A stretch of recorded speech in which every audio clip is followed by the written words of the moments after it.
celebration of 75 years of the National Cadet Corps. Once a cadet, always a cadet is what Prime Minister had said once. He himself is a NCC cadet.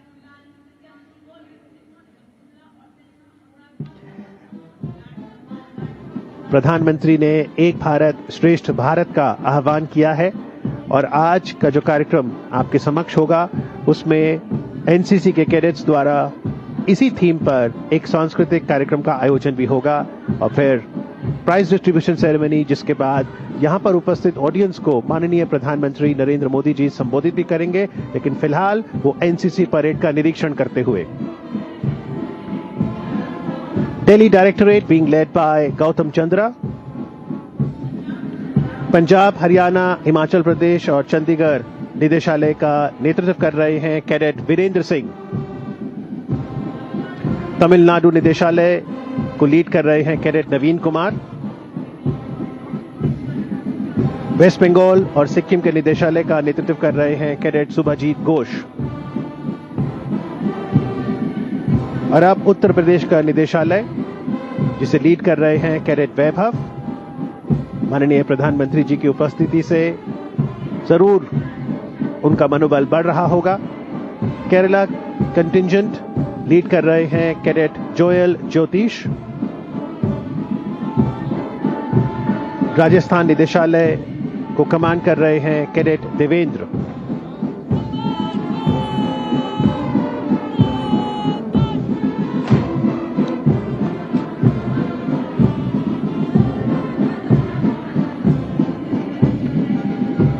और अब guard of honour के army wing का दस्ता, जिसे lead कर रहे हैं cadet Aditya.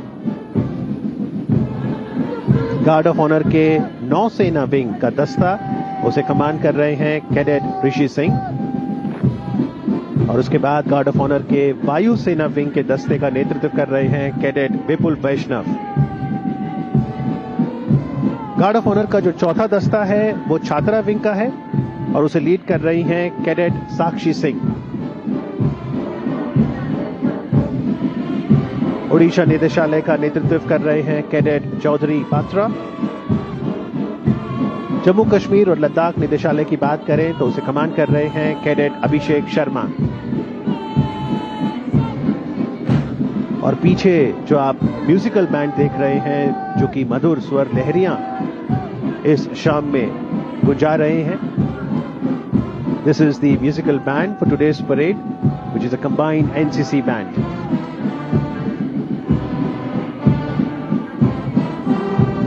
Andhra Pradesh और तेलंगाना निदेशालय का नेतृत्व कैडेट ए सुलोचना देवी। कर्नाटका, गोवा को कमांड कर रहे हैं कैडेट संदीप सिंह। गुजरात निदेशालय, इस कंटिंजेंट को लीड कर रहे हैं cadet Ishwar Singh. North east region निदेशालय का नेतृत्व कर रहे हैं कैडेट दीप लिंबू। मध्य प्रदेश एवं छत्तीसगढ़ को कमांड कर रहे हैं कैडेट समीर कुशवाहा। और ये है बिहार और झारखंड का दस्ता, जिसे लीड कर रहे हैं कैडेट राहुल कुमार। तो जो 17 डायरेक्टरेट्स हैं राष्ट्रीय कैडेट कोर के, उनके ये दस्ते, जिसका निरीक्षण किया माननीय प्रधानमंत्री जी ने। और जो स्वर लहरियों की मैं बात कर रहा था, उस बैंड के बारे भी आपको जानकारी दे दूं। The band for today's parade, as I said, is the combined NCC band from Birla Balika Vidyapeeth Pilani, Sindhya School Gwalior, Sainik School Kapurthala, and these are the young school students at the northern end, the specially designed audience corner, so that the school students can also participate in today's function.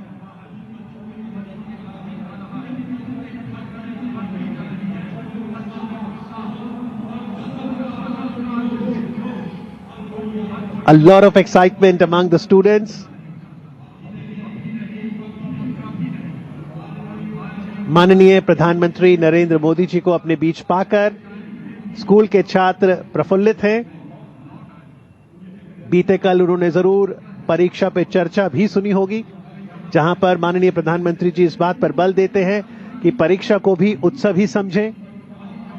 हर विद्यार्थी में हुनर है, उसे समाज पहचाने। और बीते कल तो उन्होंने सलाह भी दी कि डिजिटल फास्टिंग करें, कुछ समय मोबाइल से दूर भी रहें, देश की संस्कृति को समझें, देश निर्माण में योगदान दें, अपने सर्वांगीण विकास पर बल दें, सेहत पर ध्यान दें।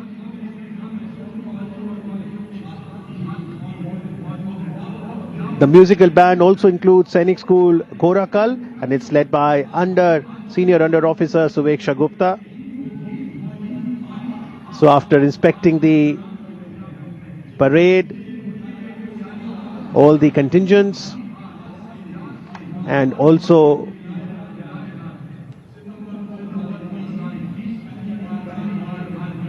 extending the greeting to everyone in attendance here, the Prime Minister's vehicle is now nearing the saluting dais.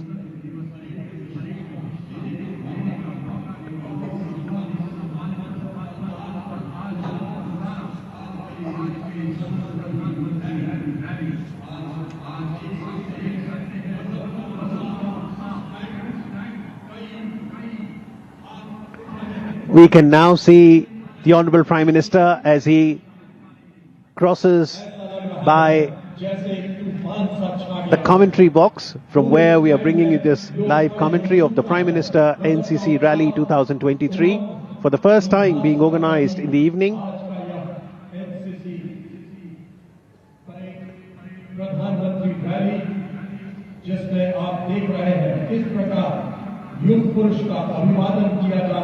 Today, in the Prime Minister NCC Rally, we have amongst us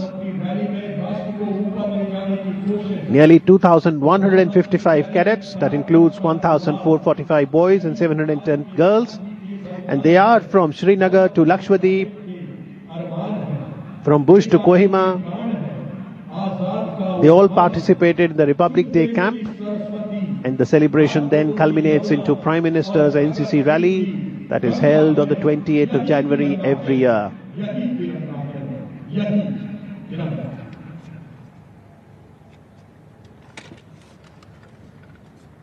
So the Prime Minister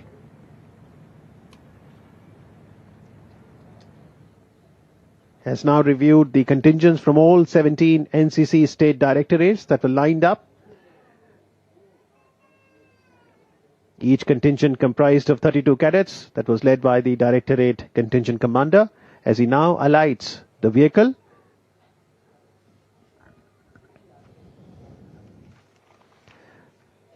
To return to the saluting dais, along with the Lieutenant General Gurbir Pal Singh, Ati Vishesh Seva Medal, DG NCC.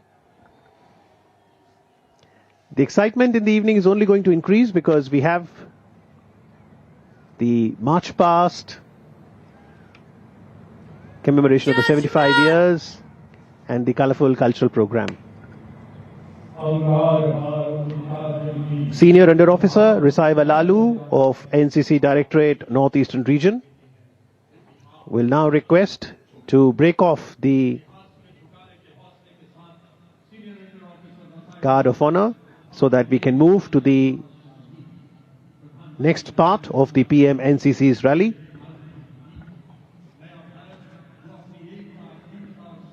And after the review of parade, we will now see the march past.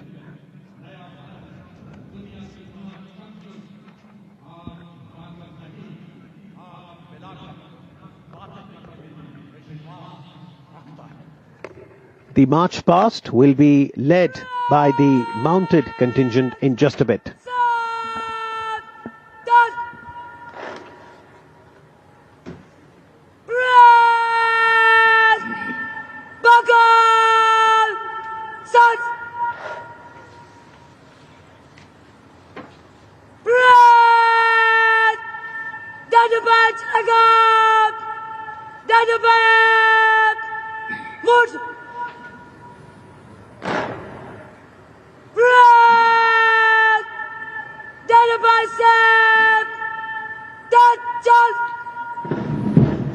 What is it that sparks a sense of belonging and pride in us?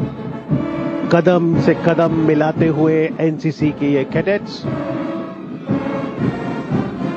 माननीय प्रधानमंत्री जी saluting days पर And now we have the mounted contingent, and you can see 5 flags there. The national flag bearer, Under Officer Kapil from the Delhi Directorate. Amongst the musical tunes,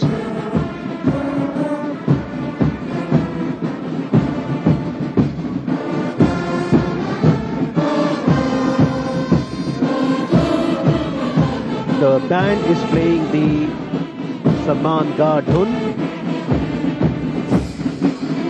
As we see the national flag bearer, Under Officer Kapil from Delhi Directorate on his horse Tufan. On the extreme left is the NCC flag being borne by Cadet Kavya Bagrotia of the North-Eastern Region Directorate on her horse Victor. Army flag being carried by Cadet Vaibhav Rana from Punjab, Haryana, Himachal and Chandigarh Directorate on his horse Tez. As we see the distinguished guests on the saluting dais to the musical tunes by the band.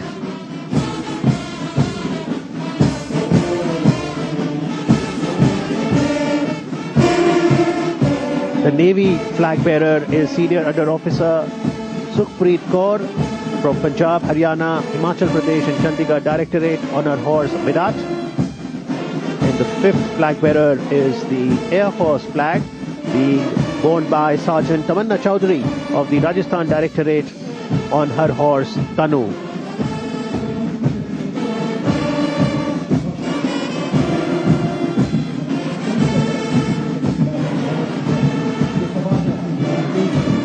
A sight that the audience here will be very happy to behold in their eyes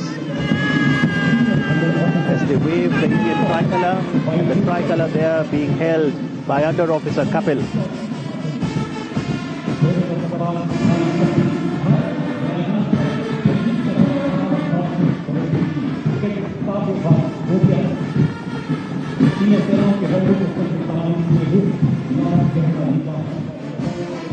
So we have 17 horses there and 17 officers representing the 17 directorates.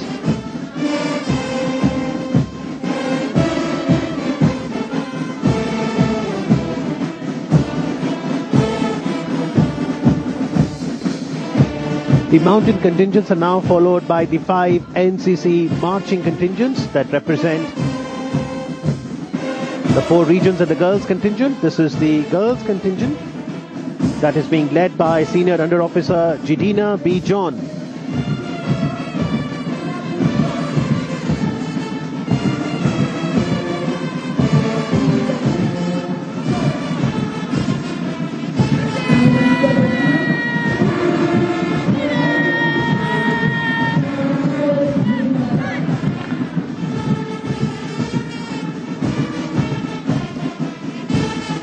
Unity, discipline, leadership, camaraderie, courage. This is what the NCC cadets symbolize. Marching smartly shoulder to shoulder are these young cadets here at the Cariappa parade grounds. And now we have the South Zone contingent being commanded by Senior Under Officer K. Nitish.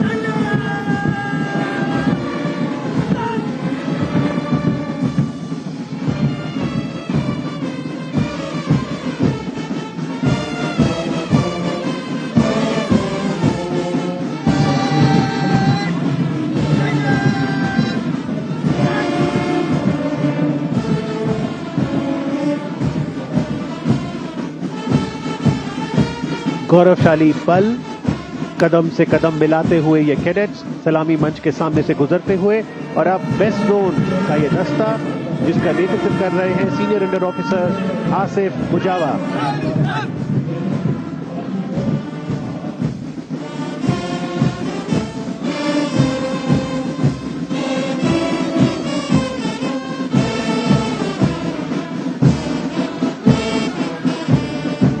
The National Cadet Corps imparts training to young cadets to instill in them a sense of unity, discipline, integration, adventure, and community development.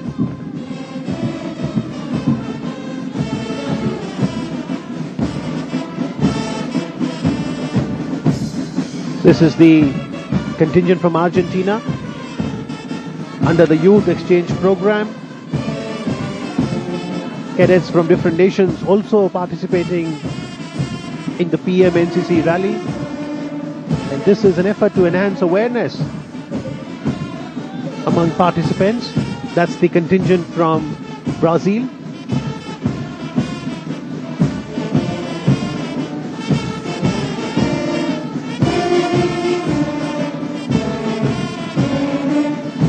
Fiji contingent.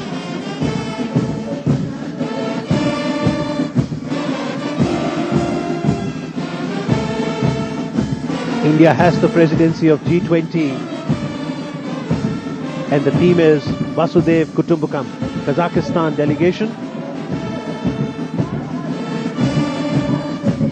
And the theme of G20 is One Earth, One Family, One Future.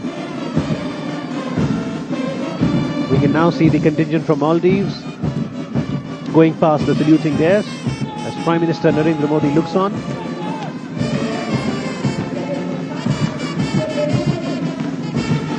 This is the contingent from Mauritius.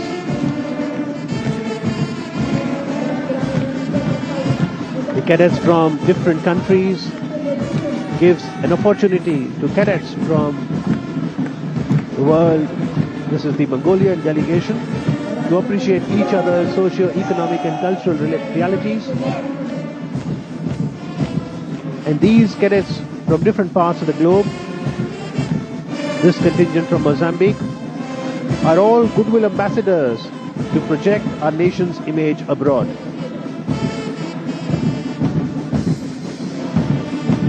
This year, 19 countries have sent their delegations. That's the contingent from New Zealand. Cadets from Russia.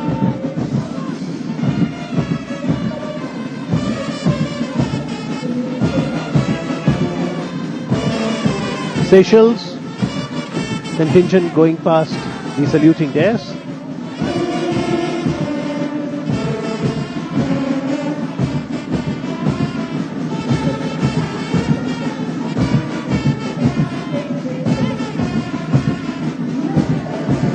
And this is the contingent from the United States of America, United Kingdom.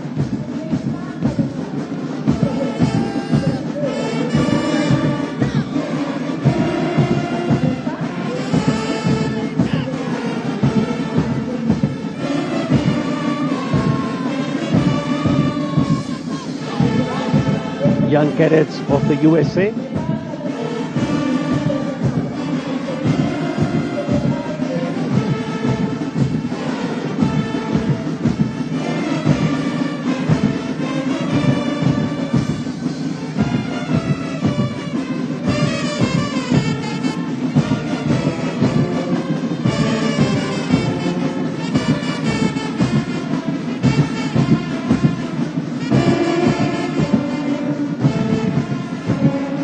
Gradually the lights taking over here at the Cariappa parade ground as we observe the Prime Minister's NCC Rally 2023.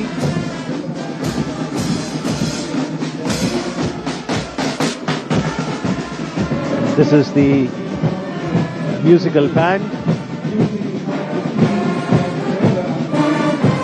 Birla Balika Vidyapeeth Pilani, Sindhya School Gwalior, सैनिक school Kapurthala, सैनिक school गोरखल और इस musical band का नेतृत्व कर रहे हैं senior under officer Suveksha Gupta.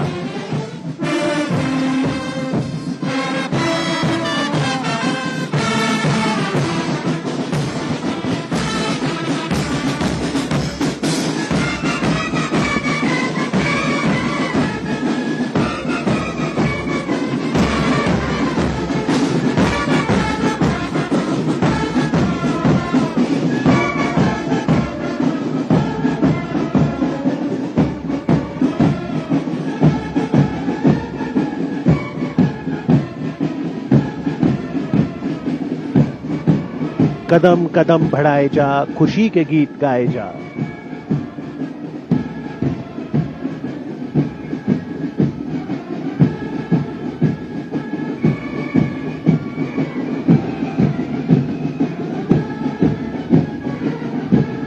और अब यूनिटी फ्लेम रन इस रन में अहम भूमिका निभा रहे हैं London book of world records, international book of world records बनाने वाले कर्नल सेनामेट, जो स्वयं एक पूर्व एनसीसी कैडेट और वर्तमान में 90 UP NCC. And the audience are now going to witness something real special. The flagging in of the National Cadet Corps Unity Flame Run. A Unity Flame Run was flagged off from Kanyakumari on the 21st of November, and you can see the mashal being brought closer to the saluting dais. The Unity Flame Run covered a distance of 300 kilometers from Kanyakumari, that's the southern part of India, to Delhi, carried by Colonel Krishan Singh Badwar of UP Directorate. Another flame was flagged off from Dibrugarh, which is the eastern part of India, on the 2nd of January 2022. The flame, escorted by Subedar Karamjit Singh of Northeastern Directorate, merged with the Unity Flame at Agra on the 15th of January 2022 after a journey of 2,113 kilometers, applauded by the Prime Minister and Director General NCC. एकता की ये लौ कन्याकुमारी से शुरू हुई और भारत के विभिन्न राज्यों से, क्षेत्रों से होती हुई आज दिल्ली पहुंच गई है, और उस रास्ते में बहुत से लोग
waving the flags in all palpable excitement.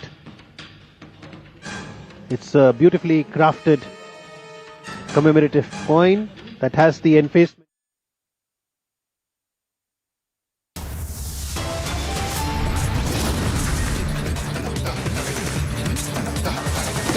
And we'll continue to get you pictures from the NCC rally as Prime Minister Modi is set to address the nation shortly from the NCC rally. Do stay tuned.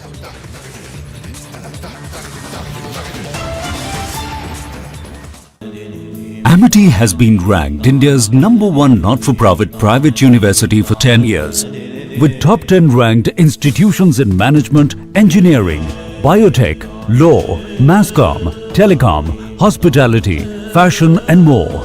Yet another top ranking for Amity University. Illicit liquor smugglers attacked the police team of the excise department in Bihar's Bhojpur. The police team was attacked during a raid. Male and female officers were attacked brutally with bricks and stones. As the smugglers resorted to stone pelting, 11 policemen were injured in the operation and 4 police vehicles of the excise department were damaged.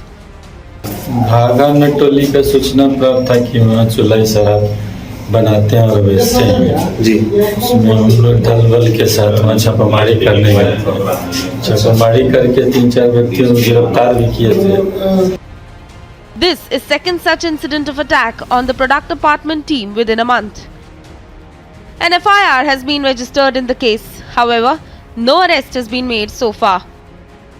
Multiple such incidents reported in the dry state of Bihar. Questions over law and order have only been on the rise. Bureau Report, Republic TV.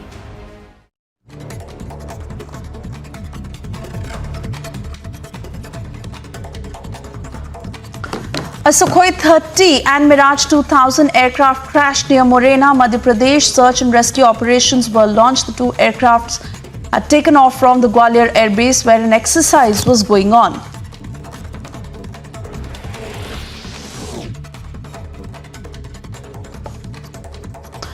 Two pilots were on board Su-30 and 1 pilot was on board Mirage 2000. 2 of these pilots who sustained injuries in the incident had ejected safely, while 1 pilot has been martyred.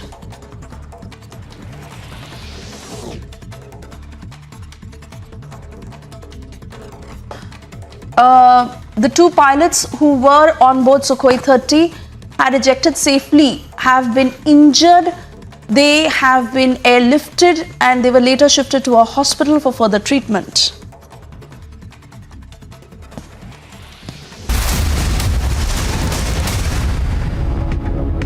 NCC ये सिर्फ uniform और uniformity नहीं है, यह सच्चे अर्थ में unity है। स्थापना होते ही एनसीसी देश के कोने कोने से जुड़े कैडेट्स को फायरिंग, प्राथमिक उपचार, संचार जैसे सैनिक प्रशिक्षण प्रदान करने में जुट गई।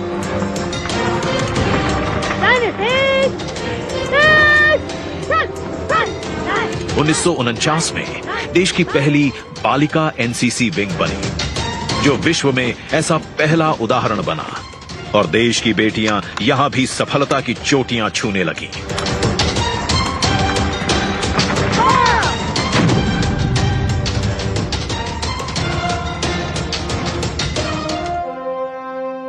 उन्नीस 1950 में एनसीसी के एयर विंग और 1952 में एनसीसी के नेवल विंग ने आकार लिया और आज भारत की युवा शक्ति का प्रतीक NCC. Amity has been ranked India's #1 not-for-profit private university for 10 years, with top 10 ranked institutions in management, engineering, biotech, law, mass comm, telecom, hospitality, fashion and more. Yet another top ranking for Amity University. Illicit liquor smugglers attacked the police team of the excise department in Bihar's Bhojpur. The police team was attacked during a raid. Male and female officers were attacked brutally with bricks and stones. As the smugglers resorted to stone pelting, 11 policemen were injured in the operation and 4 police vehicles of the excise department were damaged. भागा नटोली का सूचना प्राप्त था कि वहाँ चुलाई शराब बनाते हैं और बेचते हैं जी। उसमें हम लोग दल बल के साथ वहाँ छापामारी करने गए थे। छापामारी करके 3-4 व्यक्तियों को गिरफ्तार भी किए थे। This is second such incident of attack on the product department team within a month. An FIR has been registered in the case. However, no arrest has been made so far. Multiple such incidents reported in the dry state of Bihar. Questions over law and order have only been on the rise. Bureau Report, Republic TV.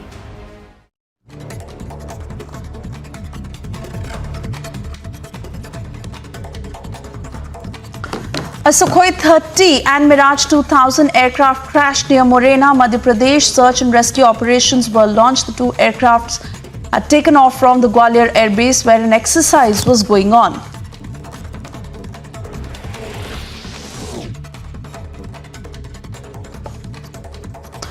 Two pilots were on board Su-30 and one pilot was on board Mirage 2000. Two of these pilots who sustained injuries in the incident had ejected safely, while one pilot has been martyred.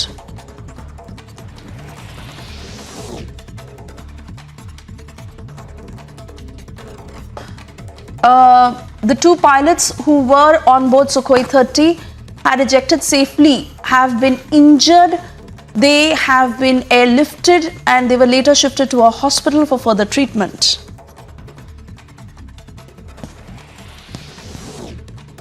Uttar Pradesh Chief Minister Yogi Adityanath, while presiding over the restoration and desecration of the idol program Neelkant Mahadev Temple in Rajasthan, said that Sanatan Dharma is the national religion of India, which every citizen must respect.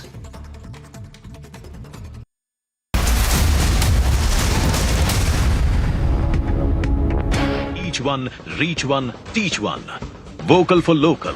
Covid relief exercise जैसी अनेक मुहिमों के माध्यम से एक सशक्त एवं आत्मनिर्भर भारत बनाने में जुटी है एनसीसी। हर घर तिरंगा अभियान को सफल बनाने से लेकर देश के बलिदानियों के परिवारों तक अपना सम्मान और श्रद्धांजलि प्रेषित कर रही है एनसीसी और उन्हें कर रही है शत शत नमन। प्रधानमंत्री की लाइफ यानी लाइफस्टाइल फॉर एनवायरनमेंट अवधारणा के साथ इस अभियान को आगे बढ़ाते हुए एनसीसी ने नदियों और झीलों सहित समुद्र तटों एवं अन्य जल निकायों को स्वच्छ बनाने की एक विशाल मुहिम शुरू की। पुनीत सागर अभियान। लाखों एनसीसी कैडेट्स ने इस अभियान को सफल बनाया।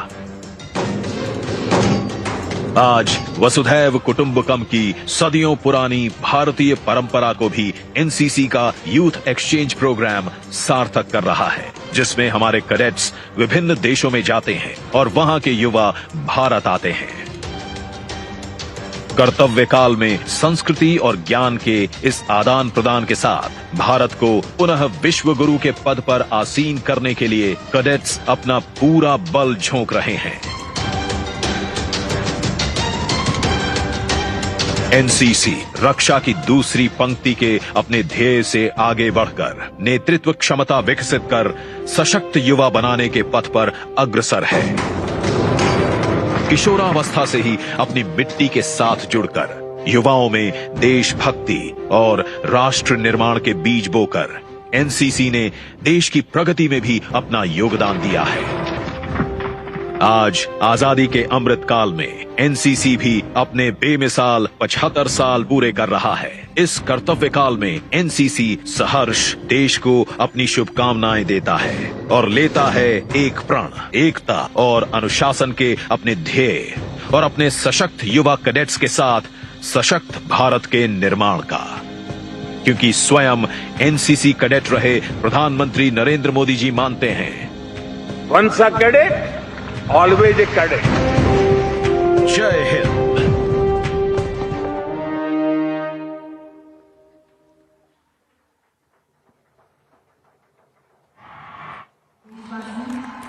आप सब एनसीसी कैडेट सूचक है देश की शान।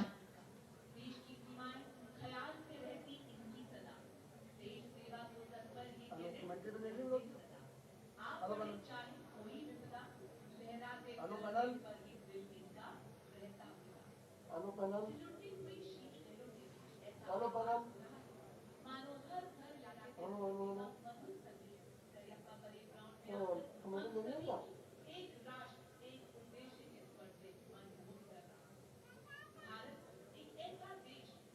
भाषाओं, वेशभूषा, तीज त्योहार में विविधता अवश्य है, पर फिर भी संगीत, नृत्य और सांस्कृतिक कला के मौलिक स्वरूपों में सर्वश्रेष्ठ है हमारा देश।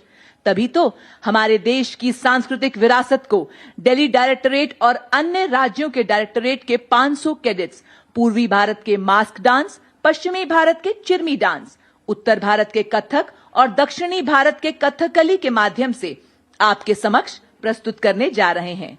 साथ ही कैडेट्स नृत्य और संगीत के माध्यम से हमें एक भारत श्रेष्ठ भारत, विविधता में एकता और युवा शक्ति का संदेश देने जा रहे हैं। और तो और हर कैडेट के तन मन में प्रज्वलित देशभक्ति की लौ के प्रतीक दीपों का प्रदर्शन के माध्यम से ये संदेश दे रहे हैं कि हम आन हैं, हम शान हैं, हम नेक हैं, हम एक हैं, हम श्रेष्ठ हैं, हम भारत मां के रखवाले हैं। हाँ, ये धुन खास है, इसमें अपनेपन का एहसास है। एनसीसी कैडेट्स के दिलों के पास है। इस धुन में परंपरा, विरासत और भविष्य की उड़ान है। जाति, मजहब, प्रदेश सबसे ऊपर यही हमारी पहचान है।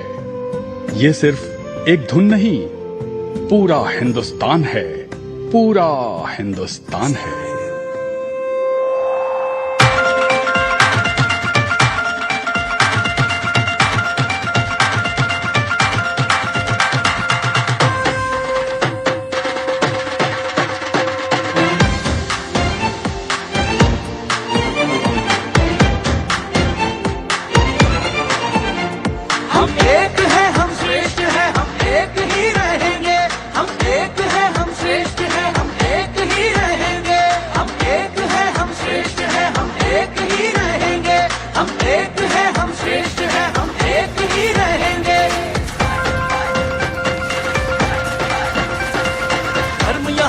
अलग अलग भाषाएं भांति भांति की, धर्म यहाँ है अलग अलग भाषाएं भांति भांति की। Amity has been ranked India's #1 not-for-profit private university for 10 years, with top 10 ranked institutions in management, engineering, biotech, law, masscom, telecom, hospitality, fashion and more. Yet another top ranking for Amity University. Illicit liquor smugglers attacked the police team of the excise department in Bihar's Bhojpur. The police team was attacked during a raid. Male and female officers were attacked brutally with bricks and stones. As the smugglers resorted to stone pelting, 11 policemen were injured in the operation and 4 police vehicles of the excise department were damaged. भागा टोली का सूचना प्राप्त था कि वहाँ चुलाई शराब बनाते हैं और बेचते हैं जी। उसमें हम लोग दल बल के साथ वहाँ छापामारी करने गए थे। छापामारी करके 3-4 व्यक्तियों को गिरफ्तार भी किए थे। This is second such incident of attack on the product department team within a month. An FIR has been registered in the case. However, no arrest has been made so far. Multiple such incidents reported in the dry state of Bihar. Questions over law and order have only been on the rise. Bureau Report, Republic TV.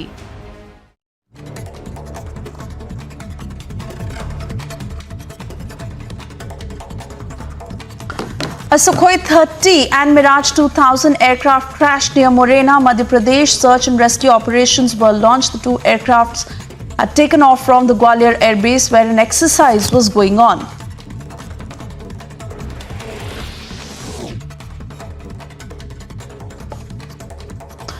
Two pilots were on board Su-30 and one pilot was on board Mirage 2000. Two of these pilots who sustained injuries in the incident had ejected safely, while one pilot has been martyred.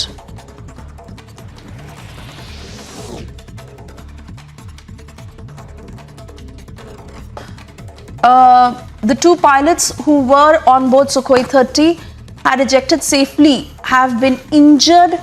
They have been airlifted and they were later shifted to a hospital for further treatment.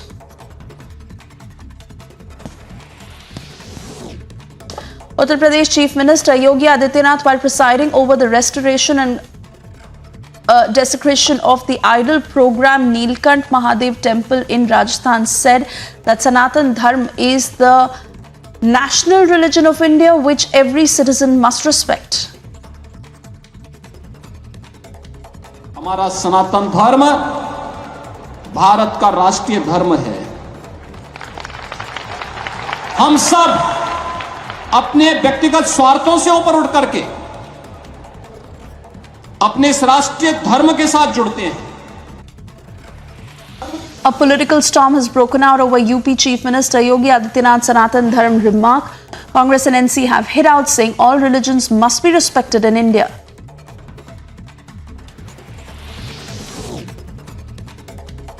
Delhi University has formed a 7-member panel to probe the January 27 ruckus outside Arts faculty over BBC documentary screening. The committee, headed by DU Proctor Rajani Abbey, has been asked to submit its report to Vice Chancellor Yogesh Singh.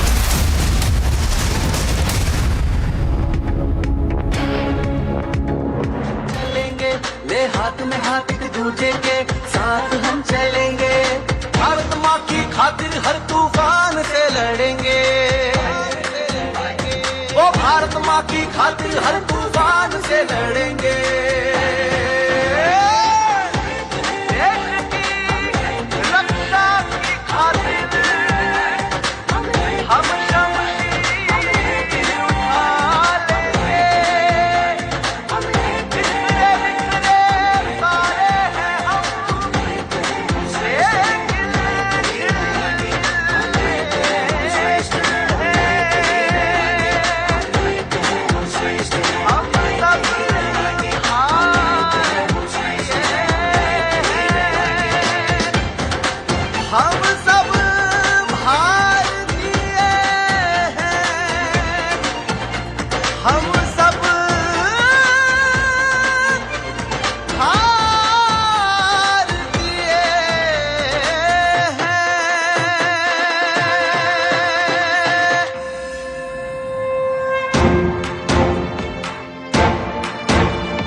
पावन भूमि पे पग रख के अब सांसों में संकल्प भरें, पावन भूमि पे पग रख के अब सांसों में संकल्प भरें, साहस की चट्टानों से एक नई नींव का विकल्प धरें। एक सुनहरे कल के पल अब हमसे ज्यादा दूर कहां, एक सुनहरे कल के पल अब हमसे ज्यादा दूर कहां, अब हम ही अगली शक्ति हैं, ये दुनिया को फरमान है। 100 जन भी जिस पर न्योछावर, वो भारत देश महान है, वो भारत देश महान है।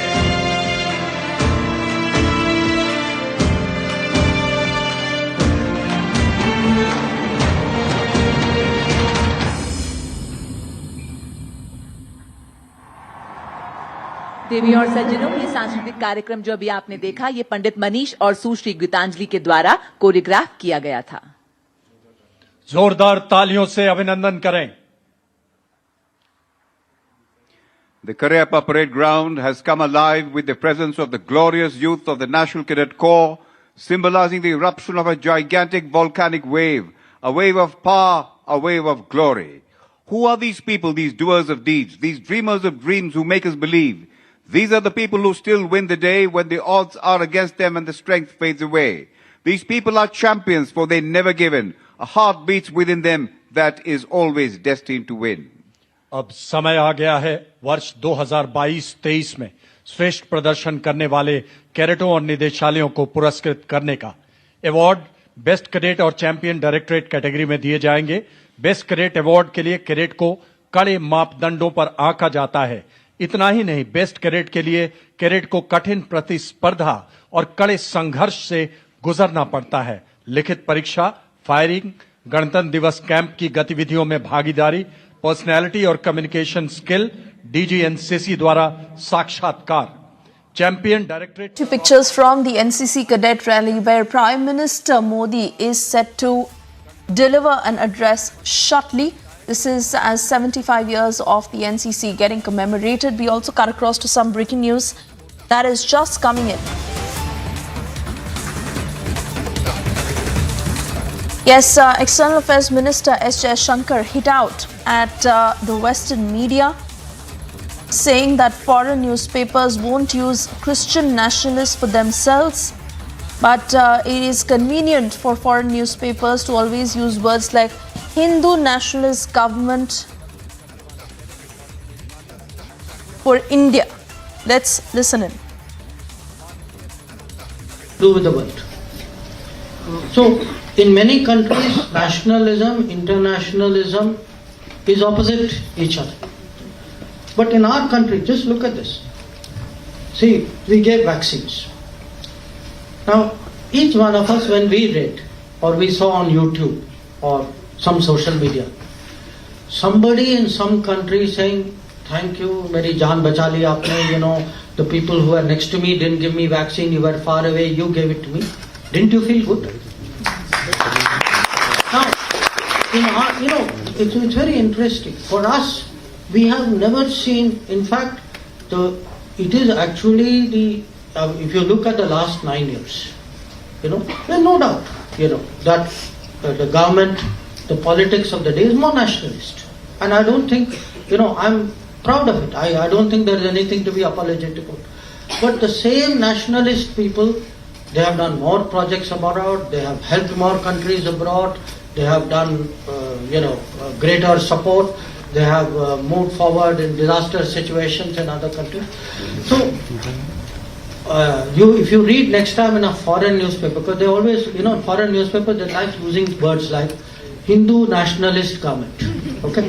They will not say, in America, Europe, they will not say Christian nationalist or whatever. These adjectives are very specially reserved for us. So, next time you read it, ask yourself, how wrongly are they reading it? That they actually do not understand that this country is getting ready to do more with the world, not less with the world. And one of the reasons we want to handle G20. Senior Executive Editor Abhishek Kapoor now joining us on the phone line. Abhishek, EM S. Jaishankar hitting out strongly against the Western media, saying that it is convenient to call and term the ruling government as a Hindu nationalist government, but they will never do that in America or Europe, calling them the Christian nationalist government. He also says India is changing now. There is a lot of enthusiasm and positivity, and it is high time that they stop using these kind of terms to put down or really paint a certain image of India. In fact, it is surprising that no one really looked at this thing earlier. And as I speak, Shisha, I just put Christian Democrats Party in Google, and it says Christian Democrats Party. Germany, it is Christian Democrats Party. Italy, it is Christian Democrats Party. Sweden, it is Christian Democrats Party. Chile and Australia and Denmark and Netherlands, and these parties have been in power or part of coalitions in all these countries. In fact, Angela Merkel, the last German chancellor, happened to be from the Christian Democrats Union Party, and she was there for the BBC never does not give that kind of a spin to these parties, or, for example, calling the Republicans a Christian nationalist party, though of course, despite knowing that they are or they are the support base of the Republicans in the United Kingdom happens to be absolutely conservative, hardcore Christian population. So I think in that sense, it's a valid point made by the External Affairs Minister, going to be debated for the next couple of days perhaps. Oh yes, absolutely. And clearly the motive becomes very clear when there is an intentional attempt to run down the Indian government by pushing a certain narrative. Abhishek, I want to thank you for the moment for putting this into context. We'll also try and get more responses on the same.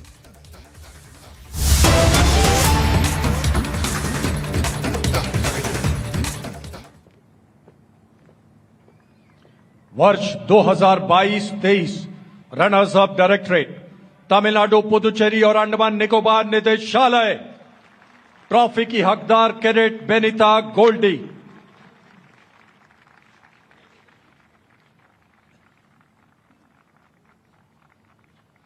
वर्ष 2022-23 की champion निदेशालय महाराष्ट्र निदेशालय trophy प्राप्त कर रहे हैं cadet Sukanya Rana दिवे। वांछित पीएम बैनर वहन करने का सम्मान senior under officer cadet Devendra Badgujar. पुरस्कार प्राप्त कर रहे हैं महाराष्ट्र निदेशालय के ADG major general YP Khandori. PM banner के लिए 17 राज्य निदेशालयों के ट्रेनिंग एक्टिविटीज कैंप और रिपब्लिक डे कैंप से जुड़ी प्रतियोगिताओं पर परखा जाता है। जोरदार तालियों से अभिनंदन।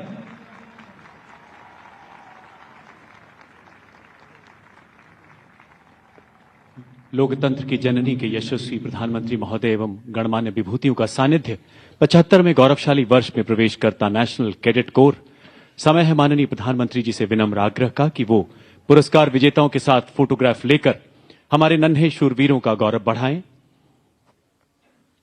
माननीय प्रधानमंत्री जी के शब्दों में ही यही समय है, सही समय है, भारत का अनमोल समय है। तुम उठो, तिरंगा लहरा दो, भारत के भाग्य को फहरा दो। युवाओं के जीवन की समृद्ध विरासत बनते हुए ये पल अविस्मरणीय, अद्वितीय, जो देश के भावी कर्णधारों को नए संकल्पों की सिद्धि की प्रेरणा देंगे। यूनाइटेड नेशंस के विश्व मंच से सेवा परमो धर्म का उद्घोष करते, G20 के विश्व पटल पर वसुधैव कुटुंबकम का दिव्य संदेश देते माननीय प्रधानमंत्री, और फिर परीक्षा पे चर्चा में उसी गंभीरता से अपने अनुभवों को साझा करते हमारे यशस्वी प्रधानमंत्री। और अब मैं माननीय प्रधानमंत्री जी से विनम्र निवेदन करती हूं कि आप हम सबको संबोधित करें।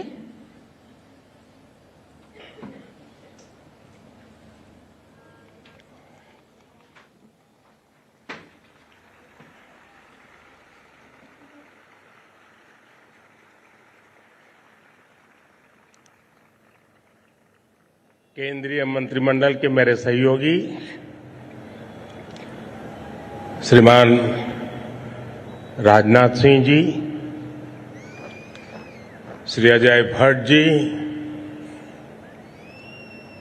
सीडीएस अनिल चौहान जी,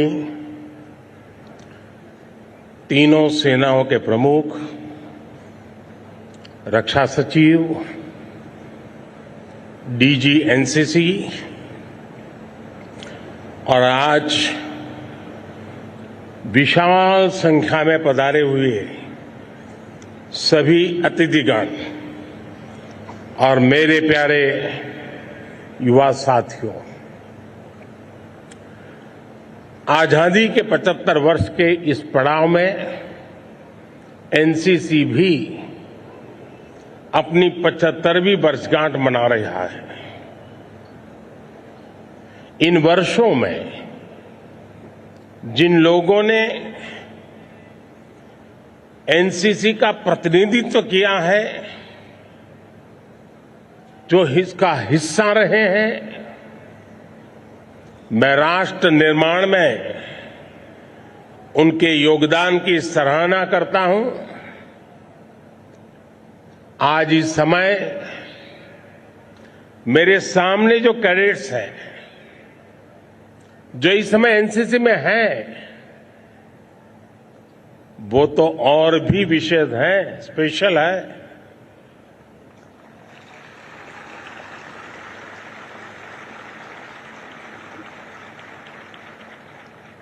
आज जिस प्रकार से कार्यक्रम की रचना हुई है,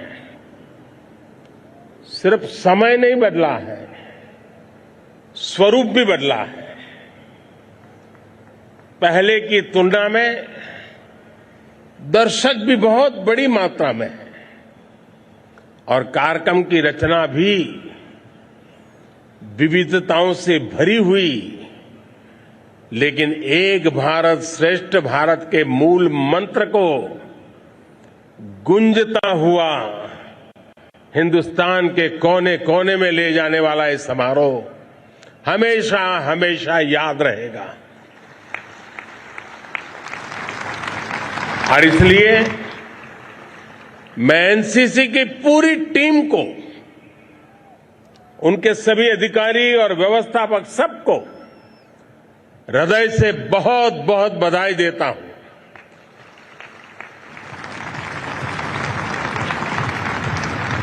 आप एनसीसी कैडेट्स के रूप में भी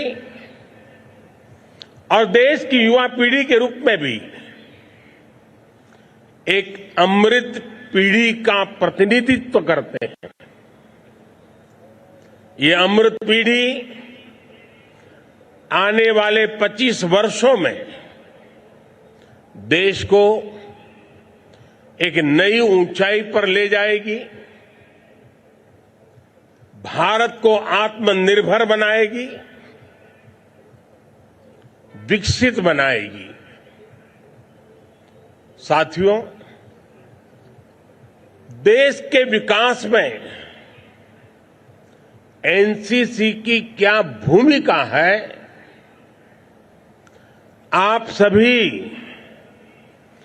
कितना प्रशंसनीय काम कर रहे हैं, ये हमने थोड़ी देर पहले यहां देखा है। आप में से एक साथी ने मुझे यूनिटी फ्लेम सौंपी। आपने हर दिन 50 किलोमीटर की दौड़ लगाते हुए 60 दिनों में कन्याकुमारी से दिल्ली की ये यात्रा पूरी की है।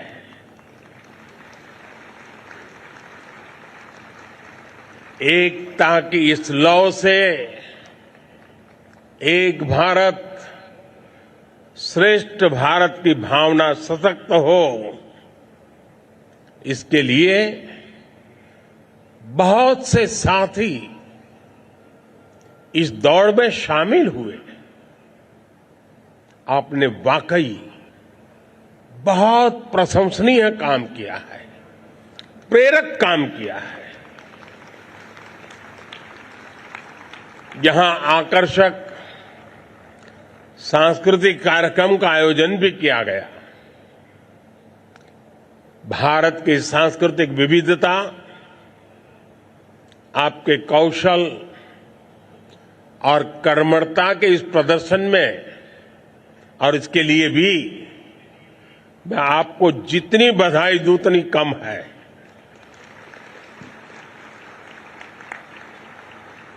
साथियों, आपने गणतंत्र दिवस की परेड में भी हिस्सा लिया। इस बार ये परेड इसलिए भी विशेष थी क्योंकि पहली बार एक कर्तव्य पथ पर हुई थी।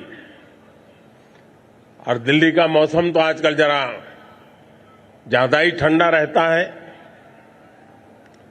आप में से अनेक साथियों को शायद इस मौसम की आदत भी नहीं होगी, फिर भी मैं आपको दिल्ली में कुछ जगह जरूर घूमने का आग्रह करूंगा। समय निकालेंगे ना? देखिए, national war memorial, police memorial, अगर आप नहीं गए हैं तो आपको जरूर जाना चाहिए। इसी प्रकार लाल किले में नेताजी सुभाष चंद्र बोस म्यूजियम में भी आप अवश्य जाएं। आजाद भारत के सभी प्रधानमंत्रियों से परिचय कराता एक आधुनिक पीएम म्यूजियम भी बना है। वहां आप बीते 75 वर्षों में देश की विकास यात्रा के बारे में जान समझ सकते हैं। आपको यहां सरदार वल्लभ भाई पटेल का बढ़िया म्यूजियम देखने को मिलेगा, बाबा साहब आम्बेडकर का बहुत बढ़िया म्यूजियम देखने को मिलेगा। बहुत कुछ है। हो सकता है इन जगहों में से आपको कोई न कोई प्रेरणा मिले, प्रोत्साहन मिले, जिससे आपका जीवन एक निर्धारित लक्ष्य को लेकर के कुछ कर गुजरने के लिए चल पड़े, आगे बढ़ता ही बढ़ता चला जाए। मेरे युवा साथियों, किसी भी राष्ट्र को चलाने के लिए जो ऊर्जा सबसे अहम होती है, वो ऊर्जा है युवा। अभी आप उम्र के जिस पड़ाव पर हैं, वहां एक जोश होता है, जुनून होता है, आपके बहुत सारे सपने होते हैं, और जब सपने संकल्प बन जाए और संकल्प के लिए जीवन जुड़ जाए, तो जिंदगी भी सफल हो जाती है। और भारत के युवाओं के लिए ये समय नए अवसरों का समय है। हर तरफ एक ही चर्चा है कि भारत का समय आ गया है। India's time has arrived. आज पूरी दुनिया भारत की तरफ देख रही है, और इसके पीछे सबसे बड़ी वजह आप हैं, भारत के युवा है।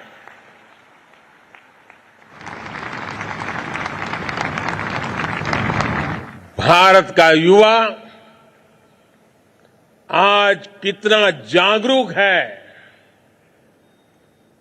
इसका एक उदाहरण मैं आज जरूर आपको बताना चाहता हूं। ये आपको पता है कि इस वर्ष भारत दुनिया की 20 सबसे ताकतवर अर्थव्यवस्थाओं के समूह G20 की अध्यक्षता कर रहा है। मैं तब हैरान रह गया जब देश भर के अनेक युवाओं ने मुझे इसको लेकर के चिट्ठियां लिखी। देश की उपलब्धियों और प्राथमिकताओं को लेकर आप जैसे युवा जिस प्रकार से रुचि ले रहे हैं, ये देखकर सचमुच में बहुत गर्व होता है। साथियों, जिस देश के युवा इतने उत्साह और जोश से भरे हुए हो, उस देश की प्राथमिकता सदैव युवा ही होंगे। आज का भारत भी अपने सभी युवा साथियों के लिए वो प्लेटफॉर्म देने का प्रयास कर रहा है जो आपके सपनों को पूरा करने में मदद कर सके। आज भारत में युवाओं के लिए नए नए सेक्टर्स खोले जा रहे हैं। भारत की डिजिटल क्रांति हो, भारत की स्टार्टअप क्रांति हो, इनोवेशन क्रांति हो, इन सब का सबसे बड़ा लाभ युवाओं को ही तो हो रहा है। आज भारत जिस तरह अपने डिफेंस सेक्टर में लगातार रिफॉर्म्स कर रहा है, उसका लाभ भी देश के युवाओं को हो रहा है। एक समय था जब हम असॉल्ट राइफल और बुलेट प्रूफ जैकेट तक विदेशों से मंगवाते थे। आज सेना की जरूरत के सैकड़ों ऐसे सामान हैं जो हम भारत में बना रहे हैं। आज हम अपने बॉर्डर इंफ्रास्ट्रक्चर पर भी बहुत तेजी से काम कर रहे हैं। ये सारे अभियान भारत के युवाओं के लिए नई संभावनाएं लेकर के आए हैं, अवसर लेकर के आए हैं। साथियों, जब हम युवाओं पर भरोसा करते हैं तब क्या परिणाम आता है, इसका एक उत्तम उदाहरण हमारा स्पेस सेक्टर है। देश ने स्पेस सेक्टर के द्वार युवा टैलेंट के लिए खोल दिए और देखते ही देखते पहला प्राइवेट सैटेलाइट लॉन्च किया गया। इसी प्रकार एनिमेशन और गेमिंग सेक्टर प्रतिभाशाली युवाओं के लिए अवसरों का विस्तार लेकर आया है। आपने ड्रोन का उपयोग या तो खुद किया होगा या फिर किसी दूसरे को करते हुए देखा होगा। अब तो ड्रोन का यह दायरा भी लगातार बढ़ रहा है। एंटरटेनमेंट हो, लॉजिस्टिक हो, खेतीबाड़ी हो, हर जगह ड्रोन टेक्नोलॉजी आ रही है। आज देश के युवा हर प्रकार का ड्रोन भारत में तैयार करने के लिए आगे आ रहे हैं। साथियों, मुझे एहसास है कि आप में से अधिकतर युवा हमारी सेनाओं से, हमारे सुरक्षा बलों से, एजेंसियों से जुड़ने की आकांक्षा रखते हैं। ये निश्चित रूप से आपके लिए, विशेष रूप से हमारी बेटियों के लिए भी बहुत बड़े अवसर का समय है। बीते 8 वर्षों में पुलिस और अर्धसैनिक बलों में बेटियों की संख्या में लगभग 2 गुनी वृद्धि हुई है। आज आप देखिए, सेना के तीनों अंगों में अग्रिम मोर्चे पर महिलाओं की तैनाती का रास्ता खुल चुका है। आज महिलाएं भारतीय नौसेना में पहली बार अग्निवीर के रूप में, नाविक के रूप में शामिल हुई है। महिलाओं ने सशस्त्र बलों में लड़ाकू भूमिकाओं में भी प्रवेश करना शुरू किया है। एनडीए पुणे में महिला कैडेट्स के पहले बैच की ट्रेनिंग शुरू हो चुकी है। हमारी सरकार द्वारा सैनिक स्कूलों में बेटियों के एडमिशन की अनुमति भी दी गई है। आज मुझे खुशी है कि लगभग 1500 छात्राएं सैनिक स्कूलों में पढ़ाई शुरू कर चुकी है।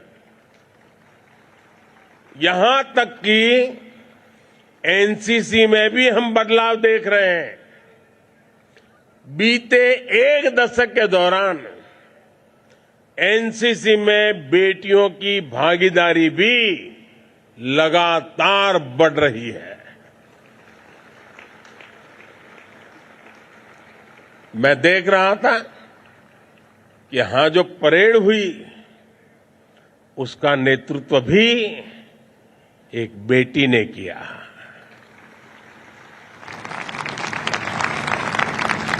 सीमावर्ती और तटीय क्षेत्रों में एनसीसी के विस्तार के अभियान से भी बड़ी संख्या में युवा जुड़ रहे हैं।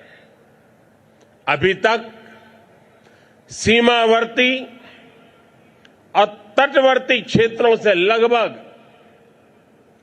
1 लाख कैडेट्स को नामांकित किया गया है। इतनी बड़ी युवा शक्ति जब राष्ट्र निर्माण में जुटेगी, देश के विकास में जुटेगी, तो साथियों बहुत विश्वास से कहता हूं, कोई भी लक्ष्य असंभव नहीं रह जाएगा। मुझे विश्वास है कि एक संगठन के तौर पर भी और व्यक्तिगत रूप से भी आप सभी देश के संकल्पों की सिद्धि में अपनी भूमिका का विस्तार करेंगे।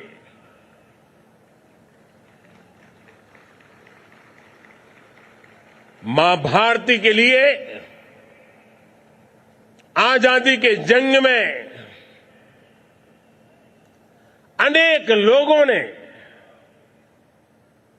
देश के लिए मरने का रास्ता चुना था, लेकिन आजाद भारत में पल पल देश के लिए जीने का रास्ता ही देश को दुनिया में नई ऊंचाइयों पर पहुंचाता है। और इस संकल्प की पूर्ति के लिए एक भारत श्रेष्ठ भारत के आदर्शों को लेकर के देश को तोड़ने के कई बहाने ढूंढे जाते हैं। भांति भांति की बातें निकाल करके मां भारती के संतानों के बीच में दूध में दरार करने की कोशिशें हो रही है। लाख कोशिशें हो जाए, मां के दूध में कभी दरार नहीं हो सकती।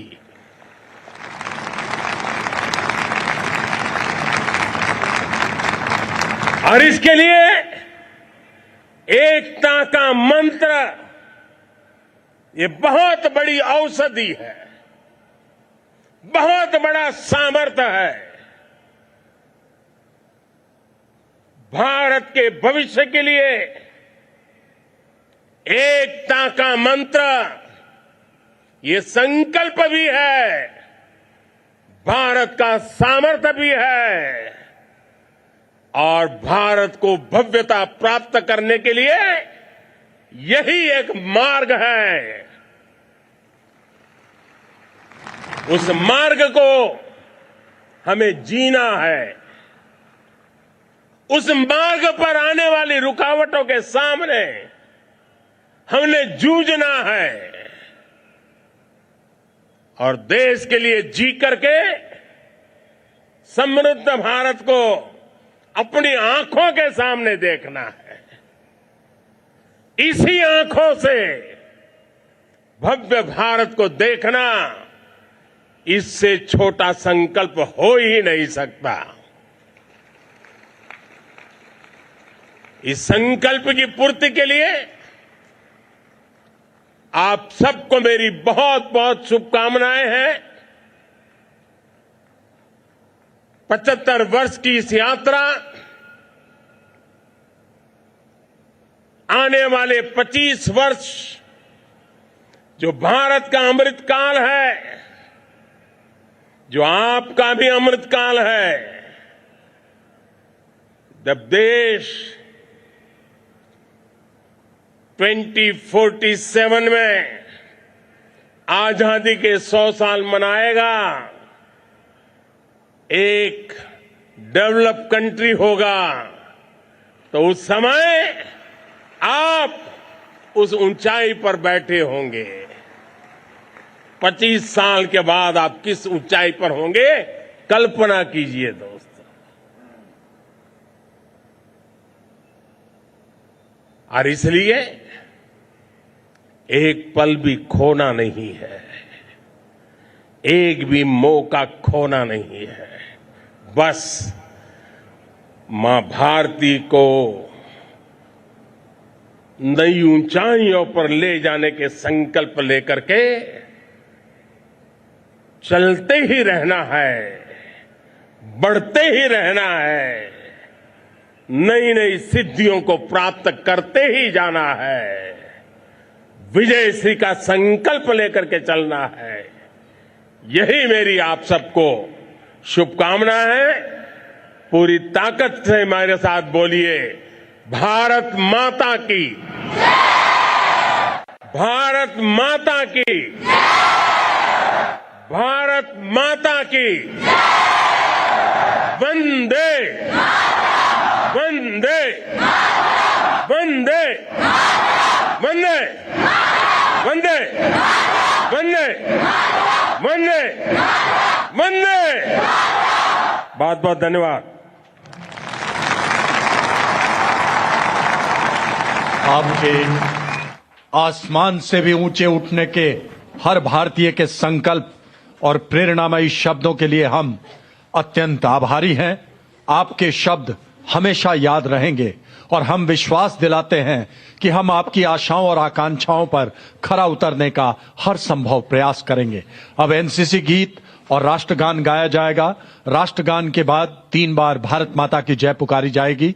आप सभी से अनुरोध है कि कृपया सम्मानपूर्वक खड़े हो जाएं।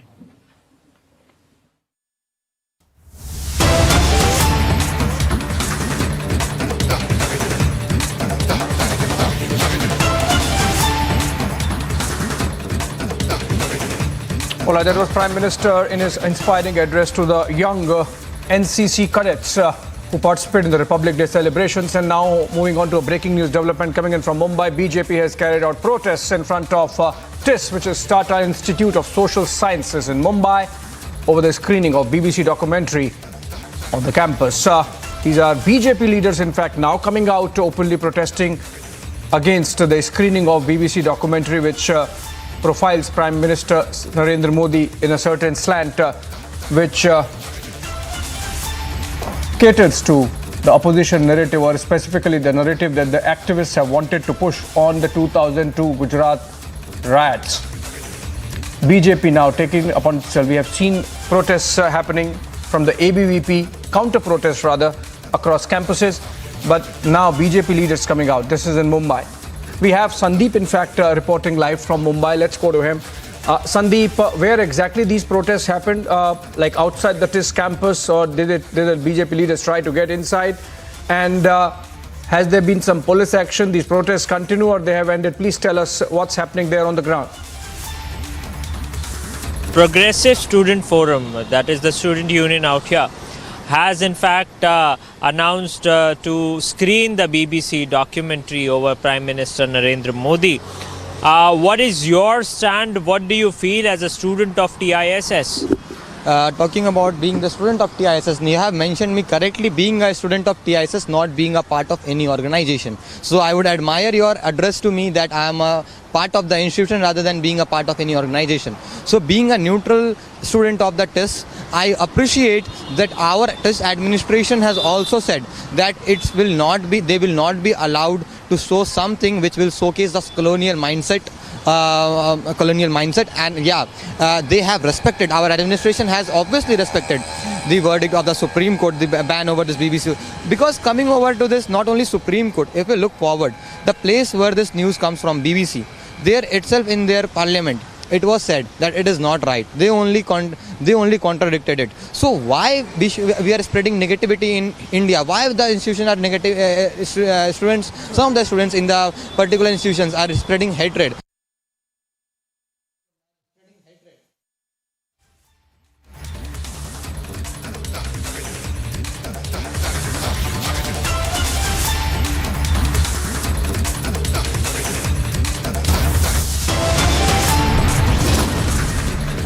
All right, a short break now, and on the other side, a pilot succumbs to injuries as two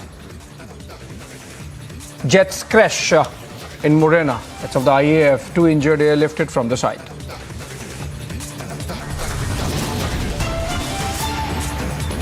Also, political storm over Yogi's Sanatan Dharma's national religion remark.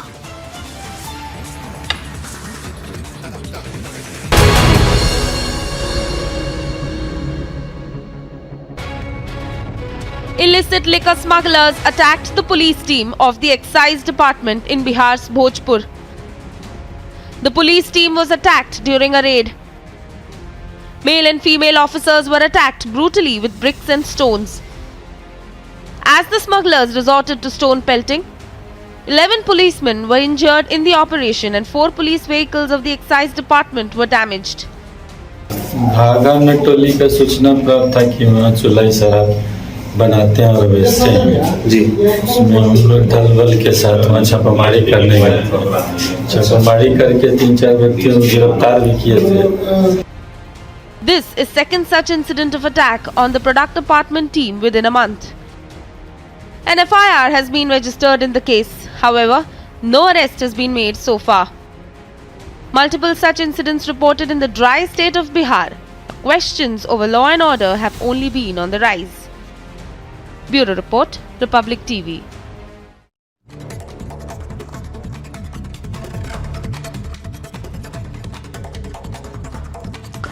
A Sukhoi 30 and Mirage 2000 aircraft crashed near Morena, Madhya Pradesh. Search and rescue operations were launched. The two aircrafts had taken off from the Gwalior Air Base where an exercise was going on.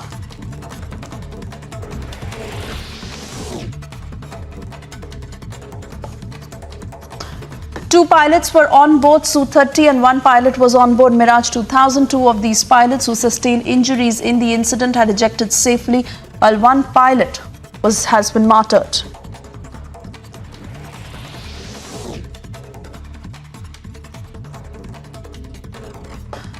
The two pilots who were on board Sukhoi 30 had ejected safely, have been injured. They have been airlifted and they were later shifted to a hospital for further treatment.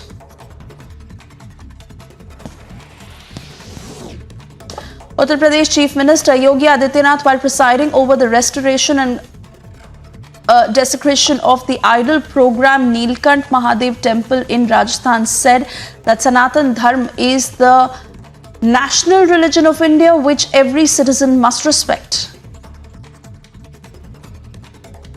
हमारा सनातन धर्म भारत का राष्ट्रीय धर्म है।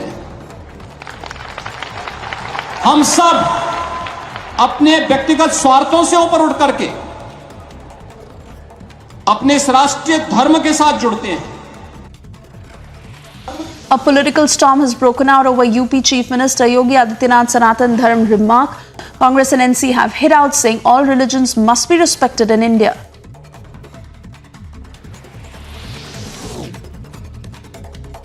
Delhi University has formed a 7-member panel to probe the January 27 ruckus outside Arts faculty over BBC documentary screening. The committee, headed by DU Proctor Rajini Abbey, has been asked to submit its report to Vice Chancellor Yogesh Singh by 5 p.m. on January 30th.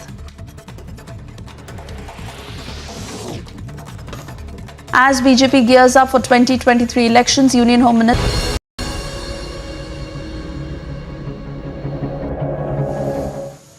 All right, a big face-off is building up over the change of names of Mughal Gardens inside the Rashtrapati Bhavan. to Amrit Udyan. Maulana Sajid Rashidi, in fact, has said that politics over name game should stop and has gone on to warn that this might lead to a civil war. Let's listen in.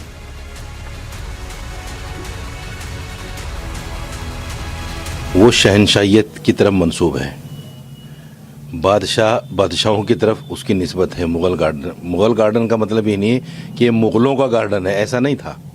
चूँकि राष्ट्रपति भी मुल्क का बादशाह होता है, इसलिए राष्ट्रपति भवन के अंदर जो गार्डन है उसको मुगल गार्डन का नाम दे दिया गया। लेकिन ये संकीर्ण सोच है हिंदुओं को खुश करने के लिए कि उसका नाम बदल दिया गया। मेरा मानना ये है कि अगर नाम बदलने की ही सियासत आपको करनी थी तो फिर जो जनता से वादे आपने किए थे वो नहीं करने चाहिए थे।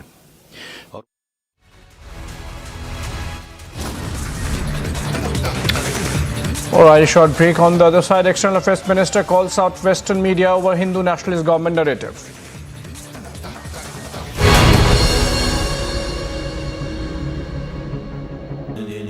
Amity has been ranked India's #1 not-for-profit private university for 10 years, with top 10 ranked institutions in management, engineering, biotech, law, mass comm, telecom, hospitality, fashion and more. Yet another top ranking for Amity University. Illicit liquor smugglers attacked the police team of the excise department in Bihar's Bhojpur. The police team was attacked during a raid. Male and female officers were attacked brutally with bricks and stones. As the smugglers resorted to stone pelting, 11 policemen were injured in the operation and 4 police vehicles of the excise department were damaged.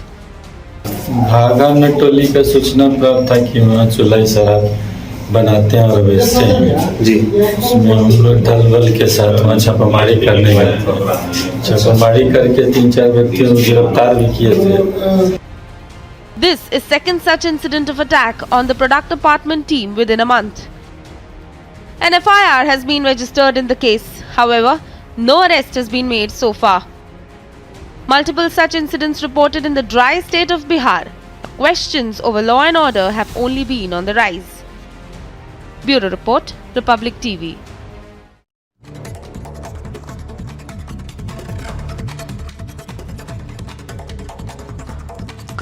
A Sukhoi 30 and Mirage 2000 aircraft crashed near Morena, Madhya Pradesh. Search and rescue operations were launched. The 2 aircrafts had taken off from the Gwalior Air Base where an exercise was going on.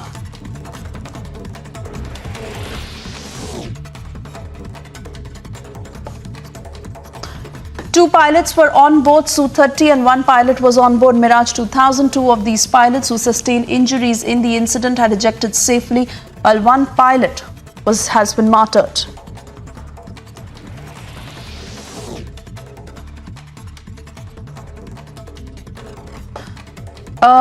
The 2 pilots who were on board Sukhoi 30 had ejected safely have been injured. They have been airlifted and they were later shifted to a hospital for further treatment.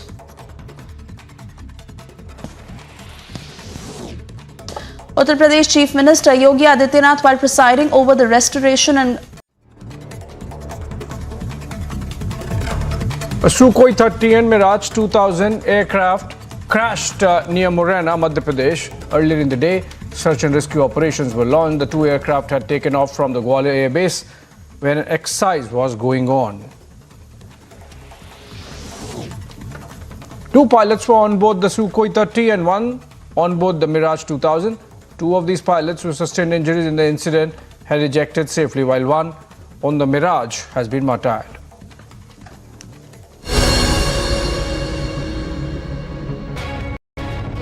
Illicit liquor smugglers attacked the police team of the excise department in Bihar's Bhojpur.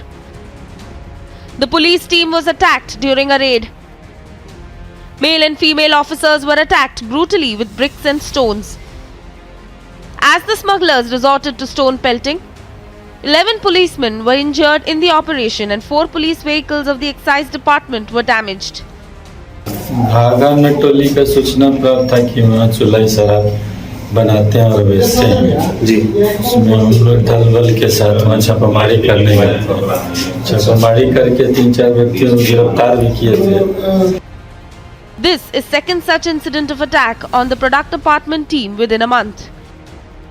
An FIR has been registered in the case. However, no arrest has been made so far. Multiple such incidents reported in the dry state of Bihar.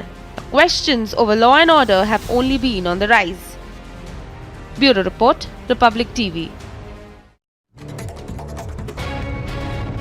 Illicit liquor smugglers attacked the police team of the excise department in Bihar's Bhojpur. The police team was attacked during a raid. Male and female officers were attacked brutally with bricks and stones. As the smugglers resorted to stone pelting, 11 policemen were injured in the operation and 4 police vehicles of the excise department were damaged. भागा नटोली का सूचना प्राप्त था कि वहाँ चुलाई शराब बनाते हैं और बेचते हैं जी। उसमें हम लोग दल बल के साथ वहाँ छापेमारी करने गए थे। छापेमारी करके 3-4 व्यक्तियों को गिरफ्तार भी किए थे। This is second such incident of attack on the product department team within a month.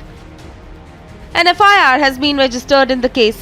However, no arrest has been made so far.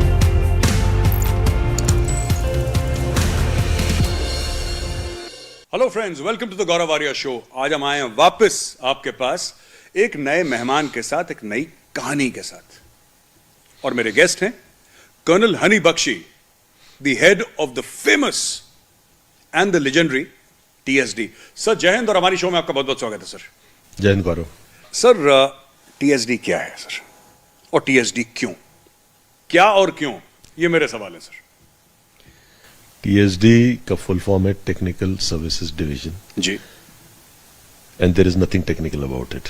अच्छा बिल्कुल सर। और बनाने की जरूरत क्यों पड़ी सर इसको? ऐसा था कि एक स्टेज लाइफ में आई थी जब हिंदुस्तान ने अपने ऊपर सबसे बड़ा टेररिस्ट अटैक देखा, 26/11 मुंबई अटैक। 26/11 मुंबई अटैक में क्या हुआ था कि उस टाइम पे दी देन प्राइम मिनिस्टर जो थे वो बहुत डिस्टर्ब हुए थे कि ऐसा कैसे हो गया। And what I have been told, because I was not part of that thing, but I was told this by the people who are involved in it, कि उन्होंने सारी इंटेलिजेंस एजेंसी से पूछा था कि क्या हम इस तरीके का या किसी तरीके का जवाब दे सकते हैं, क्या हम इस टेररिस्ट लीडरशिप को न्यूट्रलाइज कर सकते हैं कि नहीं कर सकते हैं। तो सबकी तरफ से जवाब आया कि शायद they were not prepared for this kind of a thing to give a. सोचा ही नहीं सर कभी? सोचा होगा समय समय के साथ। आपको मालूम है कि पुरानी गवर्नमेंट्स ने एसेट्स को भी खत्म कर दिया, ऑर्गेनाइजेशंस की जो मैंडेट था उसको भी लिमिट कर दिया जी। तो उसके लिए हम लोग तैयार नहीं थे इस टाइप के लिए। तो ऐसी सिचुएशन में जो एनएसए थे उस टाइम, एम.के. नारायण जी, उन्होंने आर्मी चीफ को बुला के बोला कि because he had some faith कि एक ऑपरेशनल एक इंटेलिजेंस एजेंसी होती है जो इंफॉर्मेशन कलेक्ट करती है। आर्मी का एक बड़ा अच्छा सा रोल है कि it has got intelligence setup also and it has also got an operational teeth. Absolutely sir. उनको लगा कि एक कॉम्बिनेशन टाइप करके एक ऐसी ऑर्गेनाइजेशन खड़ी की जाए जो कि इंटेल भी ले और स्ट्राइक भी कर दे। Fortunately for me I was part of this history, because ये मौका मैं बड़ा किस्मत वाला हूं कि मेरे को ये जो भार जो मिला, ये जो जिम्मेदारी मिली, ये मुझे मिली। और जब 26/11 का अटैक चल रहा था, मैं ज्यादा नहीं बोलूंगा, लेकिन उसके अटैक से पहले मेरा एक छोटा सा रोल था उसके अंदर, and that was one of the reasons that my name was also figured कि इसको लाना चाहिए जी। आते साथ ही लिटरली वो ट्रायल बाय फायर होता है जी। तो हम पहुंचे थे और उतने में 1-2 बॉम्ब अटैक्स हो गए इंडिया के अंदर। एक कश्मीर के अंदर पथराव बहुत बुरी तरीके से चालू हो गया। फॉर्चुनेटली रेपुटेशन अच्छी थी तो हमको ही बुला के टास्क दे दिया कि इसको सॉर्ट आउट करो, तो वी वर सक्सेसफुल। इनफैक्ट मेरा एक ऑफिसर है, बहुत नोन स्काई डाइवर है, उसको तो सेना मेडल डिस्टिंग्विश सर्विस भी मिला उस कश्मीर ऑपरेशन के लिए, पथराव को कंटेन करने के लिए। इम्पैक्ट हुआ सर टीएसडी का? बहुत इम्पैक्ट हुआ। आप इनफैक्ट मैं जैसे पिछली बार भी कहीं बता रहा था कि जब मेरे ऊपर इतना कुछ चलने लगा, फिर मैंने भी पढ़ना चालू किया कि शायद दुनिया को मेरे बारे में मुझसे ज्यादा पता है। आपका नामकरण भी कर दिया पब्लिक ने। सर क्या नाम दिया था आपको? मुनीश्वर नाथ। मुनीश्वर नाथ, जो कि आपका नाम नहीं है। बिल्कुल नहीं है। ये जो हम कहते हैं टीएसडी फॉर्म हुई sir, whatever you can share with us sir, कि इनिशियली क्या स्ट्रगल रहा टीएसडी को फॉर्म करने का, क्योंकि जब भी कोई न्यू रेजिंग होती है सर, इसके पहले टीएसडी एग्जिस्ट नहीं करती थी, you were the first and the only commander of TSD sir. तो आपको, क्योंकि सर फौज में एक स्ट्रक्चर है ना सर, अगर एक सेक्शन है तो उसके ऊपर तो प्लेटून है, उसके ऊपर एक कंपनी है, उसके ऊपर बटालियन है, फिर ब्रिगेड है, फिर डिव है, फिर कोर है, फिर command, all that it's a pyramidal structure sir. अब TSD headed by a colonel out of thin air, you understand what I'm saying? I've understood that. देखिए क्या होता है, आपने जो बोला, हम लोग एक स्ट्रक्चर्ड सिस्टम में, हमारी एक अपनी लॉजिस्टिक टेल है, बहुत सारी चीजें जो हमको विरासत में मिलती हैं जी। वो विरासत से हम वंचित रहे, हम आए और हमें छोड़ दिया गया। ना हमारे पास सरकारी एकोमोडेशन, ना हमारे पास सरकारी गाड़ी, ना हमारे पास कोई सरकारी तरतीब, ठीक है, और ऊपर से reporting directly 2 senior most officers को। किसको सर? डीजीएमआई और चीफ को। अरे ठीक है, तो आप ये देखिए कि जो हेडक्वार्टर और हमको टेक्निकली किसी एक सेक्शन के साथ अटैच किया हुआ है। अब वो कहता मालिक तो मैं हूं, ठीक है, ठीक बात है, और मेरे को क्यों नहीं रिपोर्ट करता? अब उसको क्या बोले, मेरे को ऑर्डर्स हैं कि मेरी जो भी चीज होगी वो किसी और से डिस्कस नहीं होगी, वो सिर्फ 2 के पास ही बात जाएगी। ठीक है, ग्रेजुअली हाँ, जैसे हमारे पास कई इतनी इंफॉर्मेशन आती थी जो कि हम लोग उसमें शायद अगर डायरेक्टली इन्वॉल्व ना भी हो, तो मैं इतना जरूर करता था कि मैं जिस डिपार्टमेंट या जिस सेक्शन का होता था उसके साथ शेयर कर लेता था। सर कोई ऑपरेशंस के बारे में बताइए ना, because you have been in the north east, you have been valley sir. मैंने अपनी जब नौकरी चालू करी 1988 में कमीशन हुआ था, 89 में वो एक कंपलसरी हमारी जो इन्फेंट्री अटैचमेंट होती है, हाँ जी सर, वो करी। और आपने किसके साथ करी सर? मैंने जाट यूनिट के साथ की थी एक, और बहुत बढ़िया जगह पे की थी। मतलब मैं शायद मैं बहुत किस्मत वाला रहा हूं। मैंने इतनी हिस्टोरिकल, जब हिस्ट्री बदल रही थी तो मैं था उधर, कुछ किस्मत थी। तब ये वांगडोंग वाला केस हुआ था, आपको याद होगा, जब चाइनीज इमिग्रेशन हो गया सर, यस, जी जी बिल्कुल। तो हम लोगों ने रीडिप्लॉय किया। इनफैक्ट 27 साल के बाद फौज वापस उस इलाके में गई 62 की लड़ाई के बाद। उसके बाद कोई गया ही नहीं था, तो हम लोग उस जगह में गए। हमने लिटरली जो 62 जैसा छोड़ा गया था वैसा ही मिला। मेरे को 4 दिन लगते थे पैदल रोड हेड से अपनी लोकेशन तक पहुंचे। पहली बार जब पहुंचा, हाइल्टीट्यूड था, 10,000-12,000 फुट की हाइट थी, और हमको पहले दिन ही बोल दिया था कि आप जो 1 साल के लिए अपनी पीठ पे लाद के ला सकते हो वही ले आओ, मतलब you have to be bare essential. और वो हमारे पास वो लिबर्टी नहीं थी। जब आपको इतने हल्के वो मिलते हैं, क्या कहते हैं, स्लीपिंग बैग्स, वो रजाई नुमा स्लीपिंग बैग होते थे, भारी भारी पुराने सर, मोटे वाले, ठीक है। और मेरे जैसा लंबा आदमी, मेरे तो लेंथ का नहीं मिलता था, टांग घुसेड़ो तो सर बाहर, सर घुसेड़ो तो टांग बाहर। वहां किया। फिर उसके बाद उन दिनों लंका के ऑपरेशंस चल रहे थे पवन में, तो मेरी वहां से पोस्टिंग लंका की आई थी। बट लंका का क्या हुआ कि इमीडिएटली तब तक खबर आ गई थी कि लंका से विड्रॉल चालू हो जाएगा, तो बोला आप नॉर्थ ईस्ट चले जाओ। नॉर्थ ईस्ट पहुंचा तो बोले जी यहाँ पे भी जरूरत नहीं है, आपकी यूनिट जो है रातों रात मूव कर दी गई है कश्मीर। तो हम पीछे पीछे कश्मीर, श्रीलंका, नॉर्थ ईस्ट, कश्मीर। अच्छा सर एक बात बताइए, फिर आपके ऊपर अटैक भी हुआ था sir? You are miraculously saved a few times. मेरे ऊपर 3 अटैक हुए आईडीज के। एक बार 1992 में हुआ। जनरल जे सिंह तब ब्रिगेड कमांडर थे, ब्रिगेडियर जे सिंह 79 ब्रिगेड कमांड कर रहे थे, और हम दोनों नॉर्थ ईस्ट सर? नहीं, Baramulla 79 brigade sir. 79 brigade, Baramulla 19 div sir. 19 div, हाँ सर, ओके सर। एक्चुअली उन दिनों में क्या था, 92 में 2 ब्रिगेड्स जो थी, रिजर्व ब्रिगेड जो थी, वो अवेलेबल थी। तो 79 ब्रिगेड हमारे पास थी, जो कि 19 डिव के साथ इंटरनल ऑपरेशंस के लिए, इंटरनल सिक्योरिटी के लिए।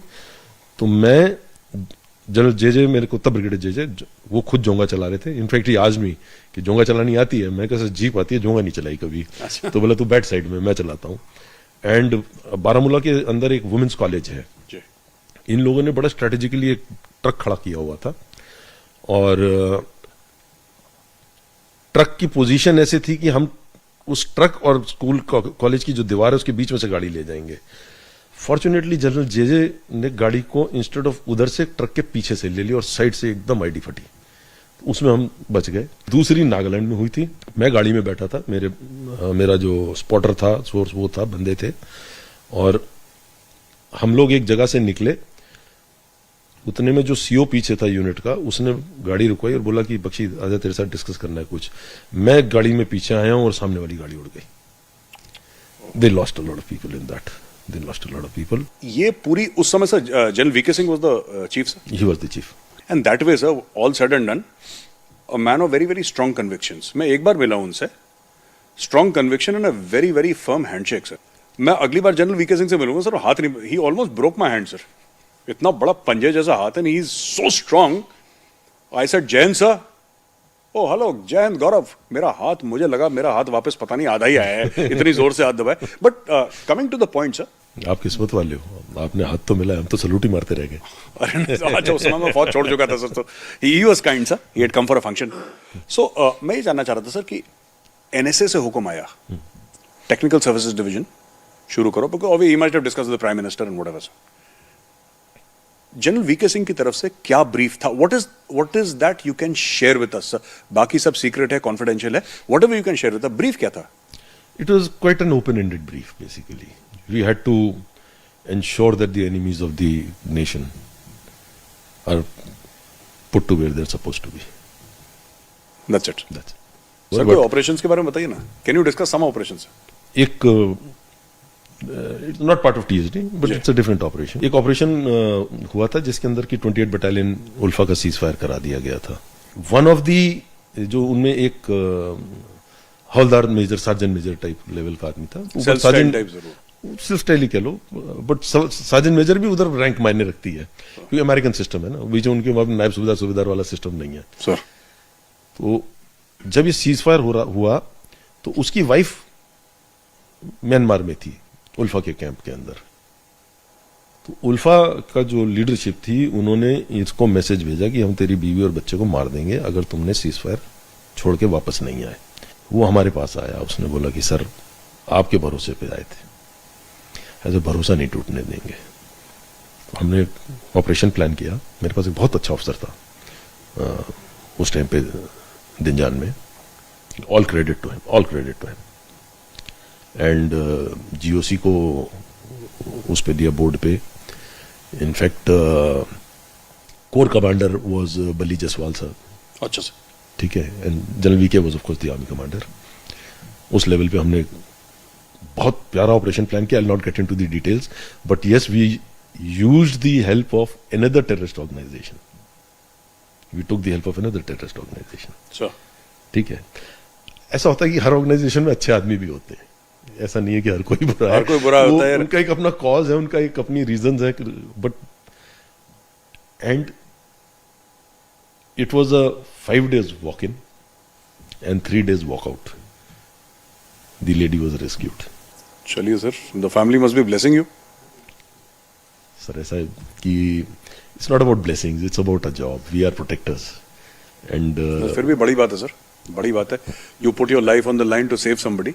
मारना तो आसान है सर, मारना तो बहुत आसान है। मारना तो मैं कहता हूँ सबसे आसान काम मारना है। बचाना सर, बचाना बहुत। जो टीएसडी की आपने टीम तैयार करी, ये आपने कैसे तैयार करी सर? क्या माइंडसेट आप देख रहे थे कि मैं इस अफसर को लूंगा तब मैं, this is what he will do and this is the mindset. I am not talking about the technical qualification sir, that will be secret. I am talking about the mindset sir. Who are you looking for? ऐसा है कि I was fortunate, क्योंकि मेरी बहुत नौकरी थी, वो 31-32 years in the intelligence, military intelligence. और मेरे को हर व्यक्ति की जो मैंने लिया उसकी कोर कॉम्पिटेंसी पता थी कि उसकी कैपेबिलिटी क्या है, क्योंकि ओवर द इयर्स आप अपने नेटवर्क्स बना लेते हो, आप अपने एसेट्स बनाते हो। हर आदमी की एक कितना जिगरा है। There is a very thin line between stupidity and bravery. ठीक है, ठीक बात है। And I needed to find people who are stupidly brave. मेरे पास सारे के सारे, एक अफसर, 2 अफसर को छोड़ के, एक मैंने सेलेक्ट नहीं किया था, वो एडीजी ने पहले कर लिया था select. He had a profile, he was x NSG, he was a brave man basically, very very brave man. उसको आप कहीं घुसेड़ दो वो घुस जाएगा। वो एक बार आंख मूंछ के नहीं देखेगा कि आपने बोल दिया कि इधर चले जा। अगर कमरे में 3 टेररिस्ट होंगे तो घुस जाएगा, वो पूछेगा नहीं। ठीक है।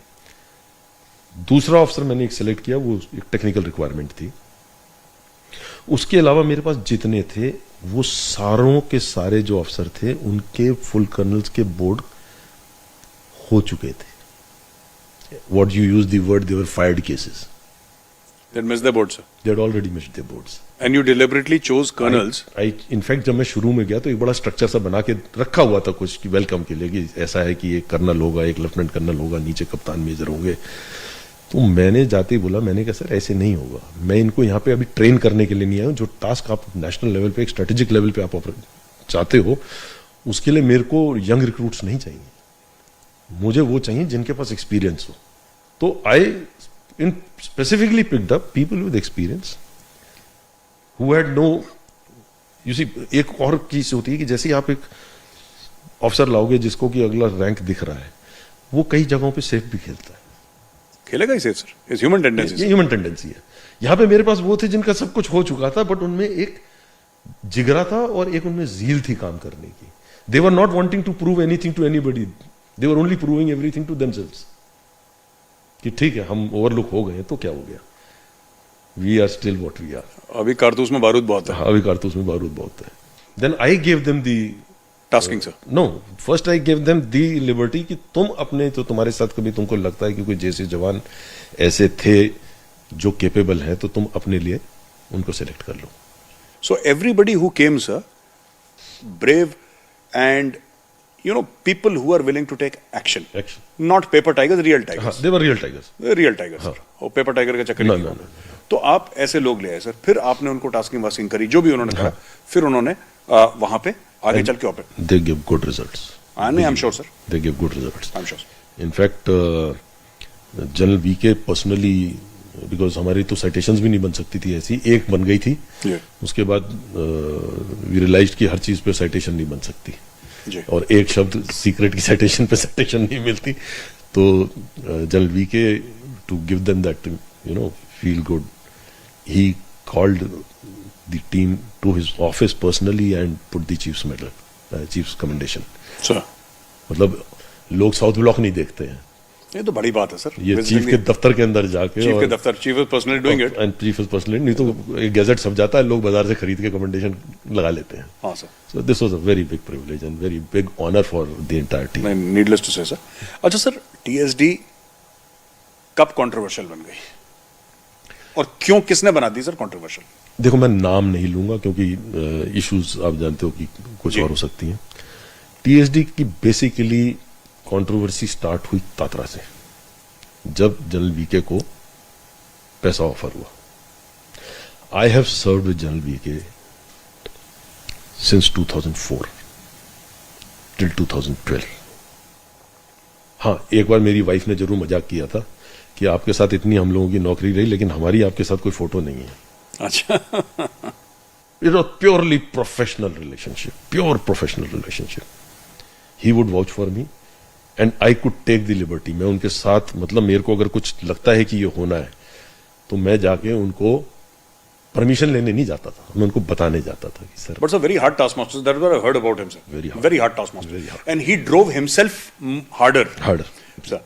अच्छा सर, टेल मी सर, ये आपने बोला कि जनरल वीके सिंह जब आर्मी चीफ थे तो जो टाटा की डील करवा रहे थे, टाटा मैं बता दूं हमारे जो व्यूअर्स को नहीं पता है, ये बड़े बड़े ट्रक्स हैं, दीज आर बिग ट्रक्स, उसमें टैंक भी चढ़ जाते हैं, उसमें मिसाइल्स भी माउंटेड होती हैं, दुनिया भर के काम होते हैं, हेवी ड्यूटी ट्रक्स, टन और टन उठाने वाले कैपेसिटी के ट्रक्स. टाटा, तो टाटा इंडियन आर्मी को बेचना चाहते थे, उसके लिए जनरल वीके सिंह को पैसा ऑफर करा सर.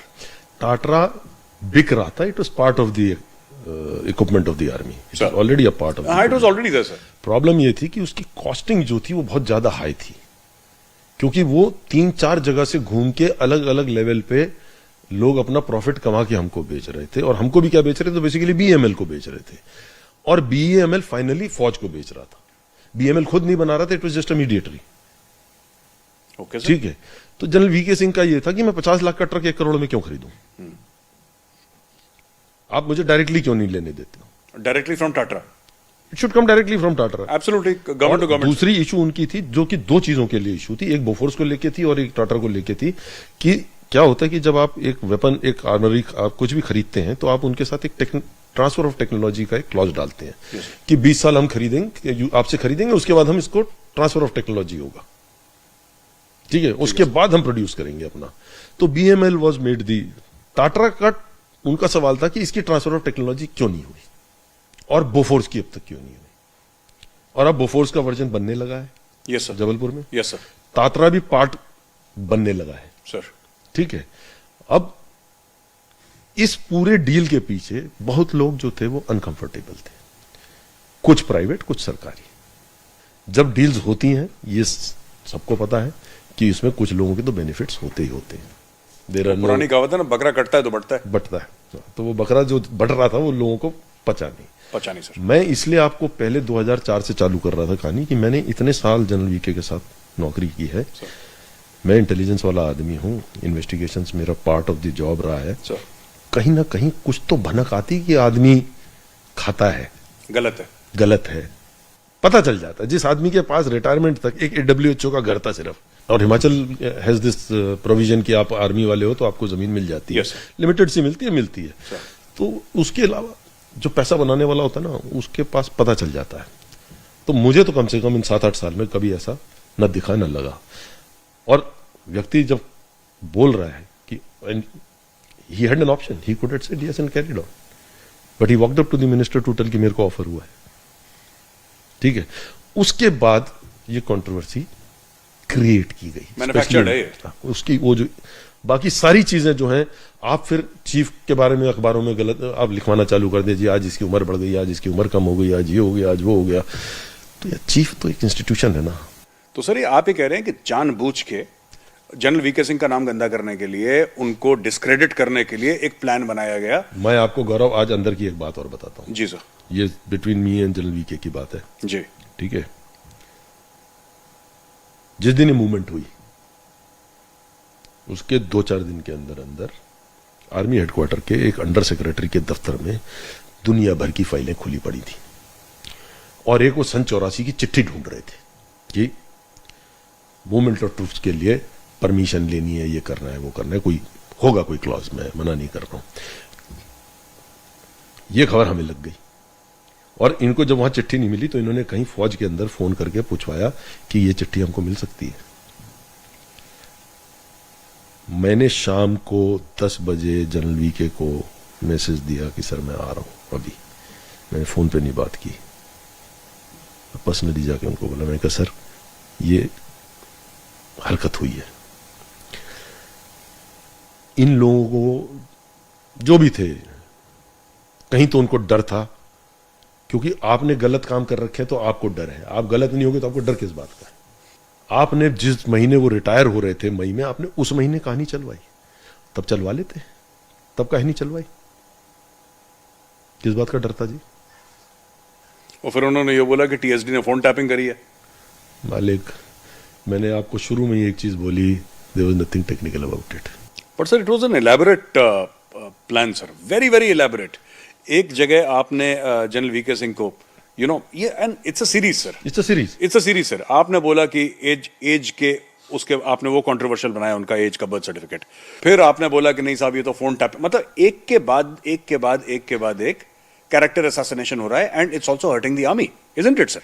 आप ये सोचिए कि मेरे दफ्तर में एक लेफ्टिनेंट जनरल रिटायर्ड, जो कि पहले सिग्नल इंटेलिजेंस हैंडल करता था जी, एक रिटायर्ड मेजर साहब जो कि जर्नलिस्ट बन गया, उसके साथ आया।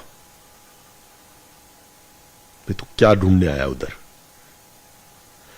मैं सच्ची बता रहा हूं गौरव, मैं I have survived on my instinct entire life. मैं इन नॉर्मल आर्मी की तरह नहीं थे हम कि 3 गाड़ियां प्रोटेक्शन की चल रही हैं, एक पिस्तौल लेके चलते थे, उसकी भी गारंटी नहीं, अगर पकड़ गए और अपने आप को गोली मारनी है वो चलेगी भी कि नहीं चलेगी। 9mm की आपको पता है, ब्राउनिंग की स्टोरी सर। हाँ, ब्राउनिंग की स्टोरी, फेंक के मारो तभी मर जाएगा सर, तभी मरे तो मरे सर, ब्राउनिंग। ठीक है, तो हम इंस्टिंक्ट पे जिए। उस दिन वो व्यक्ति मेरे दफ्तर में इक्विपमेंट प्लांट करने आया था, और उस पर्टिकुलर एक अखबार वाला का जर्नलिस्ट था जो कि मेजर साहब था, उसको लेकर आए अंदर ताकि वो आइडेंटिटी कार्ड दिखू के बोल के मैं major so and so. You see when an army officer moves in, he has a confidence, वो चौकीदार को या सिपाही जो खड़ा है उधर, गार्ड खड़ा है, उसको बना सकता है। फॉर्चुनेटली मेरा बंदा इस जनरल साहब को पहचान गया और ये भागे वहां से, नहीं तो इन्होंने इक्विपमेंट छोड़नी थी। मेरे यहाँ पे एक रेड होनी थी क्योंकि इन्वेस्टिगेशन चल रही थी, कई सारे बोर्ड और कई सारी इंक्वायरियां हो रही थी। ठीक है, अंदर आते, ढूंढते, और मैं 7 जन्म ले लेता, मैं बोलता रहता मेरा नहीं है, लेकिन मैं इसको प्रूव नहीं कर पाता। समय था, निकल गया। अच्छा समय स्टार्टेड, बुरा समय भी आता है। सीन लॉर्ड सर, बहुत देखा आपने। एक ना, क्या भगवान ने दिखा दिया, कुछ हुआ। एक जॉन एलिया बड़े फेमस शायर रहे हैं। हाँ सर, जॉन एलिया सर, हाँ सर। उनकी एक वो है कि जो जिंदगी जी ना जा सकी, हमने वो जिंदगी जी है। तो ये सब चीजें खत्म होती हैं सर, फिर लास्ट में मैं आता हूँ आपसे पूछता हूँ कि then TSD was shut down sir. It had become too controversial, ज्यादा कंट्रोवर्शियल हो गई थी टीएसडी। नहीं, the next chief did not want, see ऐसा होता है, it's the all organisations, I will not say army, because army बोलते साथ एक वो अलग से वो लग जाता है। All organisation, they have their own leaders depending on the kind of organisation. It was a particular chief who probably did not want to get into it. Sir last question मैं पूछूंगा सर, नॉट अबाउट टीएसडी। सवाल यह है कि जो TSD जैसे unit बनी sir, मैंने एक बात नोट करी है sir initially, because I have a coursemate, again I will not take his name, is serving sir, is serving brigadier, वो एसएफ में है sir, and he also told me this that किस तरीके से एम्प्लॉय करना है पैरा एसएफ को। A lot of people, he did not use the word suspicion. I am using the word suspicion. कि people are very suspicious about things that don't fall into that correct bracket, sir. ये आपने face करा sir ये TSD? देखो, मैं एक चीज बताता हूँ आपको, हम लोग ना बड़ा कॉमनली एक वर्ड फ्रेज यूज करते हैं, out of the box. Sir ये बोलने के लिए और एक बुकिश उसके लिए ठीक है, बट जब ब्रास टैक्स की बात आती है, people have a hesitant, they hesitate, resist करते हैं। ये है, ये देखा मैंने। जो भी थोड़ा सा उस खाके के बाहर है, उसमें घंटियां बजती हैं। तो फौज में तो बजेंगी sir, because it's a very strait jacketed, may not be the right word, but it's a very formal sort of an organisation, एक हायरार्की है सर। आप देखो ना कि हमारे में ड्रिल भी कैसे करनी है पता लिखा गया है, हमारे में शर्ट कैसे पहननी है, उसका बटन कौन सा खुला होगा, कौन सा बंद होगा, वो लिखा गया है। आप बेल्ट किस लेवल पे चौथे उसमें बांधोगे बटन पे, वो भी लिखी हुई है। तो हम लोगों की जो ट्रेनिंग है बेसिकली, वो बहुत स्ट्रिक्ट और स्ट्रक्चर्ड है कि आप इसके बियॉन्ड जा नहीं सकते हो।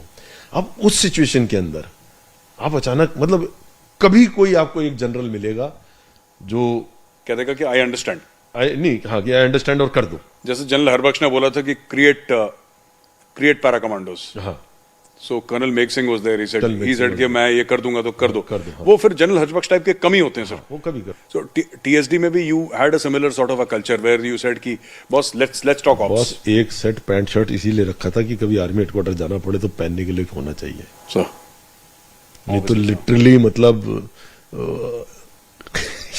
जो पहन लो चल लो, काम से मतलब है sir. I was travelling, I was literally eating a meal every 3rd day in a flight.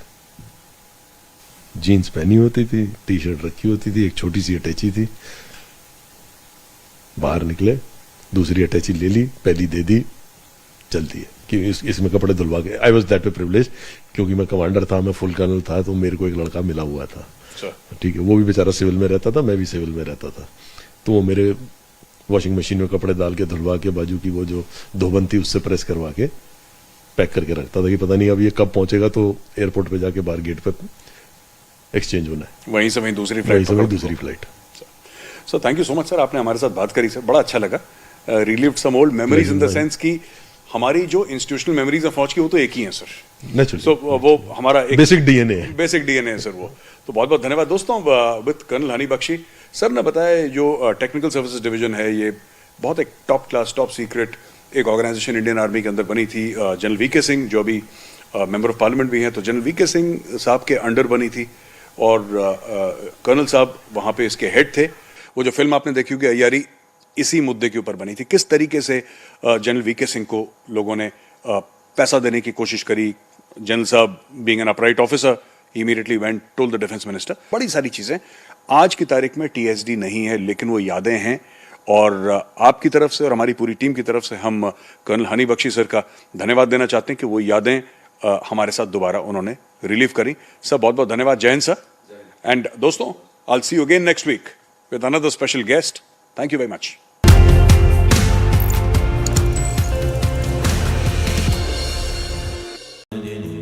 Amity has been ranked India's #1 not-for-profit private university for 10 years, with top 10 ranked institutions in management, engineering, biotech, law, masscom, telecom, hospitality, fashion and more. Yet another top ranking for Amity University. Illicit liquor smugglers attacked the police team of the excise department in Bihar's Bhojpur. The police team was attacked during a raid. Male and female officers were attacked brutally with bricks and stones. As the smugglers resorted to stone pelting, 11 policemen were injured in the operation and 4 police vehicles of the excise department were damaged.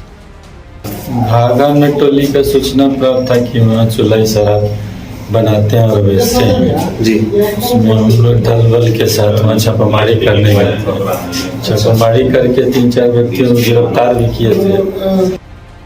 This is second such incident of attack on the product department team within a month. An FIR has been registered in the case. However, no arrest has been made so far. Multiple such incidents reported in the dry state of Bihar.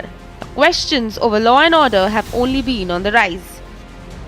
Bureau Report, Republic TV. Illicit liquor smugglers attacked the police team of the excise department in Bihar's Bhojpur. The police team was attacked during a raid. Male and female officers were attacked brutally with bricks and stones. As the smugglers resorted to stone pelting, 11 policemen were injured in the operation and 4 police vehicles of the excise department were damaged. भागा में टोली का सूचना प्राप्त था कि वहाँ चुलाई शराब बनाते हैं और बेचते हैं जी। उसमें हम लोग दल बल के साथ वहाँ छापामारी करने गए थे। छापामारी करके 3-4 व्यक्तियों को गिरफ्तार भी किए थे। This is second such incident of attack on the product department team within a month. An FIR has been registered in the case. However, no arrest has been made so far. Multiple such incidents reported in the dry state of Bihar. Questions over law and order have only been on the rise. Bureau Report, Republic TV. Illicit liquor smugglers attacked the police team of the excise department in Bihar's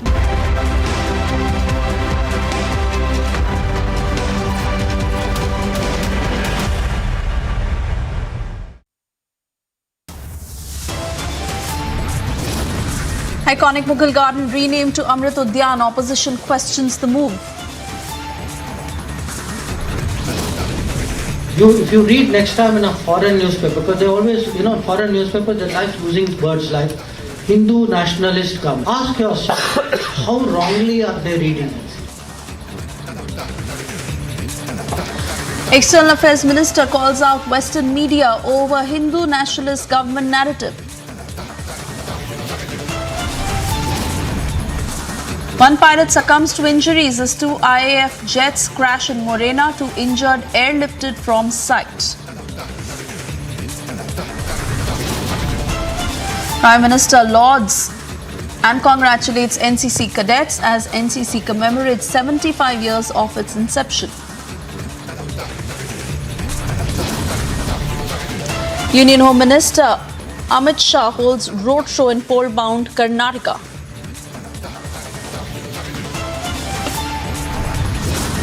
World in shock over the video of Tyre Nichols, 29-year-old black man brutally beaten up in police custody.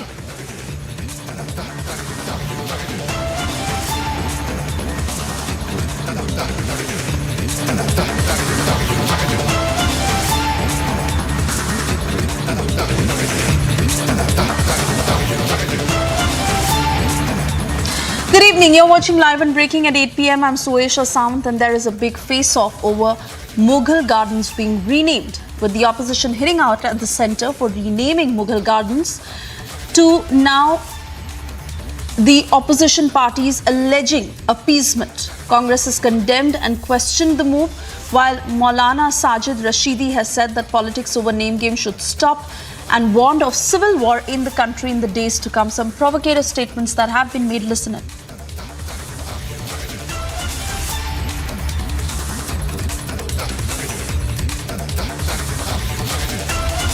Mughal garden जो नाम था वो शहनशाहियत की तरफ मंसूब है, बादशाहों की तरफ उसकी निस्बत है। मुगल गार्डन का मतलब ये नहीं है कि ये मुगलों का गार्डन है, ऐसा नहीं था। चूँकि राष्ट्रपति भी मुल्क का बादशाह होता है, इसलिए राष्ट्रपति भवन के अंदर जो गार्डन है उसको मुगल गार्डन का नाम दे दिया गया। लेकिन ये संकीर्ण सोच है हिंदुओं को खुश करने के लिए कि उसका नाम बदल दिया गया। मेरा मानना ये है कि अगर नाम बदलने की ही सियासत आपको करनी थी तो फिर जो जनता से वादे आपने किए थे वो नहीं करने चाहिए थे। और मुझे तो ऐसा लग रहा है कि आने वाले टाइम में महात्मा जी का नाम बदलकर महात्मा गांधी की जगह जो है मोदी को गांधी बना दिया जाएगा और लोग फिर जो है बाबा कौम जो है या राष्ट्रपिता मोदी जी को कहना शुरू कर देंगे, क्योंकि इसी तरह की हवा बना रहे हैं। तो ये जिस तरह के नामकरण की राजनीति चल रही है ये देश के लिए अच्छी नहीं है। और आने वाले टाइम में आप देखिए देश उस कगार पे खड़ा हो जाएगा जाकर धर्म युद्ध क्या बोलते हैं उसको, हिंदी मुझे नहीं आ रही है, कि अंदर के लोगों में ही युद्ध शुरू हो जाएगा, जैसे आपने देखा श्रीलंका। मोदी का सबका साथ, सबका विकास, सबका विश्वास सिर्फ एक जुमला है, एक घोषणा, एक झूठ है, कुछ नहीं है। विकास के नाम पे भी बीजेपी कुछ नहीं है। 8 साल से बीजेपी सरकार सत्ता में डेवलपमेंट के नाम पे सिर्फ एक ही काम करना जानती है, वह नामकरण। अब मुगल गार्डन का नाम चेंज कर दिया। अरे क्या नाम चेंज करने से देश का जो युवा बेरोजगार घूम रहा है क्या उसको रोजगार मिल जाएगा? क्या ये जो पेट्रोल डीजल गैस के भाव इतने बढ़ते जा रहे हैं क्या वो कम हो जाएगी? नहीं होएगा ना। मगर बीजेपी असल मुद्दों से ध्यान भटकाने के लिए सिर्फ नामकरण की सियासत पे आ गए। अभी इसी तरह उन्होंने मुंबई के अंदर मलाड में एक गार्डन था, टीपू सुल्तान गार्डन, परसों से था, उनका नाम चेंज करना चाहते हैं। क्यों भाई? हम बताते हैं कि हम टीपू सुल्तान की तारीफ क्यों करते हैं। टीपू सुल्तान एक बहादुर रूलर थे।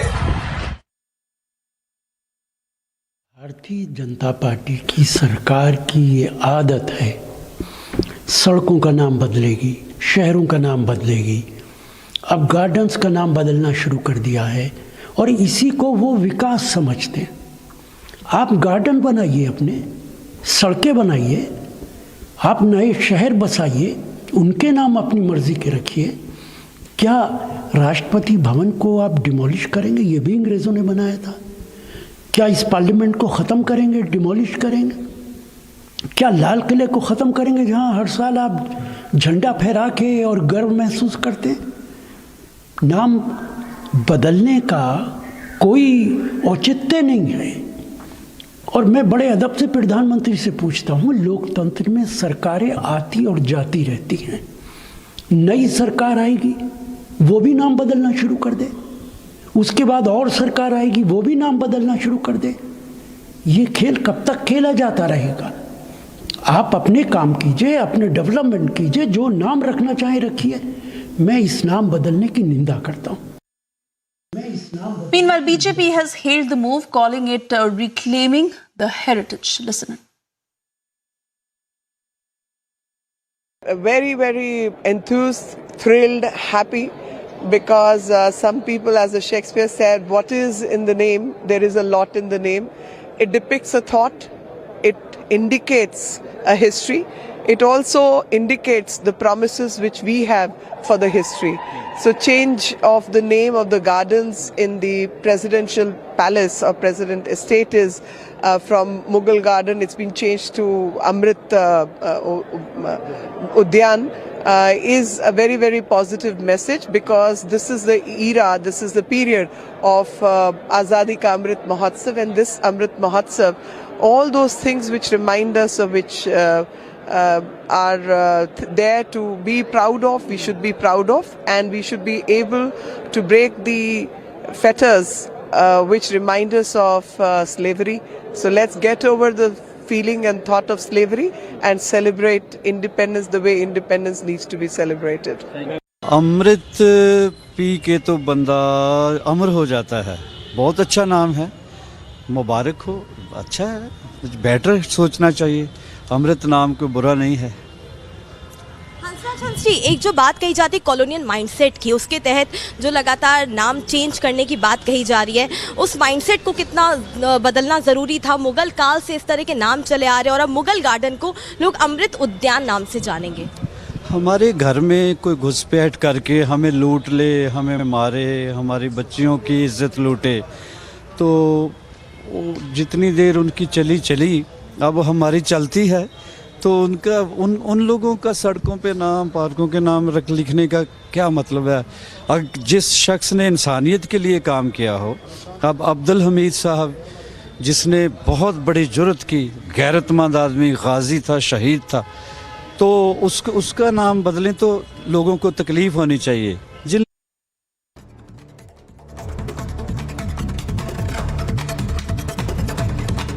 Meanwhile, the Sukhoi 30 and Mirage 2000 aircraft crashed near Morena in Madhya Pradesh. Search and rescue operations were launched. 2 aircrafts had taken off from the Gwalior Air Base where an exercise was ongoing.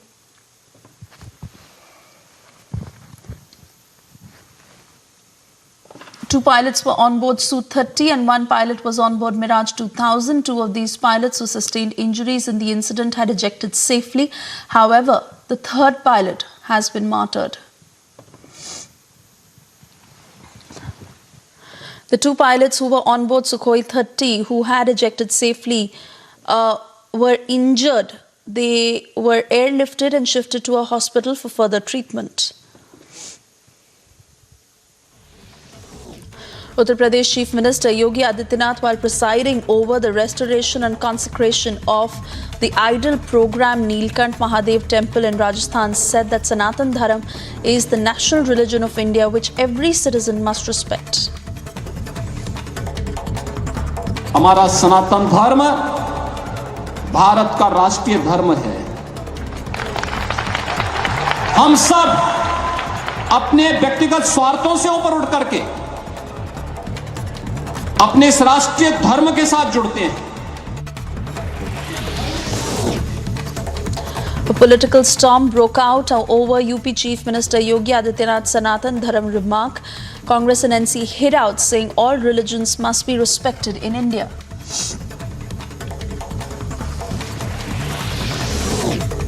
Delhi University formed a 7-member panel to probe the January 27 ruckus outside arts faculty over BBC documentary screening. The committee, headed by DU Proctor Rajni Abbey, has been asked to submit its report to Vice Chancellor Yogesh Singh by 5 p.m. on 30th January. As BJP gears up for 2023 elections, Union Home Minister Amit Shah held a mega roadshow in Porvoon, Karnataka.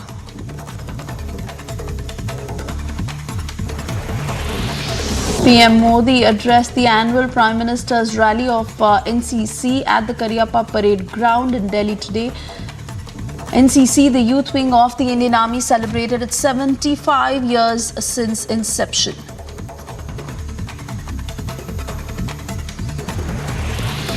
Ahead of crucial talks with the cash-strapped Pakistan government, the IMF has found over 2,000 billion rupees breach in budgetary estimates for 2022-23 in its initial assessment.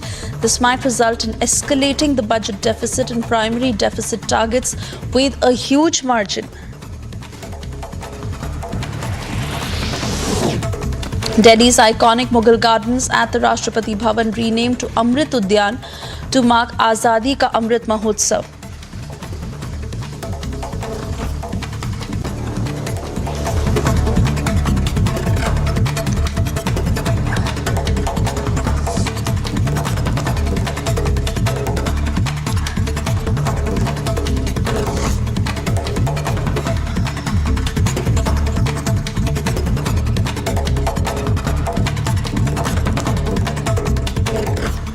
And moving on, a big controversy that has broken out over SP leader's comment where Abu Azmi has mocked the Pandit genocide and said that only 89 Pandits were killed while the rest of Kashmiri Pandits ran away. Listen in.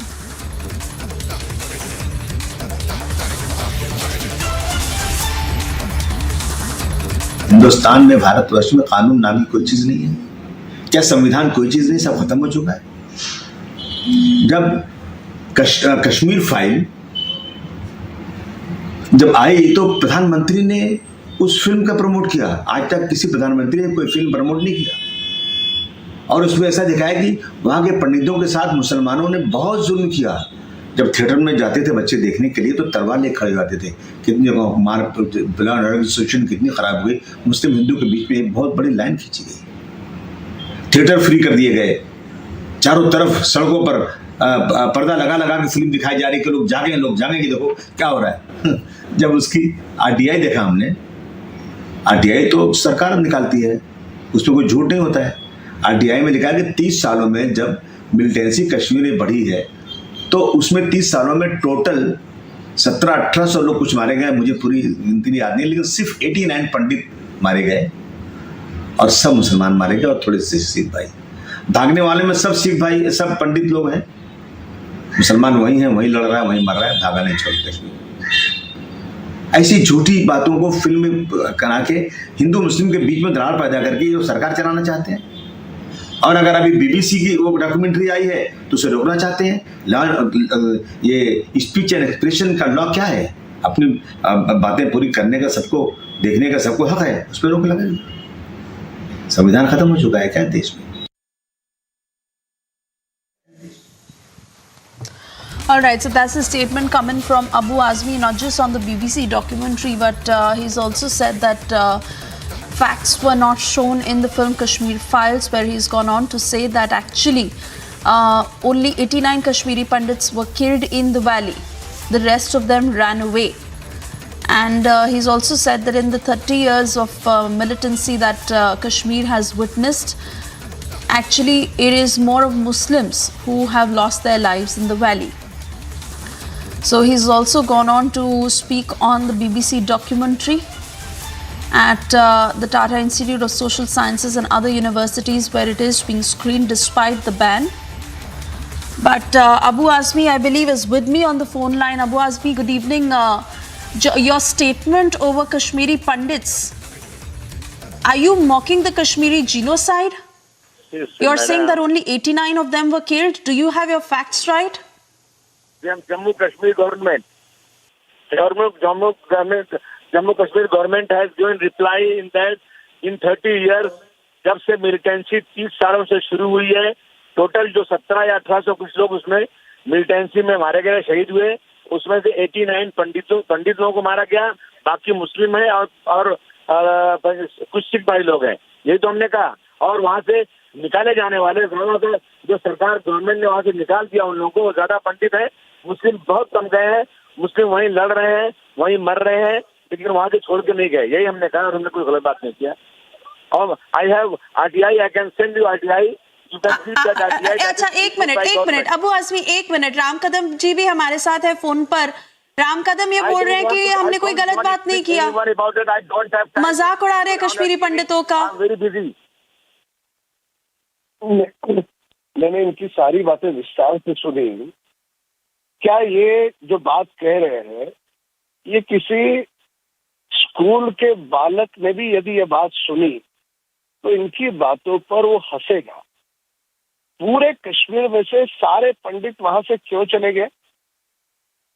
दिन में रात में किस प्रकार से घुस करके उन पर भयानक अत्याचार किए गए, उनका छलावा किया गया, उनको क्रूरता से मारा गया।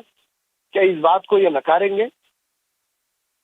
केवल भटकाने वाली बातें करके ये काम नहीं चलेगा। यह वास्तव है कि मोदी सरकार आने के पहले कश्मीर में वहां पर हिंदुओं के साथ बहुत बड़े पैमाने पर अत्याचार हुआ, उनको वहां से भाग के चले जाए इस प्रकार का माहौल बना। कई लोगों को मारा गया, मारने के बाद कई लोगों की लाशें तक नहीं मिली। यह वास्तव है, इसे नकारा नहीं जा सकता। इस कारण ये जो आरटीआई जो खुद के लिए कन्वीनियंट है, इस प्रकार के आरटीआई निकाल करके लोगों को वे गुमराह करने का प्रयास न करें।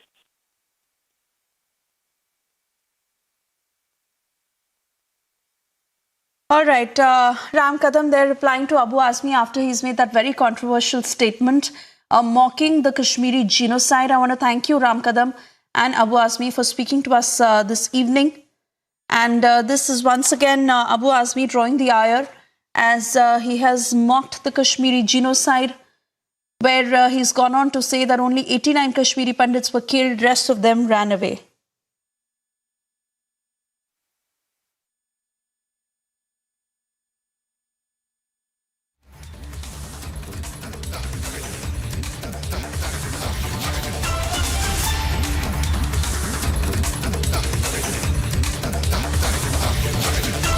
And we'll try and get you further responses on the same, as it is the SP leader who's landed himself in a major controversy over these absolutely misleading statements that he's made, where he's mocked the Kashmiri genocide and he's also rooted for the BBC documentary that is banned and how it is being screened despite the ban, and he has gone on to support it. With that, we step into a very short commercial break.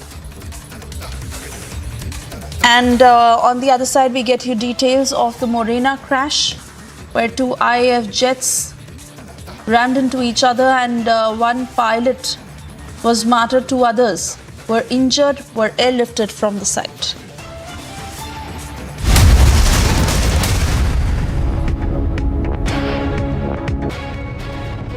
Illicit liquor smugglers attacked the police team of the excise department in Bihar's Bhojpur. The police team was attacked during a raid. Male and female officers were attacked brutally with bricks and stones. As the smugglers resorted to stone pelting, 11 policemen were injured in the operation and 4 police vehicles of the excise department were damaged. भागा में टोली का सूचना प्राप्त था कि वहाँ चुलाई शराब बनाते हैं और बेचते हैं जी। उसमें हम लोग दल बल के साथ वहाँ छापामारी करने गए थे। छापामारी करके 3-4 व्यक्तियों को गिरफ्तार भी किए थे। This is second such incident of attack on the product department team within a month. An FIR has been registered in the case. However, no arrest has been made so far. Multiple such incidents reported in the dry state of Bihar. Questions over law and order have only been on the rise. Bureau Report, Republic TV.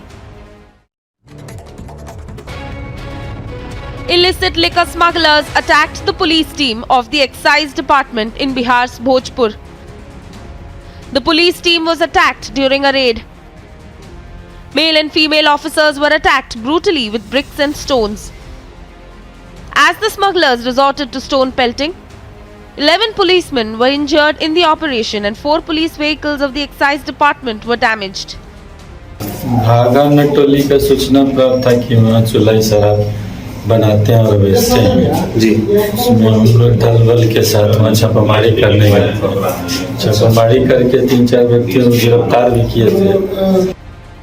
This is second such incident of attack on the product department team within a month. An FIR has been registered in the case. However, no arrest has been made so far. Multiple such incidents reported in the dry state of Bihar. Questions over law and order have only been on the rise. Bureau Report, Republic TV. Illicit liquor smugglers attacked the police team of the excise department in Bihar's Bhojpur. The police team was attacked during a raid. Male and female officers were attacked brutally with bricks and stones. As the smugglers resorted to stone pelting, 11 policemen were injured in the operation and 4 police vehicles of the excise department were damaged. भागा में टोली का सूचना प्राप्त था कि वहाँ चुलाई शराब बनाते हैं और बेचते हैं जी। उसमें हम लोग दल बल के साथ वहाँ छापामारी करने गए थे। छापामारी करके 3-4 व्यक्तियों को गिरफ्तार भी किए थे। This is second such incident of attack on the product department team within a month. An FIR has been registered in the case. However, no arrest has been made so far. Multiple such incidents reported in the dry state of Bihar. Questions over law and order have only been on the rise. Bureau Report, Republic TV.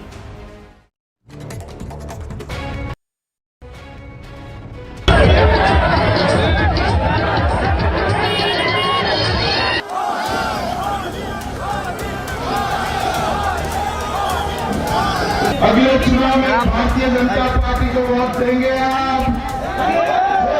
देंगे ना?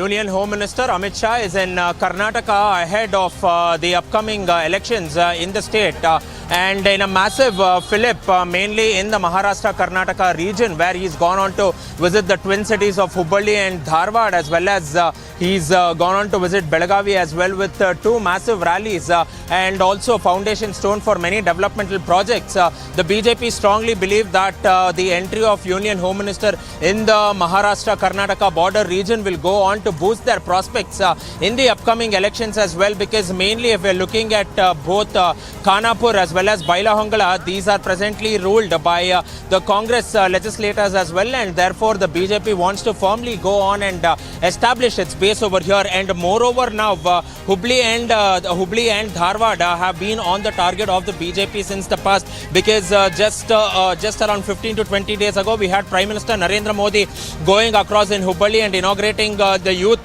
festival as well, and now Union Home Minister Amit Shah coming here and laying a host of developmental projects is a big boost as well. And this is in regards to the Mission 150, which the BJP have set a target of getting 150 seats out of the 224 assembly constituencies in Karnataka as well. Now largely the focus remains on the Maharashtra-Karnataka region, and apart from that, shortly we will also be seeing the Union Home Minister going to Kalyana Karnataka, and well as again the old Mysuru region and the central regions of Bengaluru too.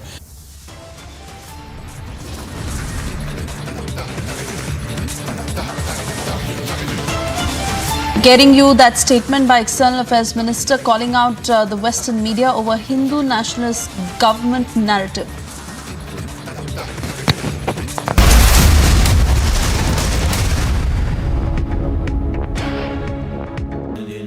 Amity has been ranked India's #1 not-for-profit private university for 10 years, with top 10 ranked institutions in management, engineering, biotech, law, mass comm, telecom, hospitality, fashion and more.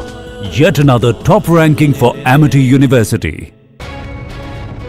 Illicit liquor smugglers attacked the police team of the Excise Department in Bihar's Bhojpur. The police team was attacked during a raid. Male and female officers were attacked brutally with bricks and stones. As the smugglers resorted to stone pelting, 11 policemen were injured in the operation and 4 police vehicles of the Excise Department were damaged. भागा नटोली का सूचना प्राप्त था कि वहाँ चुलाई शराब बनाते हैं और बेचते हैं जी। उसमें हम लोग दल बल के साथ वहाँ छापामारी करने गए थे। छापामारी करके 3-4 व्यक्तियों को गिरफ्तार भी किए थे। This is second such incident of attack on the product department team within a month. An FIR has been registered in the case. However, no arrest has been made so far. Multiple such incidents reported in the dry state of Bihar. Questions over law and order have only been on the rise. Bureau Report, Republic TV.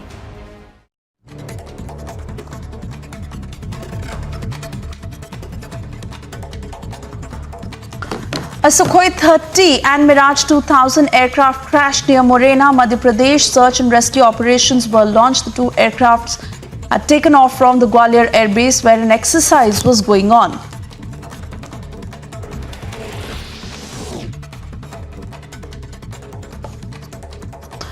Two pilots were on board Su-30 and 1 pilot was on board Mirage 2000. 2 of these pilots who sustained injuries in the incident had ejected safely, while 1 pilot has been martyred.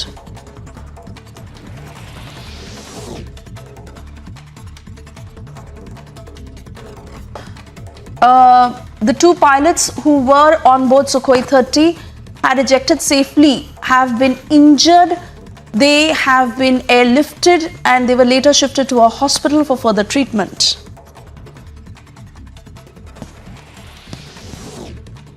Uttar Pradesh Chief Minister Yogi Adityanath, while presiding over the restoration and desecration of the idol program Nilkant Mahadev Temple in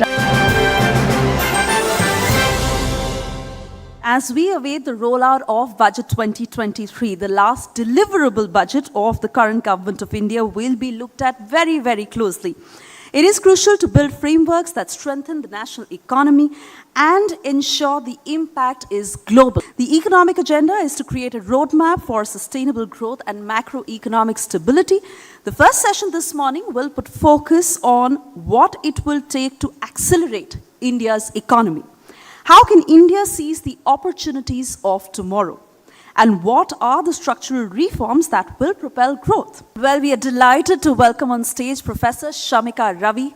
Professor Ravi is the Vice President, Economic Policy at the premier think tank ORF. She was previously a member of the Economic Advisory Council to the Prime Minister of India. Professor Ravi is a non-resident senior fellow of the Governance Studies program at the Brookings Institution, Washington, D.C., and holds a PhD in economics from NYU. She has been a part of key working groups of the SEBI, the Ministry of Commerce and Industry, and various top institutions in India and beyond. Her research work on India's growth and development has been featured and frequently cited by leading global media outlets.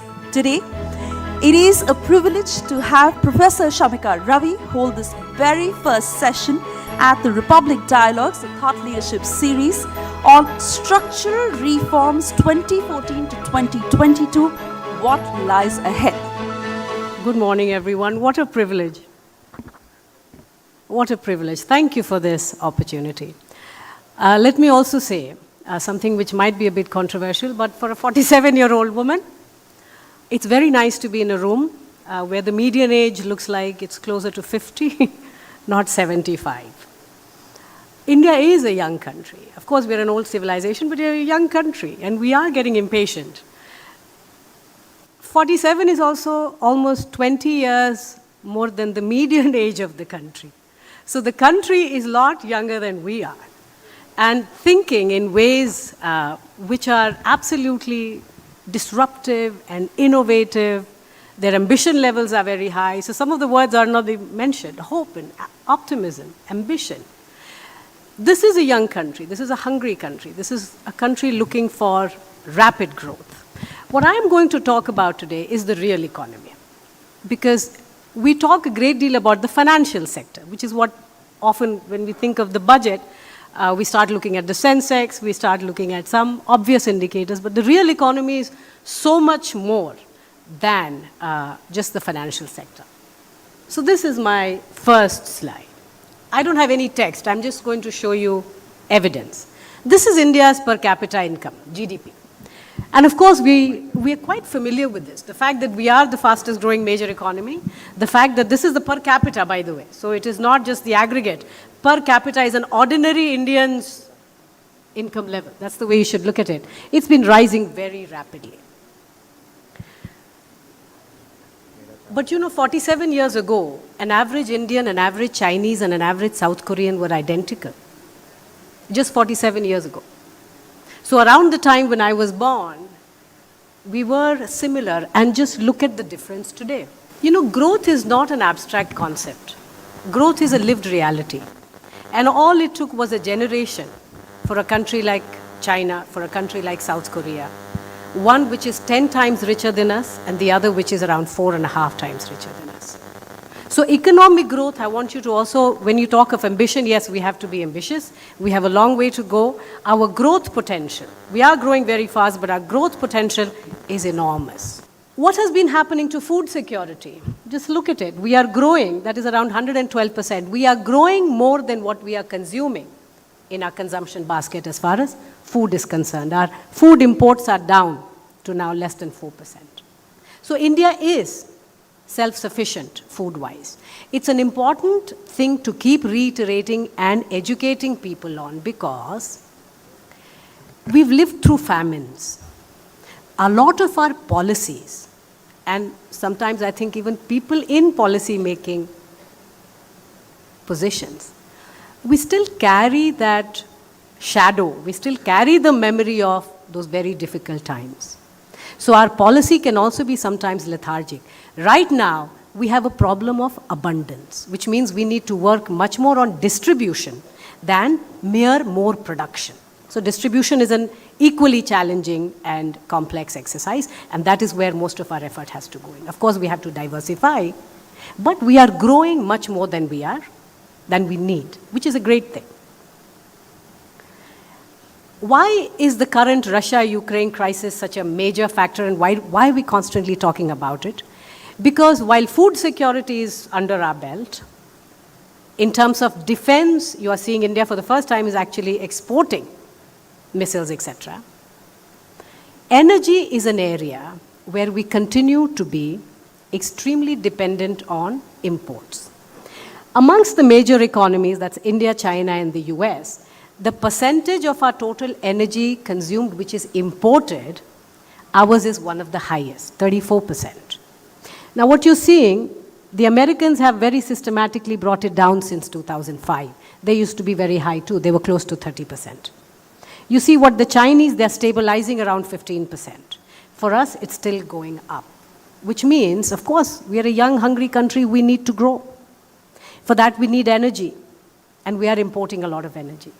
But moving forward, this is basically to tell you why we need such a mass movement towards renewable. We need a green revolution equivalent in the energy space.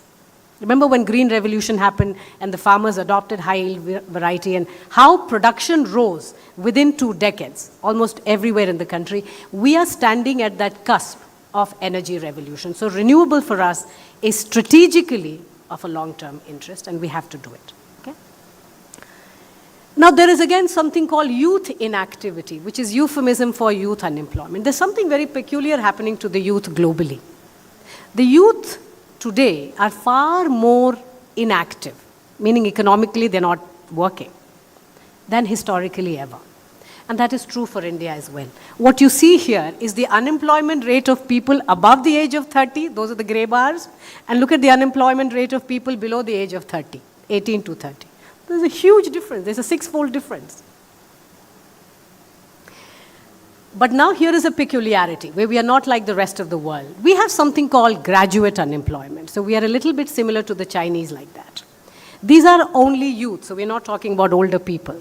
Look at the unemployment rate of people who have graduate degree and above amongst the youth. So these are all 18 to 30-year-olds who all have at least a graduate degree. These are the red bars. Look at their unemployment. Compare that to the unemployment of the youth who are almost uneducated, primary and below. They are working. The unemployment rate for the uneducated youth is very low, while the unemployment rate for the highly educated in the country is almost 6 times as much. That is a bizarre situation, right? Historically, we were taught that you study hard, and the more you study, you're likely to get better jobs. But that is not true anymore. The more educated you are, the more likely you are to sit at home today. And that is a problem. What we have to get the youth to also do is take up risks. Now you appreciate why Startup India and the whole atmosphere and the climate around startups is so important. The mindset has already changed, but we need to change it beyond, amongst the older lot as well. You know, the cool kids, when we were in college, cool kids carried a guitar. Today, cool kids in a college have a startup. So the nature of aspirations and the kind of ambition the youth are holding are different. They're no longer looking for that safe, secure, salaried employment, which perhaps even our generation sought, right? And this is a reflection of. So managing expectations is a very important part of this decision. Now I want to talk a little bit about agriculture. Right? I have these are all snippets of lots of research, but it's important because these are structural aspects of the economy. The whole brouhaha we had around the farm laws. For last 40 years, economists on the left, right, center, whatever your political orientation, everybody agreed that we need farm reforms. We needed those farm laws, but we couldn't prevail, right? And I want to showcase to you why Punjab, it is a case study today. Punjab is that black line. Punjab used to be the richest state of the Union until 18 years back, not very long. 18 years is all it took. The richest state of India, when an average Haryanvi was poorer, average Himachali, all these states were poorer than Punjab. Today, an average Haryanvi is 1.5 times richer than an average Punjabi. Himachal Pradesh has taken off. You see what has happened, and this is why the debate on freebies, and you've heard the Prime Minister talk about it. This is a public debate we will have to have. And Punjab remains a case study of why we cannot continue with these kind of policies. Punjab, the richest state, is an agricultural state. It continued to cross-subsidize agriculture by almost penalizing industry.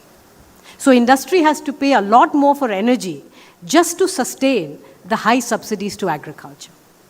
Now when that happens, and couple that with poor labor laws, etc., and regulatory burden, what happens to industry in today's day and age? They are not stuck to a state anymore. They will move. So what happened to most of the industries in Punjab? They moved. Where did they go to? Some actually went beyond to Vietnam, China, etc., but almost the whole bulk moved to Himachal, Haryana, Manesar, Rajasthan, that whole belt. So in a competitive federal structure, which India is today, and every state is hungry to get more investment, no state can continue with such regressive policies. Of course, when you make electricity or power very, very cheap for any group of producers, in this case farmers, Punjab is growing rice. They don't have rainfall, but they are growing rice. You can imagine what that does to the ecology. So it has one of the fastest decline in water table. When we were in college, almost our schools, our sports equipments came from Punjab. A lot of textiles, woolens, everything came from Punjab. Punjab today has seen such rapid deindustrialization. Industries have moved out. And deindustrialization in today's day and age, you can imagine what that means for jobs. It's a border state, so there are all kinds of other repercussions.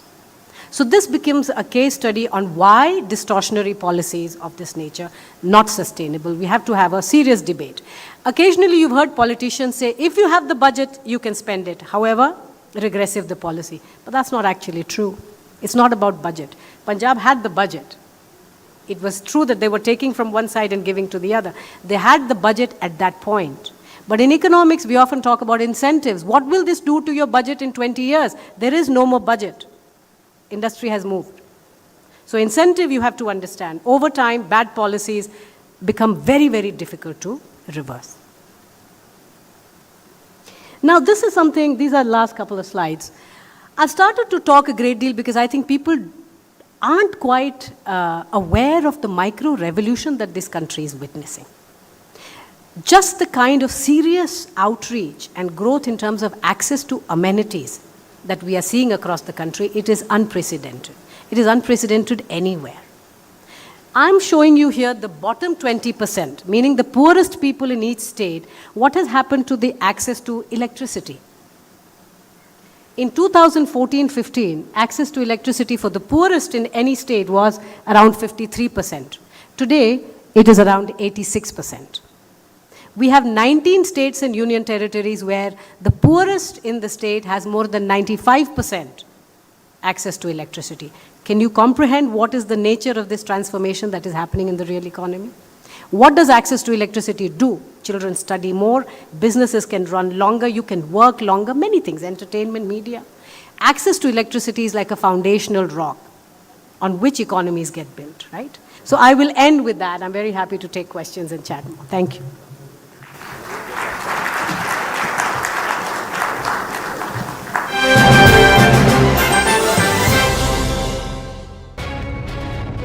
Illicit liquor smugglers attacked the police team of the excise department in Bihar's Bhojpur.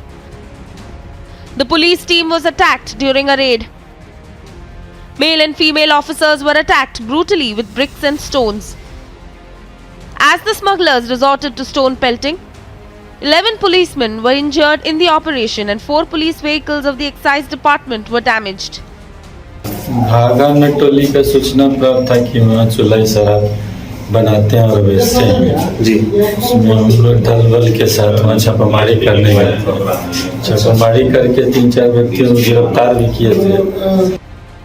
This is second such incident of attack on the product department team within a month. An FIR has been registered in the case. However, no arrest has been made so far. Multiple such incidents reported in the dry state of Bihar questions over law and order have only been on the rise. Bureau Report, Republic TV.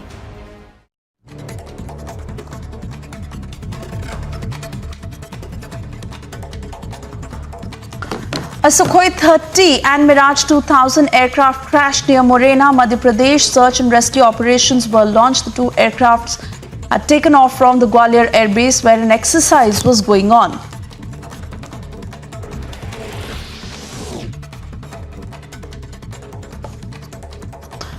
Two pilots were on board Su-30 and one pilot was on board Mirage 2000. Two of these pilots who sustained injuries in the incident had ejected safely, while one pilot has been martyred.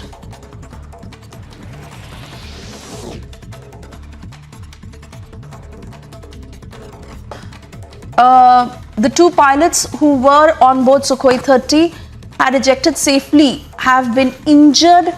They have been airlifted and they were later shifted to a hospital for further treatment.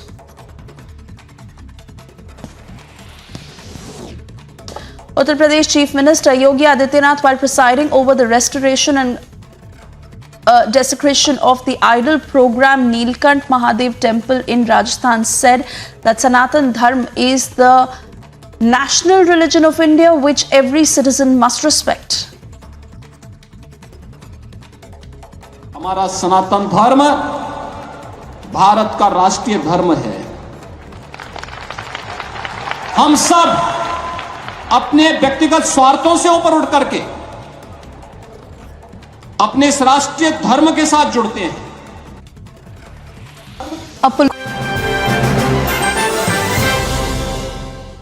Mr. Rajan Navani, as a digital futurist entrepreneur like you've known him, many of you also know him as the chairman and MD of the Indian arm of Jetline Group and Jet Synthesis.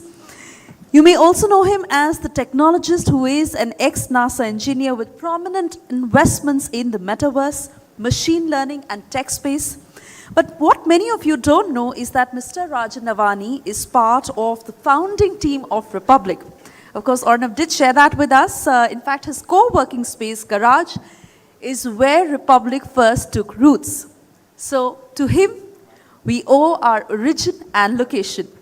As the founder and CEO of Jet Synthesis, he has a vision to digitally transform India.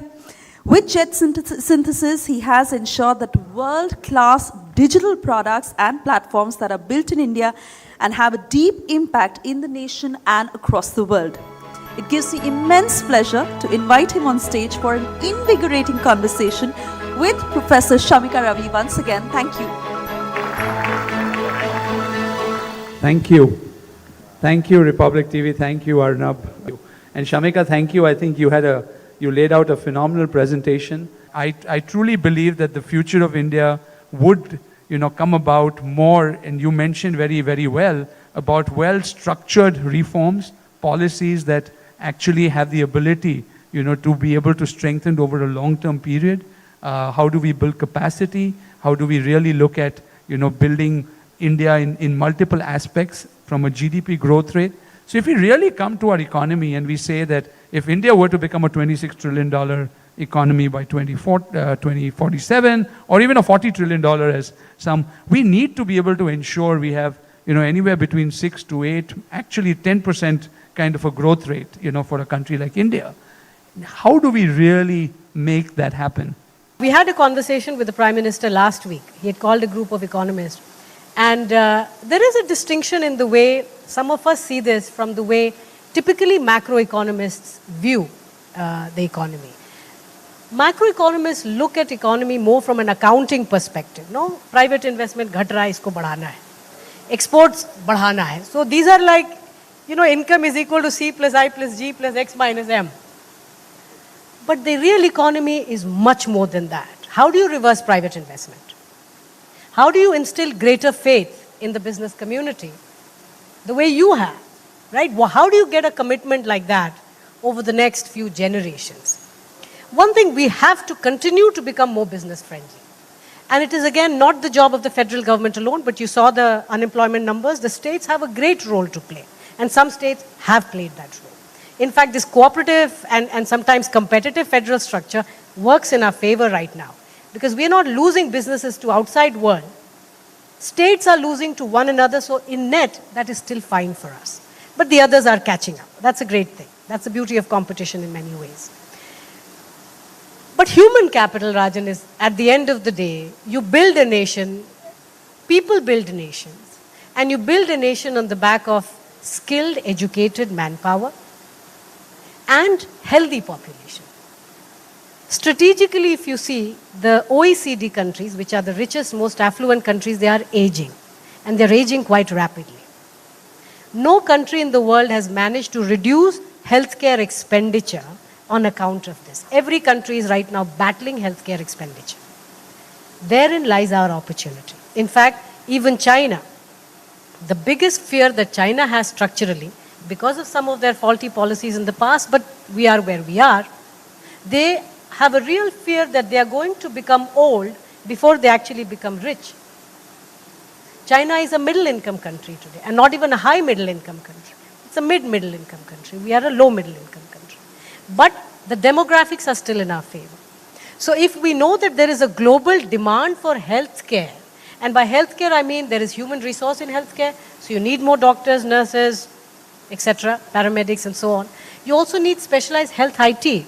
In fact, a lot of the AI solutions which are emerging, which are getting deployed in the market, are in healthcare, because such is the desperation of healthcare costs. You have to reduce it. Then of course, I mean, we have fancied ourselves, and rightfully so, being pharmacy to the world, but we have to continue to build on that. We have to manufacture and design and do the required R&D. So healthcare now has to be viewed as an engine of growth, not as a social sector. And I think that is a mind sort of a change we need to bring about in policymakers, and I think in the market at large. Right? Yeah, I think in health, particularly when we look at, again, the young demography, wellness has become a key driver of that. And if you're looking at, countries around the world, I was in Singapore on a thing, and I think they're all looking at how the state expenditure will happen towards keeping people healthy rather than addressing, the state subsidies. So I think all of these subjects will become mainstream. And I think India has an opportunity to kind of, take that forward. You talked of China, right? At a time when the world is talking today in moving tracks to a supply chain of China plus one, I think 2047 from everyone should be talking an India plus one strategy, right? And if we have to bring that shift, right, not only that it will be China plus India, which is what everybody's talking today, but if the conversation has to be we have to have an India plus one strategy, again, this next 25 years, what are those few things that you feel need to be addressed on priority? Because you've been closely watching the developments, and what do you think needs to get done? I think earlier the complaint used to be the infrastructure sucks, that it takes forever to move things and so on. I think on the infrastructure front, Rajan, we have come a long way. There is a networked economy which is getting created from state to state, which is great. Today, I think our biggest constraint remains skill. And I think in terms of adoption of technology, we need for businesses to also adopt. And I think that is where the competition that our businesses are facing today are not as much from the external global players right now, but more from, across each other. I think striking and imbibing a greater sense of competition, which perhaps will lead, or the market forces you to adapt technology. We need those kind of ease of doing businesses, and we need the kind of competition policies. So on the policy front, tons of work beyond finance. I think we somehow limit our conversations on economy to access to finance. So the finance ministry is expected to put this much into that sector and so much. I think the conversation has to go much, much beyond finance, because industry after industry, almost all surveys that we do, including the annual survey of industries, the markets, the businesses are telling you it's not capital. Capital we will figure out. It's more the real skills. It is the regulatory burden which we still have. In fact, the Prime Minister's call now is to decriminalize, there is a bill being prepared, to decriminalize a lot of economic business activities, right? The Factories Act, etc., which are archaic. Yeah, no, I think technology and what you rightly mentioned, startups and entrepreneurship is going to be the driver of economic strength and can create, massive change fairly quickly. we need to continue working on building confidence within the business community, Rajan. Our private investments have to rise. We cannot have long-term sustainable exponential growth on the back of government spending. Our private investments have been falling for the last 10 years, and that has to be reversed. That will not get reversed by simply asking for it. That will require, that will not even just get done by changing rules. And here I'm saying the state, which is not merely the government, our laws also. So I think that's why I say it has to go beyond government. The government is a very large part of it. When we say reduce regulatory burden, that is the rules, and the rules are changing. Mark my words, there is tremendous pressure on Delhi and within, to the administration to decriminalize things, continue to make things smoother from the regulatory perspective. But the confidence building that is required will require this continued work from the judiciary, from the government, and for the businesses to continue to work closely with. Yeah, I think the key word here is trust, right? How do we build trust between government, industry, civil society? And I think that's a virtuous cycle. Because once the trust comes, I think, and the alignment that comes, we can, continue to grow ahead. Thank you.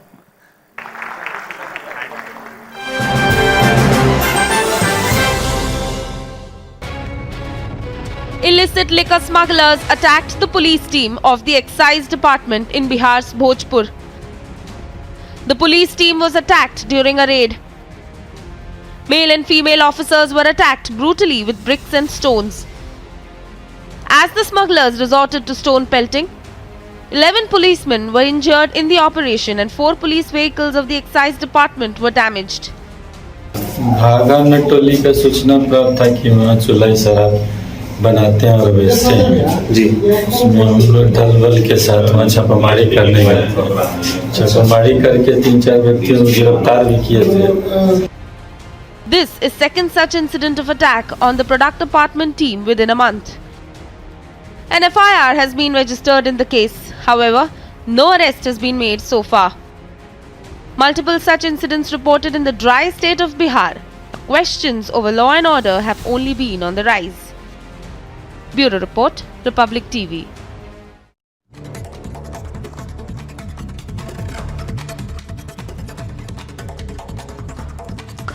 A Sukhoi 30 and Mirage 2000 aircraft crashed near Morena, Madhya Pradesh. Search and rescue operations were launched. The 2 aircrafts had taken off from the Gwalior Air Base where an exercise was going on.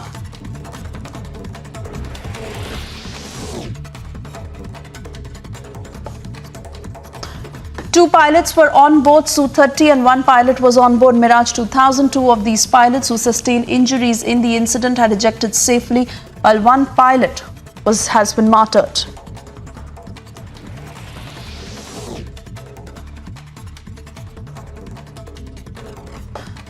The 2 pilots who were on board Sukhoi 30 had ejected safely, have been injured. They have been airlifted and they were later shifted to a hospital for further treatment.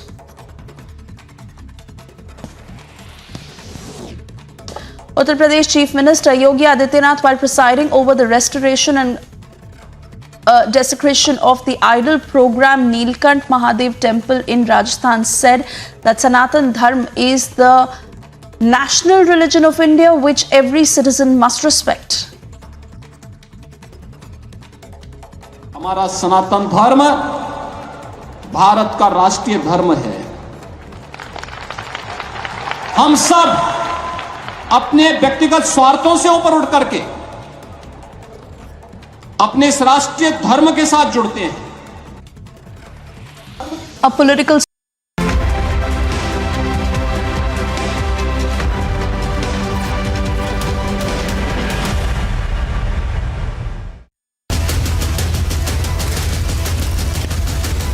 burning question.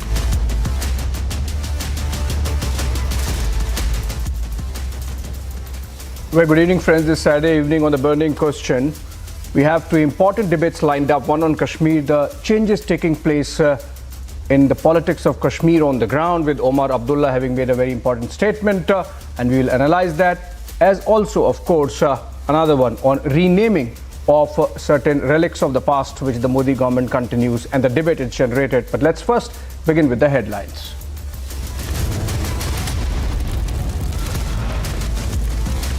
Iconic Mughal garden renamed to Amrit Udyan inside Rashtrapati Bhavan. Opposition questions the move. If you read next time in a foreign newspaper, because they always, foreign newspaper, they like using words like Hindu nationalist come. Ask yourself, how wrongly are they reading it? External Affairs Minister Dr. S. Jaishankar calls out Western media over Hindu nationalist comment narrative.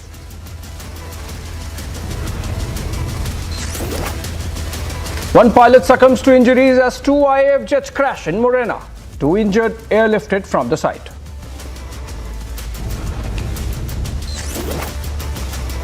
Prime Minister Modi lauds and congratulates NCC cadets as the NCC commemorates 75 years of its inception.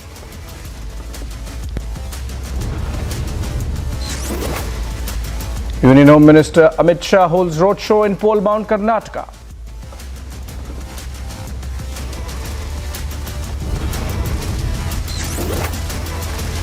Violent shock over video of Tyre Nichols, a 29-year-old black man brutally beaten up in police custody in the United States.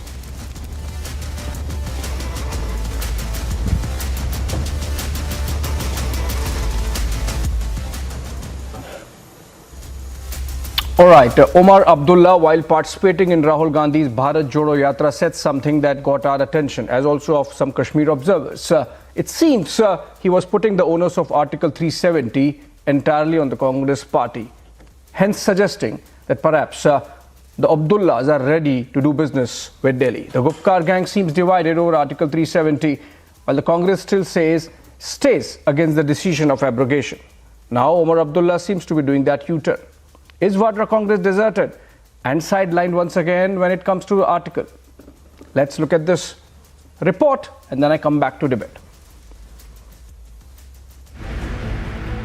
While senior Congress leader Digvijay Singh is talking about Article 370, कि इन्होंने अपनी शान बगारी में कश्मीर के साथ जो निर्णय लिया है, बिना कश्मीर के लोगों को विश्वास में लिए, ये अच्छा नहीं किया. while Jairam Ramesh remains cagey on abrogation of Article 370. जो बिल 5 अगस्त 2019 को लाया गया और पारित किया गया, लोकतांत्रिक तरीके से नहीं हुआ, जबरदस्ती. Omar Abdullah has almost deemed it a non-issue and a Congress issue. ये वो कांग्रेस की अंदरूनी बातचीत है.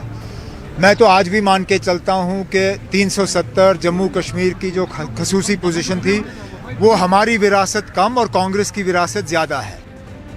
Has Omar Abdullah made a U-turn from this position of 2019? हमने उस वक्त अपना सदर रियासत और वजीर आजम भी रखा था जो इन्होंने काटा. इंशाल्लाह उसको भी हम वापस ले आएंगे. And has he left Congress isolated in its divisive position for one nation? Let's debate.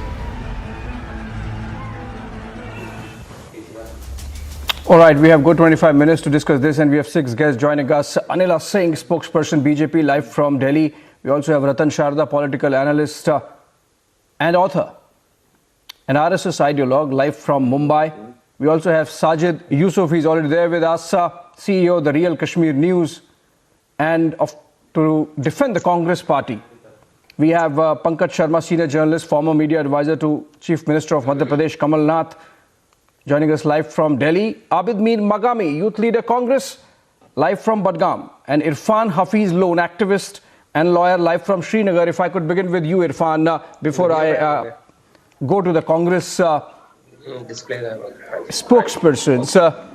Irfan, what's really happening on the ground? We heard Omar Abdullah say that Article 370 is actually a legacy of the Congress party more than the National Conference. Is he suggesting that we are ready to do business with the BJP, with the centre, with Delhi, if they upgrade the union territory of Jammu and Kashmir or restore its status as a state? Mr. Abhishek ji, we have to give context to his statement. And it is very candid, clear. He wants to convey a message that this 370 was provided in the constitution. It was in fact decided by the Constituent Assembly. And at that point of time, the Congress party was at the helm of affairs. So they were always very candid, clear about it, that it is whether it will remain or it will go, it will be decided by the Constituent Assembly of J&K.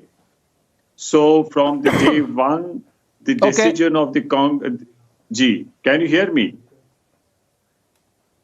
You are sort of agreeing with Omar Abdullah, but even I understand some history. The fact of the matter is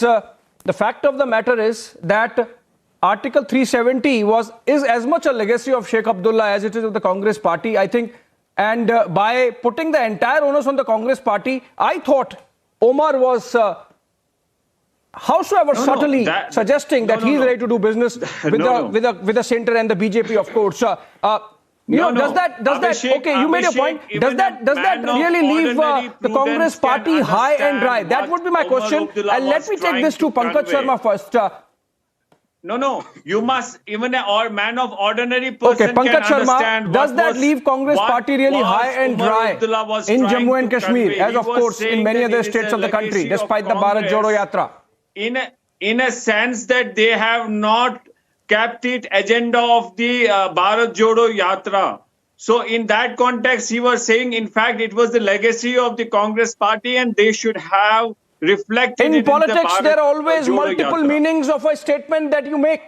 Irfan ji, in politics there are always multiple conclusions that you can come to from a statement. But let me take this to Pankaj Sharma. My question to you, Pankaj Sharma, is if you go by this spin that's coming in on Omar Abdullah's statement while participating in the Bharat Jodo Yatra, it's clear that the Congress party is not an attractive proposition even for the Abdullahs in Kashmir, as also of course in many other states. See, if you know the history of Article 370, it was...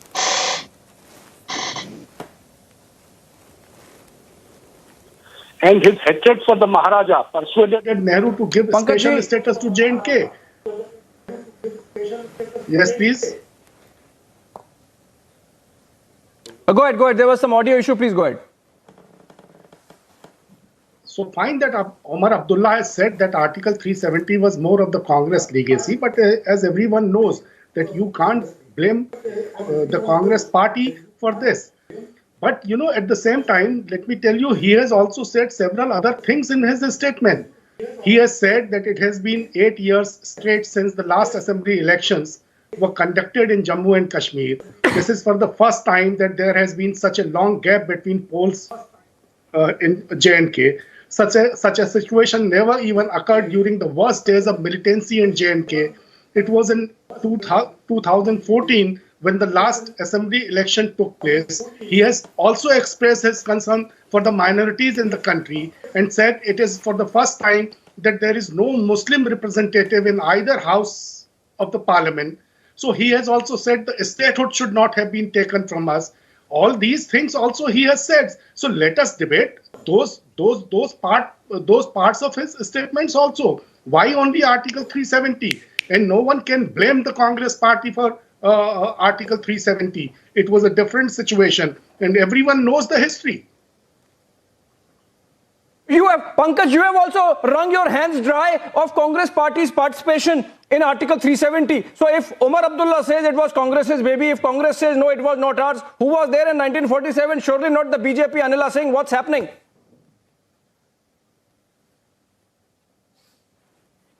My Ram to everyone, and this is funny. The language which is being used by Omar Abdullah, and he is saying that Article 370 is the legacy of the Congress party. But the thing is, can he deny the fact? Can he deny the fact that they have acted like hand and glove in Irfan, hold on. Let Anila Singh speak. Of making Jammu Kashmir a disputable area, giving Jammu Kashmir a special status. You know what is this? This is fabrication. Irfan, this is dividing line. This is what Congress party did.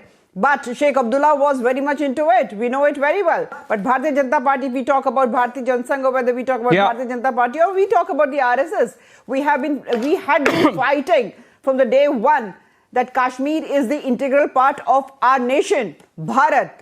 But what Congress did, it gave it a special status. It gave it a special status. And what Article 35A did? I mean, this was simply, it was simply the murder of the basic human rights. People who came from West Pakistan to reside there, how they were treated. The thing is, whether we talk about National Conference, or whether we talk about Congress, or we talk about the Gupkar gang, what they have done, they have reaped the fruits of terrorism. But it seems, Anila Singh, this is what these political parties had done. Anila Singh, it seems something has happened there in the valley, which sort of clearly suggests that the Gupkar gang, the PAGD, is a house divided. You know, and it's not a recent development that PAGD is divided. Some say it's already dead. Ratan Sharda, before I go to Sajid Yusuf, I would try to understand from you, with your fantastic understanding of history, are the Abdullahs really recalibrating their position and telling Delhi that please restore the status of Jammu and Kashmir as a state from the downgraded Union territory, and we are ready to talk to you, do business with you, and let Congress go one way and the PAGD go the other way? The Abdullahs, because they smell the possibility of coming back to power, they are okay if some of the situation is salvaged with the restoration of the status, and they are okay with that. Abhishek, first of all, one question you asked, what has changed? Why Omar Abdullah is changing stance? Here is Sajid Yusuf representing the new breed of politicians of the Kashmir Valley. I had said when the 370 was scrapped that a new breed of young politicians will come, and they will solely replace the dinosaurs of Kashmir Valley who have nothing but contempt for the Indian Constitution. Depends on which side of the table they sit, and they have been exploiting Kashmir in the name of 370. For 70 years, they became billionaires and people remain poor. Secondly, what you say is that Omar Abdullah is much more pragmatic than the clueless Congress. He knows 370 is irreversible. They cannot change it. As far as and now why it takes a lot of time, people forget that from January 1990 to October 1996, there was continuous governors rule in Jammu Kashmir. And what did they gain? Now, after 70 years of terrorism, separatism, and continuous call for, Kashmir in danger and all that blah, blah, now today, it will take some time. And remember, this particular 370 or any issue is not Kashmir Valley. It is Jammu, Kashmir, Ladakh and POJK. Remember this. And who left POJK out of India? With the connivance of Nehru and Sheikh Abdullah, that was left out while we were winning it back. Coming to 370, somebody said, that it is constitutional validity. Do they know that Jammu Kashmir Constitution very clearly stated, I think Article 3, that this accession is irreversible. Thirdly, when you know that 35 was illegal, did anybody talk about it? 35, the most inhuman article that took away rights of a million Hindus who ended up in Jammu Kashmir rather than Punjab. They forget women whose rights were trampled upon. And scheduled caste, scheduled tribe, LGBT, they were under the threat of continuously losing their citizenship. All this. And coming back to this normalcy, as said, Jammu Kashmir, and as Farooq Abdullah said rightly, that they have to live with the new reality if they want to survive. Otherwise, they will become irrelevant, and he sees it. But Congress doesn't see it. Or Rahul Gandhi would not have dropped halfway and not started talking Kashmir language. Sorry, Pakistani language. Yeah. Ratan Sharda. Yeah, Ratan Sharda, important point that you make, and this gives us a lot of steam to take this conversation forward. Irfan, I'll come to you. I gave you opening comments. Irfan, I'll come to you. I have to involve Sajid also in this. And Sajid, can we also have Abid Mir Magami? I think there was some video issue with him. But Sajid, my curiosity is, Sajid, you are a young leader in the valley and an activist and a journalist. Does anybody remember it? Sajid, Mr. Engineer, tell me why Jammu Kashmir Maharaja not pushed out of Jammu Kashmir and sent to Mumbai? You forget that? It was Sheikh Abdullah that got 370 to Nehru. Remember this. Don't try to fool people today. Exactly, Ratan Sharda ji. That's what I was saying. I think you put it beautifully when you said Omar is pragmatic, Congress is clueless. Irfan, hold on. I have to go to Sajid Yusuf. Sajid, you are a young leader in the valley. You have your pulse on the ground. Please tell us. Is Omar being really smart in understanding what's happening on the ground? I think he gets a feedback that things have changed in the valley and that people want a long-term chart of progress in front of them, and that cannot come via Pakistan, and that's why the Abdullahs have realized, to hell with PAGD, let's talk business with Delhi. Sajid. See, you are absolutely correct when it comes to JKNC. We are well aware about the Umar Abdullah and so-called JKNC. We are well aware about their history. Let me tell you the straightforward as Umar Abdullah, he is very, I can say, as a smart guy, because he is connected with the ground. He knows the pulse of the people, that people are least bothered about the Article 370 and 35A. And that's the reason he don't want to talk on these lines. If you talk about the JKNC once were talking on the on autonomy, and later on they said that let us do one thing, let's come on the statehood. And gradually these tones, the tunes of the JKNC will keep changing with the passage of time. So if Umar Abdullah is claiming that this is a legacy of the Congress, so he's much smarter. He is well aware that if I will fool right now the people of Kashmir, that I will bring Article 370 and 35A back to them, they will throw me out. So he is well aware about the situation of the Kashmir Valley, and I must appreciate Umar Abdullah for his stand. He should not fool the people like his father does in the past. His father used to fool the people of Kashmir Valley since long. He used to say one thing in the Delhi and another thing in the Kashmir Valley. So these things, he is well aware that this generation, especially the youth of the Kashmir Valley, are well aware about the present situation. You can't fool the people all the time. They are well aware about the situation. And let me tell you one thing straightforward. Article 370 is gone. If the Congress will tomorrow say that we will get the 370 back, trust me, it will be the final nail in the coffin of Congress and nothing else. Yes. Okay, that's a strong statement to make. I want Irfan and Pankaj Sharma on the screen with me. To you first, Irfan. You know, just about a fortnight back, there were stories coming in from Pakistan attributed to some very senior journalists, including Hamid Mir, which suggested that there were some kind of talks happening, track 2, track 3, track 4 as it is called. And one of the suggestions was, and both the ISI and the deep state of Pakistan perhaps agreed, because they are struggling really on the economic front, that let's forget Kashmir for 20 years. If that is the sentiment in Rawalpindi, Appara, Irfan, you be very clear, and I think the Abdullahs get it, that Pakistan is not in the game anymore. Pakistan is struggling to survive as a nation. They can't guarantee their own citizens wheat and bread. And for people in Kashmir, or a section at least, to think even that Pakistan can come to their rescue, those days are over.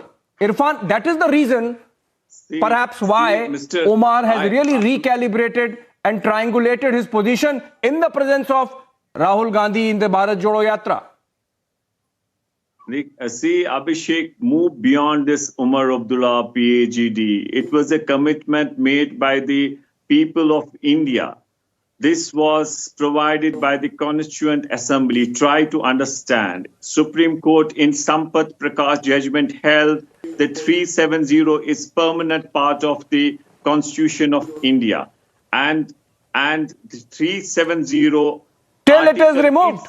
No, just please, you are doing an absolute Abhishek, misinterpretation, Irfan Lone, of that verdict.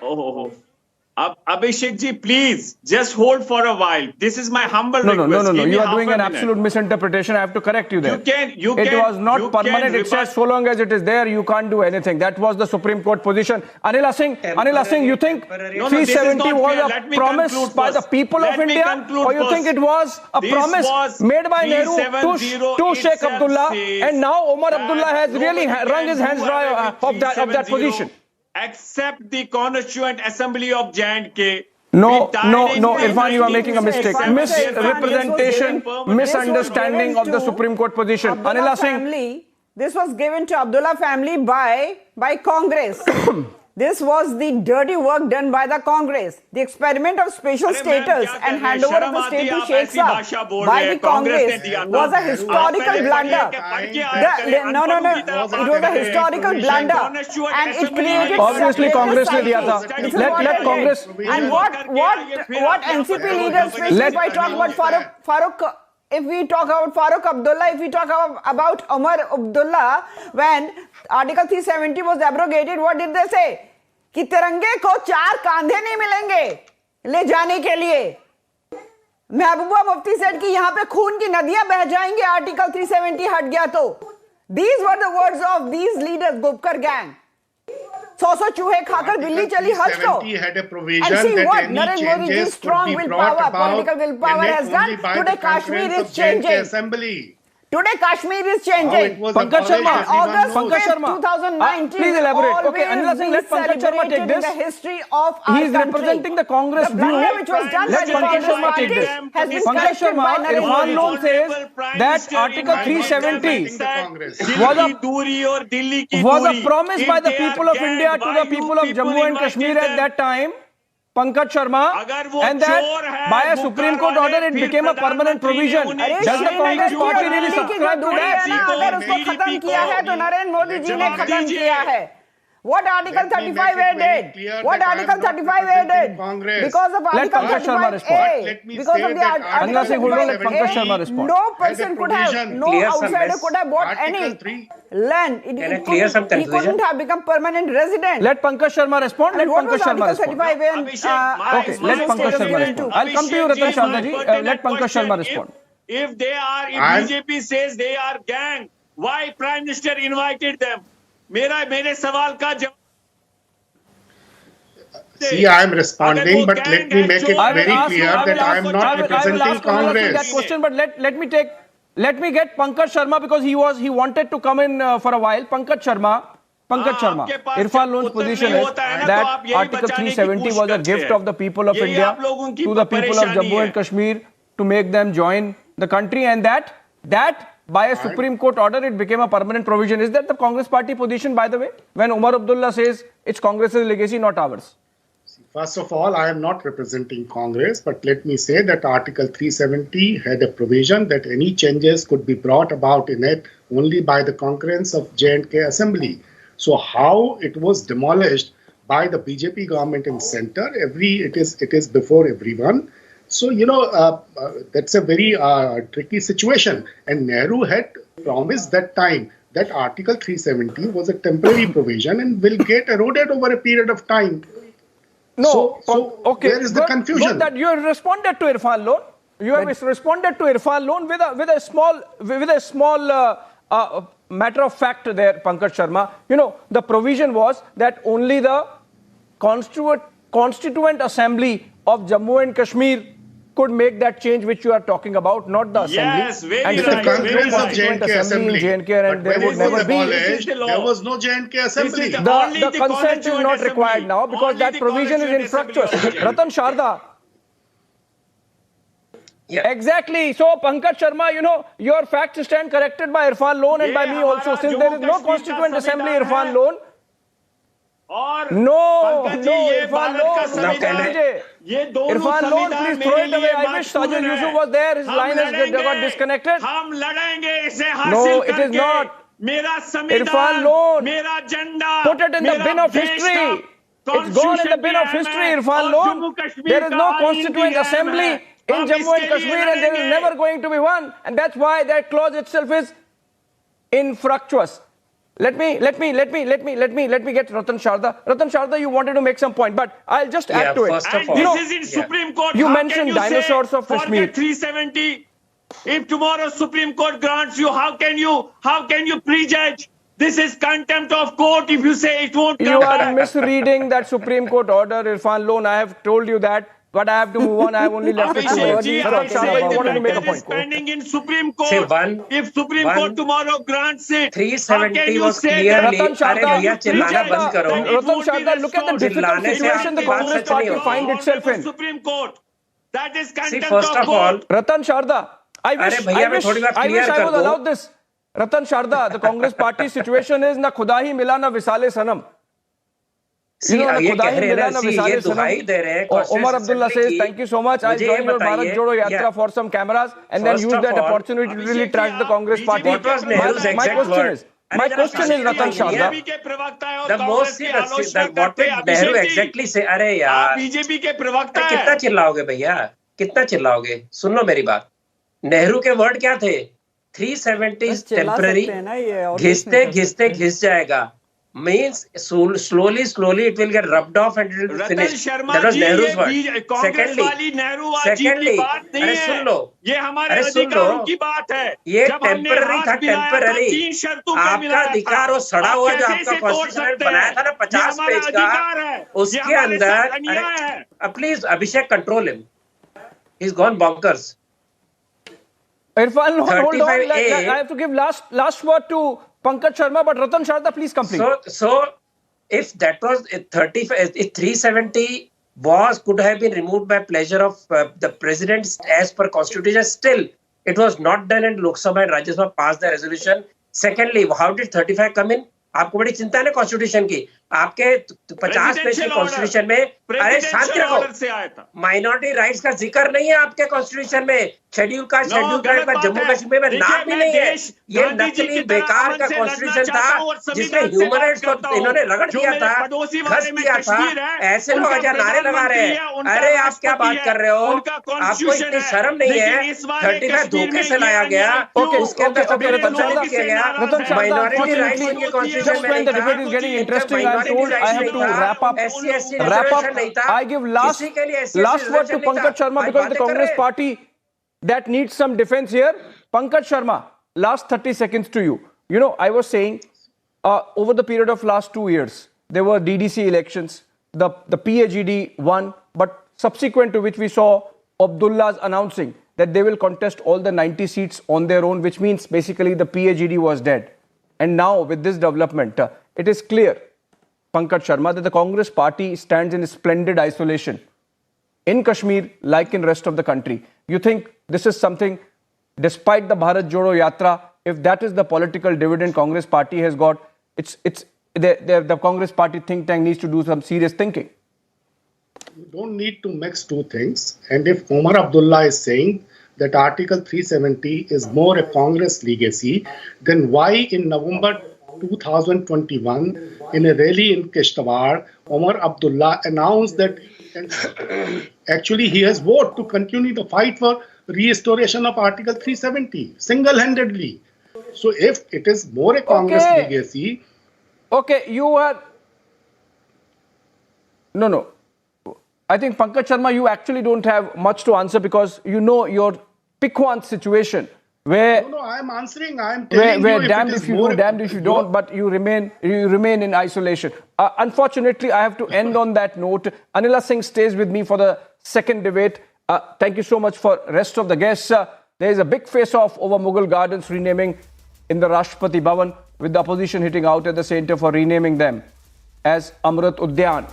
Opposition parties are alleging appeasement of the majority perhaps, and the Congress condemned and questioned the move. While Maulana Sajid Rashidi in fact went a step further. He said politics over name game should stop, otherwise there would be a civil war in the country. Would it be so? Let's look at this report after a short break and then we come back.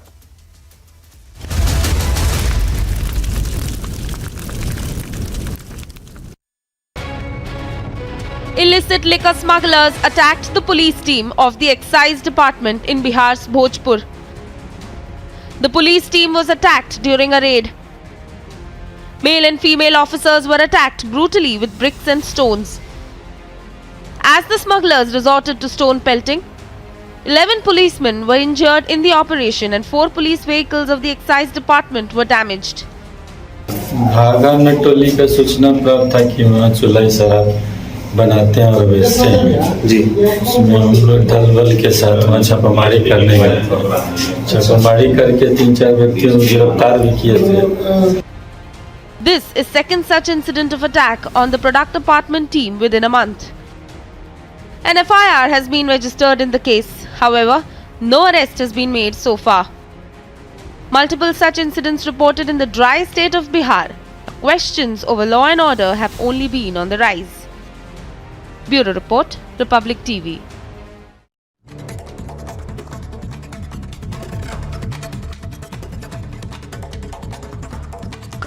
A Sukhoi 30 and Mirage 2000 aircraft crashed near Morena, Madhya Pradesh. Search and rescue operations were launched. The two aircrafts had taken off from the Gwalior Air Base where an exercise was going on.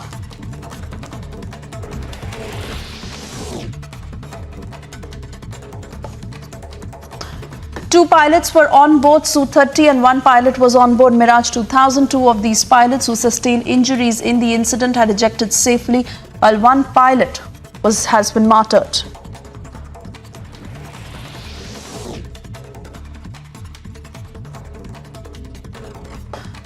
The two pilots who were on board Sukhoi 30 had ejected safely have been injured.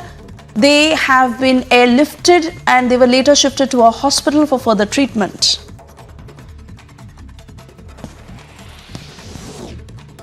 Uttar Pradesh Chief Minister Yogi Adityanath, while presiding over the restoration and desecration of the idol program Neelkant Mahadev Temple in Rajasthan, said that Sanatan Dharma is the national religion of India, which every citizen must respect. हमारा सनातन धर्म भारत का राष्ट्रीय धर्म है। हम सब अपने व्यक्तिगत स्वार्थों से ऊपर उठ करके अपने इस राष्ट्रीय धर्म के साथ जुड़ते हैं। A political storm has broken out over UP Chief Minister Yogi Adityanath's Sanatan Dharma remark. Congress and NCC have hit out saying all religions must be respected in India.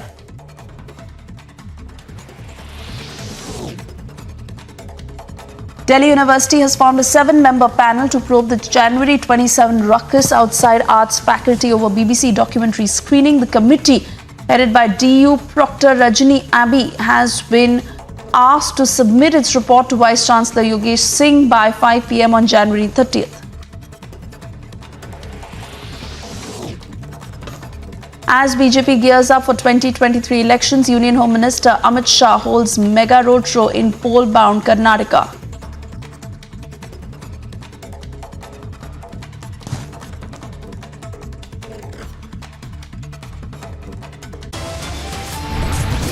Time now for Illicit liquor smugglers attacked the police team of the excise department in Bihar's Bhojpur. The police team was attacked during a raid.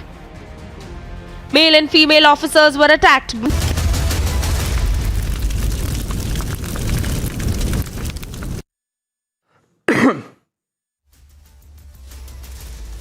All right, welcome back. Another Mughal imprint has become a relic of the past, with the Modi government renaming the Mughal Gardens inside the Rashtrapati Bhavan as Amrit Udyan, of course, being done by the President of India, in fact. And opposition, of course, does not like that. We'll try to understand what are the objections. Anila Singh and Pankaj Sharma continue to be with me from earlier. And we have, in a bit, I believe, we already have Tausif Ahmed Khan and Deshrata Nigam. But let's look at a report first on the development, and then I come back with the guest to discuss this. On the occasion of the celebrations of 75 years of independence as the Azadi Ka Amrit Mahotsav, the President of India is pleased to give a common name to the Rashtrapati Bhavan Gardens as the Amrit Udyan. It's official. Mughal Gardens is now Amrit Udyan. This was a British colonial building much after the Mughals came in, but the Congress government kept the name Mughal Garden. So this is much awaited and much welcome step by the Modi government, where the Mughal Garden will be named now as the Amrit Garden. Last year, India renamed Rajpath, Race Course Road, Aurangzeb Marg, and Dalhousie Road are among the various other iconic locations that have witnessed renaming. But some are politicizing the move. ये खेल कब तक खेला जाता रहेगा? आप अपने काम कीजिए, अपने डेवलपमेंट कीजिए, जो नाम रखना चाहे रखिए, मैं इस नाम बदलने की निंदा करता हूँ। Others are peddling violent paranoia. मेरा मानना यह है कि नाम बदलने से अगर देश का विकास होता हो तो मैं भी अपना नाम बदलने को तैयार हूँ, लेकिन देश का विकास नहीं हो रहा है ना। आप नाम बदल के सिर्फ नफरत फैलाने का काम कर रहे हैं। 75 years since independence, is it not time to embrace the India story? Let's debate.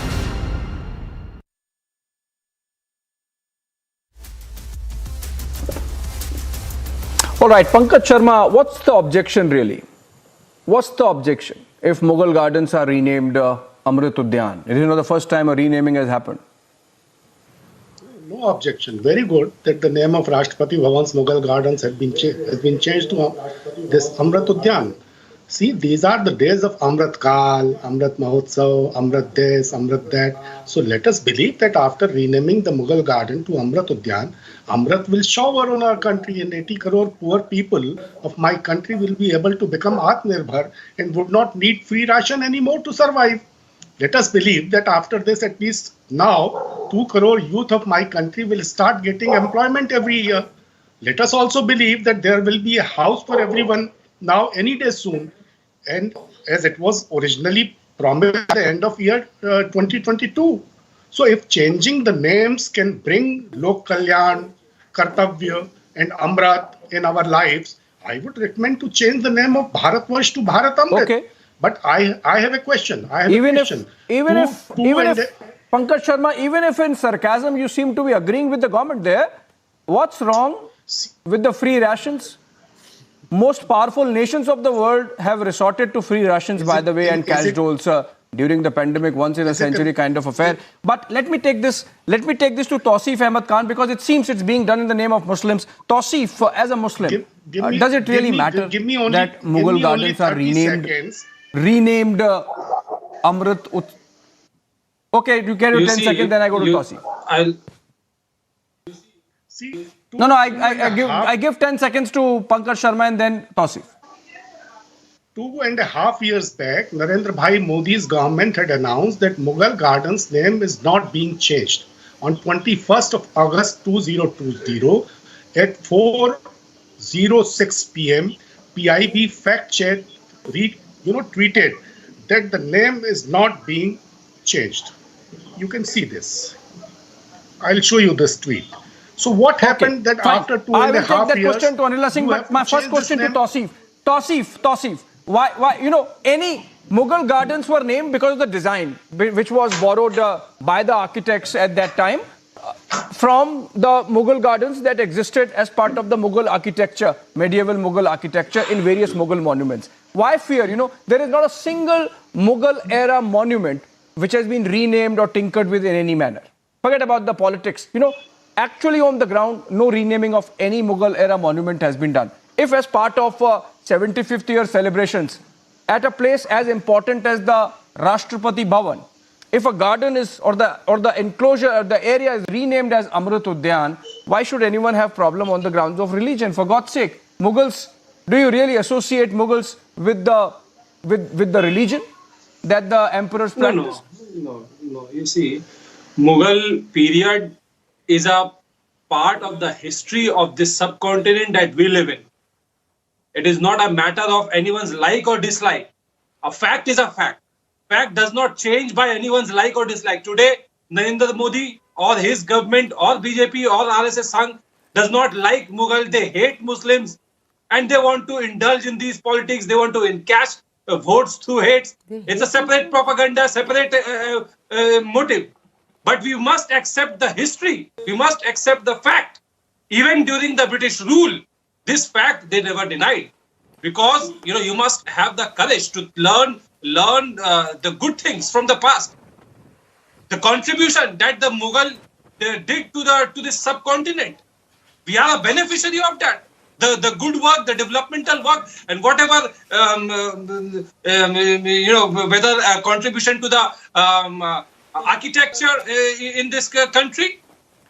This presidential palace was built in 1912 under British Raj.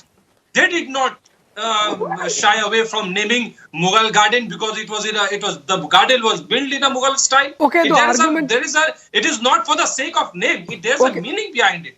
Why it is a Mughal garden? Because it represents the styling of the garden. Tausif. Understood. Tausif, the argument seems to be that this symbolically takes away from the contribution of Mughals and the Mughal Empire to India and the subcontinent, according to you. And that's a bit of a supranational thing. But according to you, this is hatred politics. Okay, let me take this one by one to Deshratan Nigam and to Anila Singh. Let me take first to Deshratan Nigam. Deshratan Nigam, according to Tausif,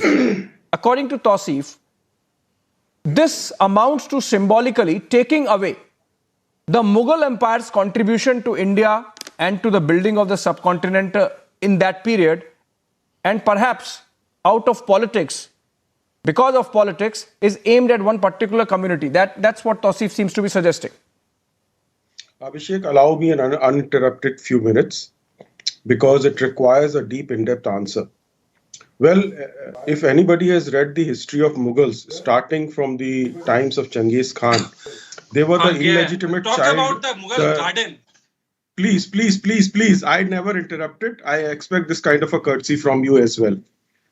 They were the illegitimate child of Mongols of Genghis Khan and the local population where they laid down camps. You are the illegitimate child of Genghis. Please hold on. Why do you start jumping? Illegitimate child of Please. I never made personal comments on you. If you think you are descendant of Mughals, don't get personal. If you think don't get personal. Both sides don't get personal. No, I never get personal. Don't get personal. Abhishek, I never get personal. I'm telling you the. Yes. Tausif has stopped. Please complete. They were the illegitimate child of Mongols of the Genghis Khan and the local population where the Mongol army camped. Now, if anybody wants to trace its lineage through them, they are most welcome. And secondly, this garden was never officially named as Mughal Garden. The politicians of that point of time started calling Mughal Gardens, and in order to appease the minorities. It is a matter of record. I'm not lying out here on your national TV. Now, when word Amrit comes, it reminds me of the churning of the ocean that between the Devtas and Dana Rakshasas that happened, and the Amrit came out. So it's a wonderful concept, and therefore Amrit, to call Amrit the Amrit Mahotsav, Amrit Kal and everything, I think is one of the most wonderful things. And this is one of the, again, as you rightly pointed out, the elimination of the colonial mindset and Slavic symbols. And even if you recall, I'll give you an example from Warsaw, Poland. When the Russians left, they had built a church out there. And when the Russians left, they demolished that particular church. So because it was a symbol of slavery, although both followed the same religion. And here we are not demolishing it. We are just calling it, renaming it as per our own requirements and civilizational expression. It is an expression of our ancient civilization. And let me tell you, some people say that these garden has been named because of the design of the Mughals. If anybody who has read the Vastu Shastra, which says about gardens, they have similarities from our Vastu Shastra. Read Vastu Shastra Mandala, which is very clear. It gives the design, rectangular design, gardens, lotus gardens, water flowing in between. These gardens were part of temples. So we have been given, different kind of a history. And let me also tell you, yes, Mughals are a part of our history, but ugly history. They cannot be a part of our heritage. We have to remember it as an ugly history of India. Okay, that's quite comprehensive. By the way, Tausif, Babur traced his ancestry on the mother's side to Timurlen and to father's side, I think, to Genghis Khan. That's a fact of history. I think Deshratan Nigam was presenting it with a certain spin, but it's a fact. It's a fact. Oh, moving on. Anila Singh, the issue is, perhaps I don't agree 100% with Deshratan Nigam, and that's why let me take this to you. And because your government and Pankaj Sharma brought in this point that just a couple of years back, the Modi government actually clarified that there is no proposal whatsoever of renaming the Mughal Gardens. The question is, can you really write off that significant and long period of history in this manner, which sort of gives one community in the country a feeling that maybe it's targeted at them. Could this have been avoided, Anila Singh?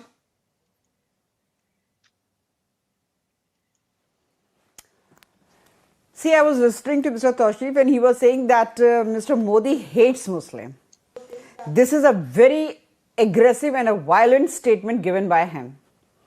If you talk about Narendra Modi ji, he works for each and every citizen living in our country. He doesn't discriminate them on the lines of a caste or the religion.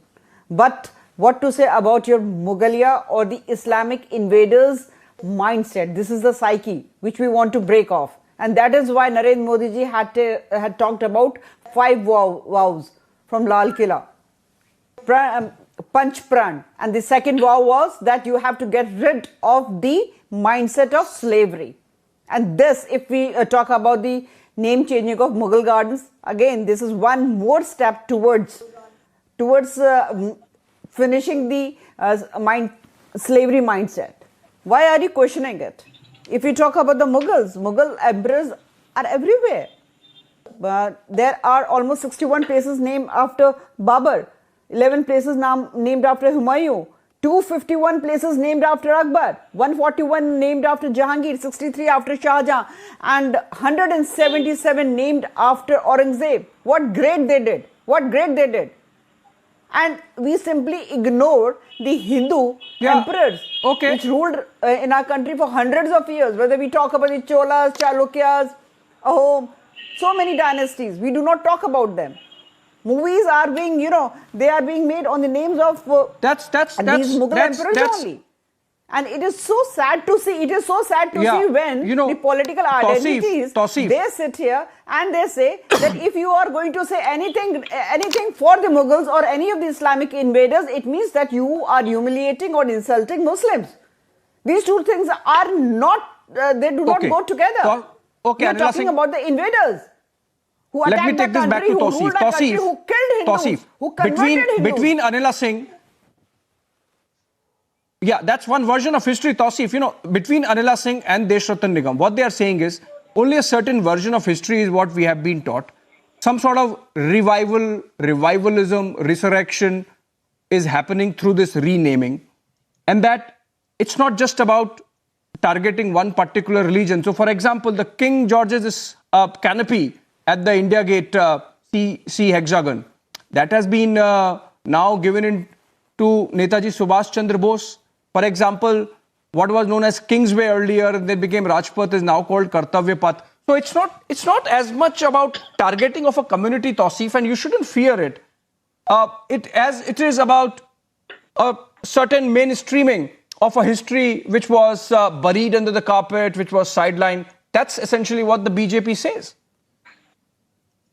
You see, BJP government has failed on substantial issues that a government should prove their performance. Government should prove that yes, they have worked on these areas, substantial areas, and then if government fulfills those areas, if government provides the basic necessities to the countrymen, and then come and does these cosmetic changes, people will not criticize it.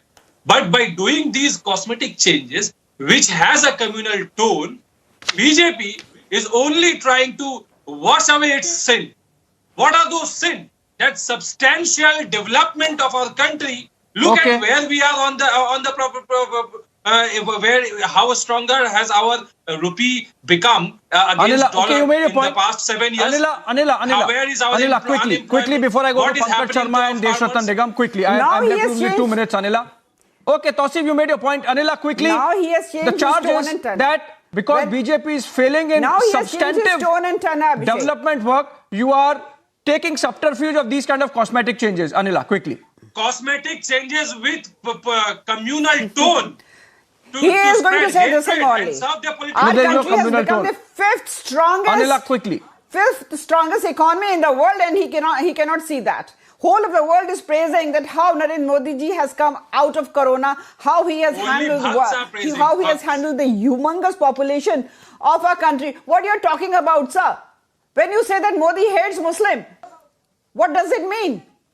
I am all the saying only Islamic countries, Bhakts are praising they have Narendra very got wrong all statement the to make, by the praises. way, Tausif. They give The fact award that to Prime Mr. Minister Modi, has and in you the are last saying 6 that Mr. months Modi twice hates Muslim. And let me asked tell his you party here, leaders. what? No, Anila. You know, in last 6 months, twice Prime Minister Modi has asked his leaders to make an outreach to the Muslim community specifically. So it can't be. And I have covered him close enough to know that he does not hate the Muslims as charged by Tausif. Tausif, that's really unfair. I have to correct you there. But then Pankaj Sharma, the fact of the matter is that in the year 2010, inside the same Rashtrapati Bhavan, a thinking hut that was set up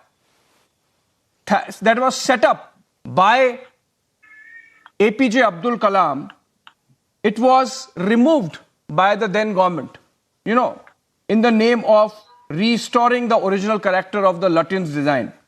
There was this thinking hut set up by APJ Abdul Kalam, who was a scientist, and he wanted a space where he could just sit and, you know, think, and that hut was removed. So, and the fact that Kingsway was renamed as Rajpath by the Congress government itself. It's not that the Congress party has not done its share of changing, naming, renaming. And so for the Congress party to be really objecting to this in the light of whatever mainstreaming is happening, we have seen Aurangzeb Road being renamed as Dr. APJ Abdul Kalam Road, or as mentioned, the Dalhousie Road being named as Dara Shikoh Road. I think Pankaj Sharma, you should be taking it in your stride with the kind of reclaiming of history that is happening. No, this is not reclaiming of history. With what intention all these things are being done is very clear. You know, there is a procedure to change the names. What procedures were followed in changing the names for Mughal Gardens name? That is the question. Can you please elaborate on that? What procedure was followed? And if Narendra Bhai Modi loves Muslims so much, why there is no Muslim member from BJP in Lok Sabha, in Rajya Sabha, and in any assemblies in the entire country? So it speaks of itself. I mean, outreaching to Anila Singh, Muslims. respond. Why no Muslim member of parliament in the BJP, despite this huge majority? And then he is also saying that no procedure was followed. How does he know that no procedure was followed? Tell us Do the present government has to give each and every step which it takes that noting to Congress party? A Congress party which fabricated, discriminated this country and the citizens. What you're talking about, sir? And a political party. अरे आपके नेताओं ने Gandhi Nehru family की sycophancy कर करके, चमचागिरी कर करके, हजारों नाम जो है ना, right from the stadium to building to road, सब कुछ गांधी नेहरू फैमिली के नाम पर लिख दिया. How you can talk? What ethically can you comment on this? No, of course you cannot. What procedure you're talking about, Pankaj Sharma? That's the point Anila Singh is making. But let me, because I give Pankaj Sharma. This is the character of your party. Let me just take it beyond the community thing. Let me just take this beyond the community thing. Tausif, you know, in the last few years, we have seen, among other things, Ekta Divas being marked. And Pankaj Sharma won't like this. You know what? When is Ekta Divas? Ekta Divas is on the birth anniversary of Sardar Vallabhbhai Patel. It never used to be marked because on that day, unfortunately, Indira Gandhi was also assassinated. So for the Congress government, it was a day of mourning, and that's why a birth anniversary of someone as tall as Sardar Patel won't be marked. Now it has been done. Similarly, we have seen the birthday of Atal Bihari Vajpayee be marked as Good Governance Day. So similarly, we have seen the Modi government bringing in the Veer Bal Divas to mark the martyrdom of the Sahibzadas. So it's very broad-based redrawing of or mainstreaming of a certain aspect of history which was sought to be buried under the carpet. Tausif, you shouldn't be, you know, looking at it from the prism of your community. Quickly. No, it's not. Your thoughts. We are not looking at it. We are not looking at it from the prism of community, but as a prism, from the prism of fraternity. As a nation did not elect. Today, if we say that nation elected Narendra Modi, so that he, after becoming Prime Minister, he can make a taller statue of Sardar Vallabhbhai Patel. No, nation did not elect him for that. Nation elected, if we say that people elected Narendra Modi, so that no, he it's can not like that. A make mandate is all encompassing. If you are misreading a mandate's significance, a mandate is all encompassing. And by the way, the Statue of Unity which you are talking about started being made even before Narendra Modi became the Prime Minister. My last word to I have only 30 seconds left. Last word to Deshratan Nigam. Deshratan Nigam, you think the government could have handled this entire renaming of Mughal Garden little differently so as not to create this perception which is making one community little uncomfortable and hence giving the opposition an opportunity to put the government on the mat on this? Abhishek, there are a lot of Muslims in India who don't think they are the lineage of Mughals. And they've welcomed this. And there are people who will always welcome this, but there are people who will get agitated because they think they have direct descendancy or ascendancy, whatever you may call it, Only from the Mughals. And let me tell you, please, you are so discourteous. So indisciplined, I don't know. Deshratan Nigam, unfortunately, I've run out of time. So that is what happens. Give me 10 seconds. Unfortunately, run out of time. You could have used those 30 seconds to really make your point. But you see, irrespective of the lineage, the fact of the matter is no Mughal monument has been touched, renamed. It's just one garden. And in the spirit of the 75th year of independence, around which a lot of other events have happened, including renaming of the Rajpath, this has been done. I believe it should be seen only with that prism and that spirit and not the politicization or the unfortunate politicization we are seeing on that note. Thank you so much, all my guests, Anila Singh, Deshratan Nigam, Pankaj Sharma and Tausif for joining us. And we are right back after a short break.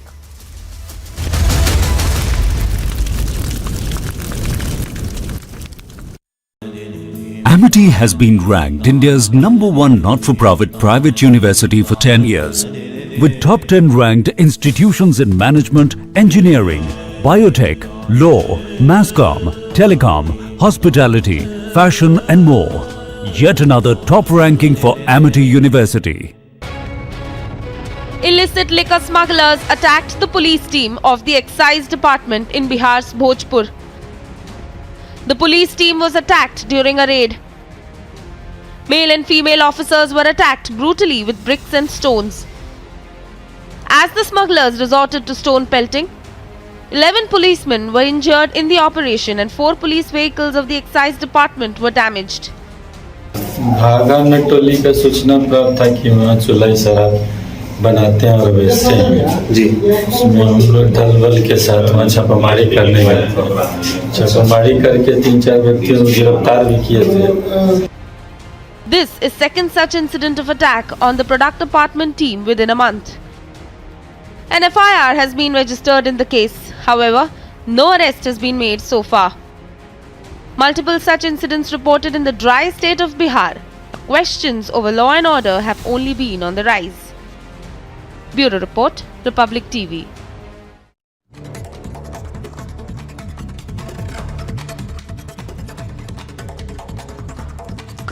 A Sukhoi 30 and Mirage 2000 aircraft crashed near Morena, Madhya Pradesh. Search and rescue operations were launched. The 2 aircrafts had taken off from the Gwalior Air Base where an exercise was going on.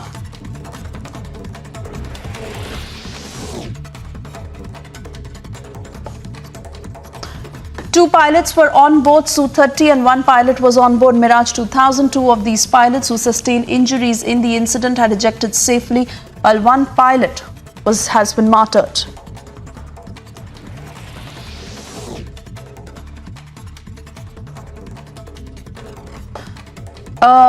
The 2 pilots who were on board Sukhoi 30 had ejected safely have been injured. They have been airlifted and they were later shifted to a hospital for further treatment.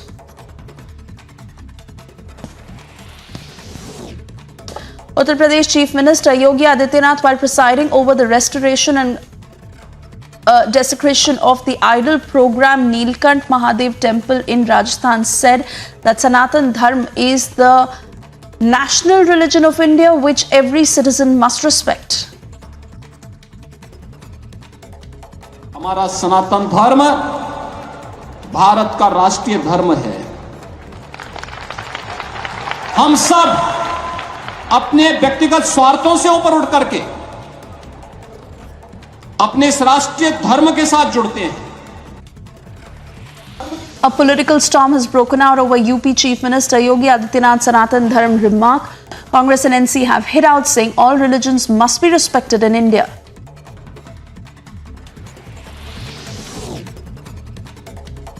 Delhi University has formed a 7-member panel to probe the January 27 ruckus outside Arts faculty over BBC documentary screening. The committee, headed by DU Proctor Rajani Abbey, has been asked to submit its report to Vice Chancellor Yogesh Singh by 5 p.m. on January 30th. As BJP gears up for 2023 elections, Union Home Minister Amit Shah holds mega roadshow in poll-bound Karnataka.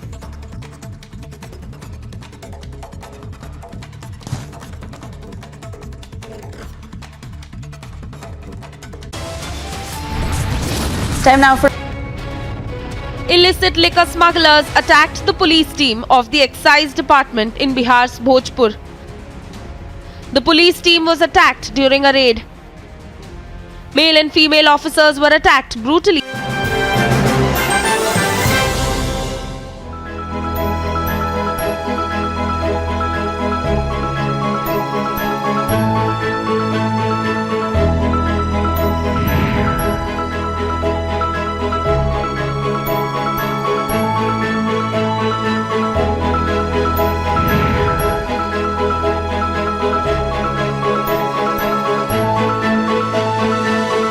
Namaskarams to all.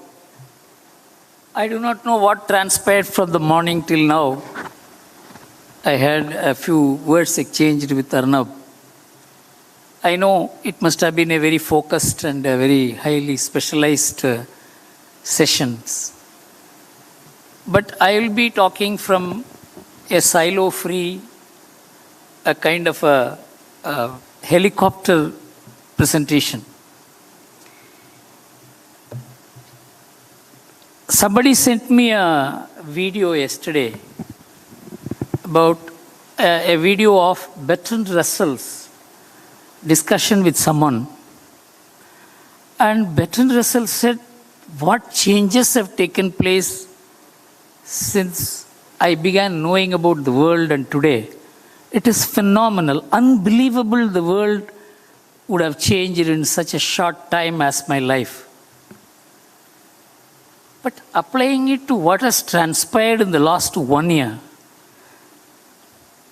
I don't think the world would have ever, anybody, the best brains, the most intricate think tanks could have visualized what happened in the world after the Ukraine war. Any time before that, the world has completely changed. In fact, there is no rule which was applicable before the Ukraine war is capable of being applied after the Ukraine war. This is the kind of change that has taken place. In fact, the whole thrust of globalization, the world as one little village, these are all completely outdated today. We have to find a new way of working the world. It is in this background I will be presenting where India was maybe 10 years back and where India is today and where the world is today and the world will be, say, in the next 10 years and where India will stand in that world. The changes are tectonic.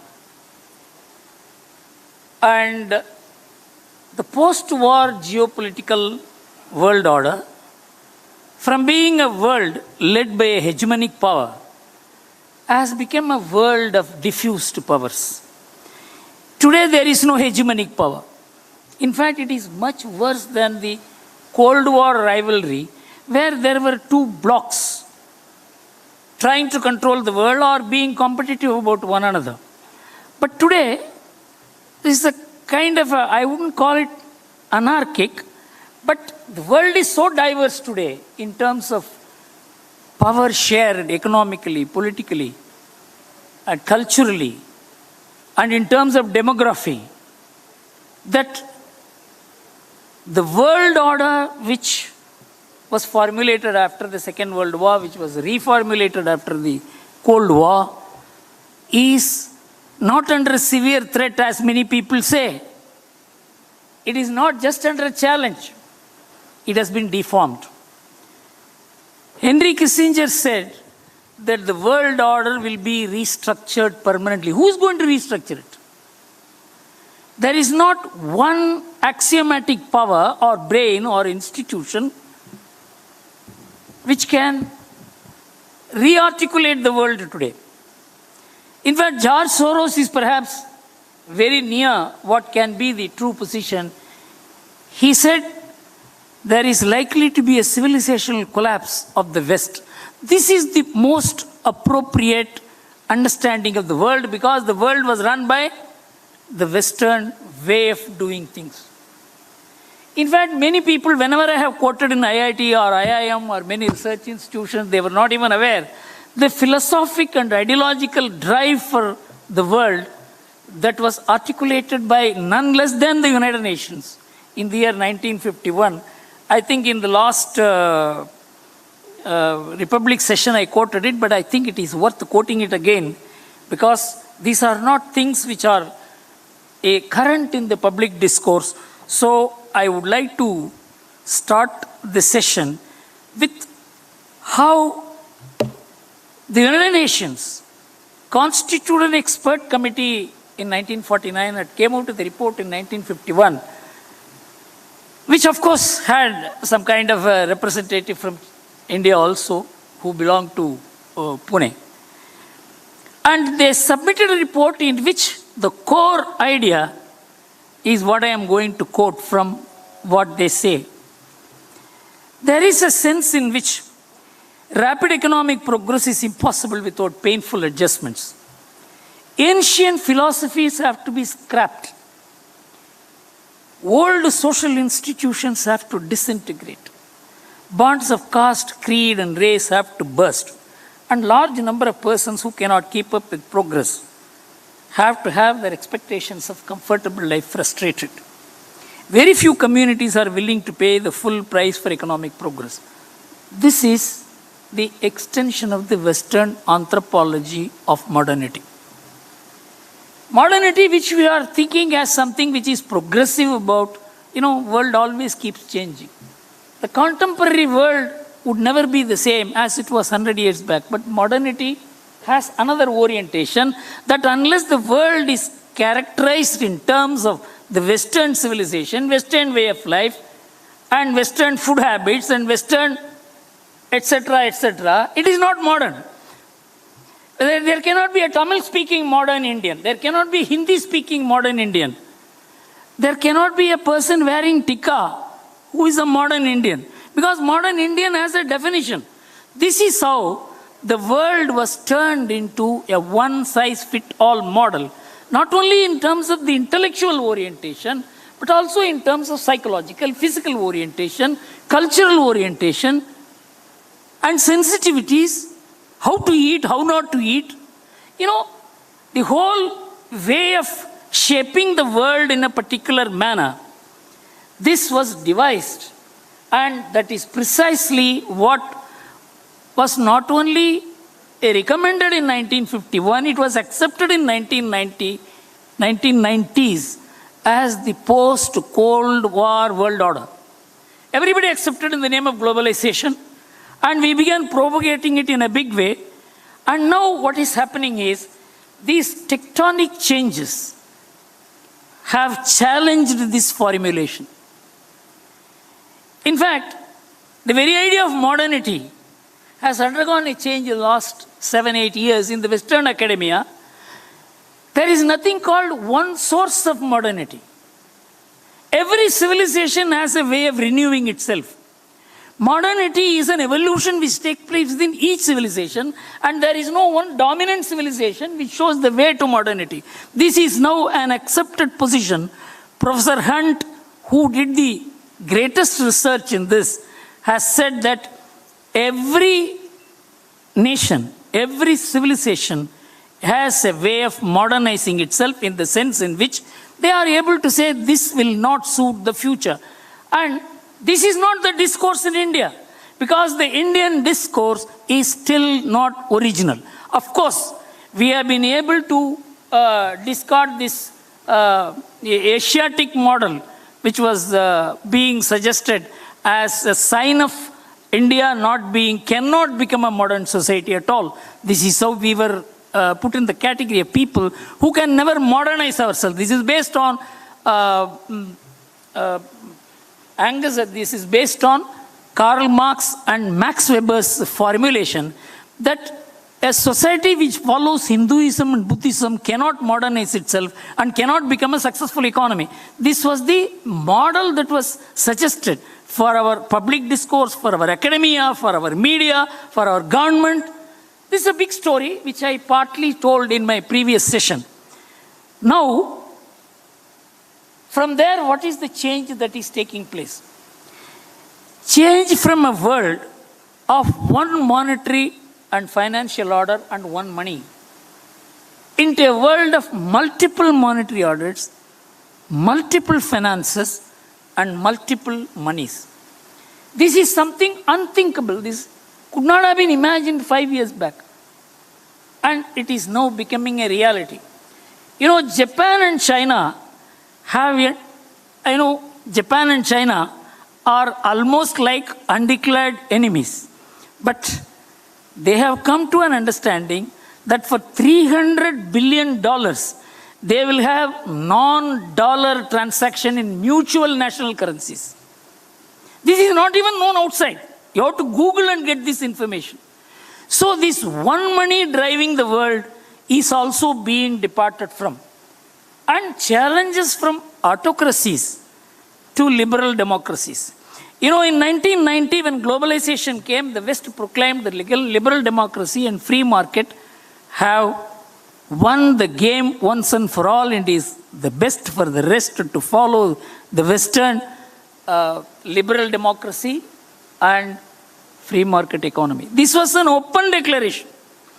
The entire post-Cold War order, institutions, finance, everything was founded on that basis.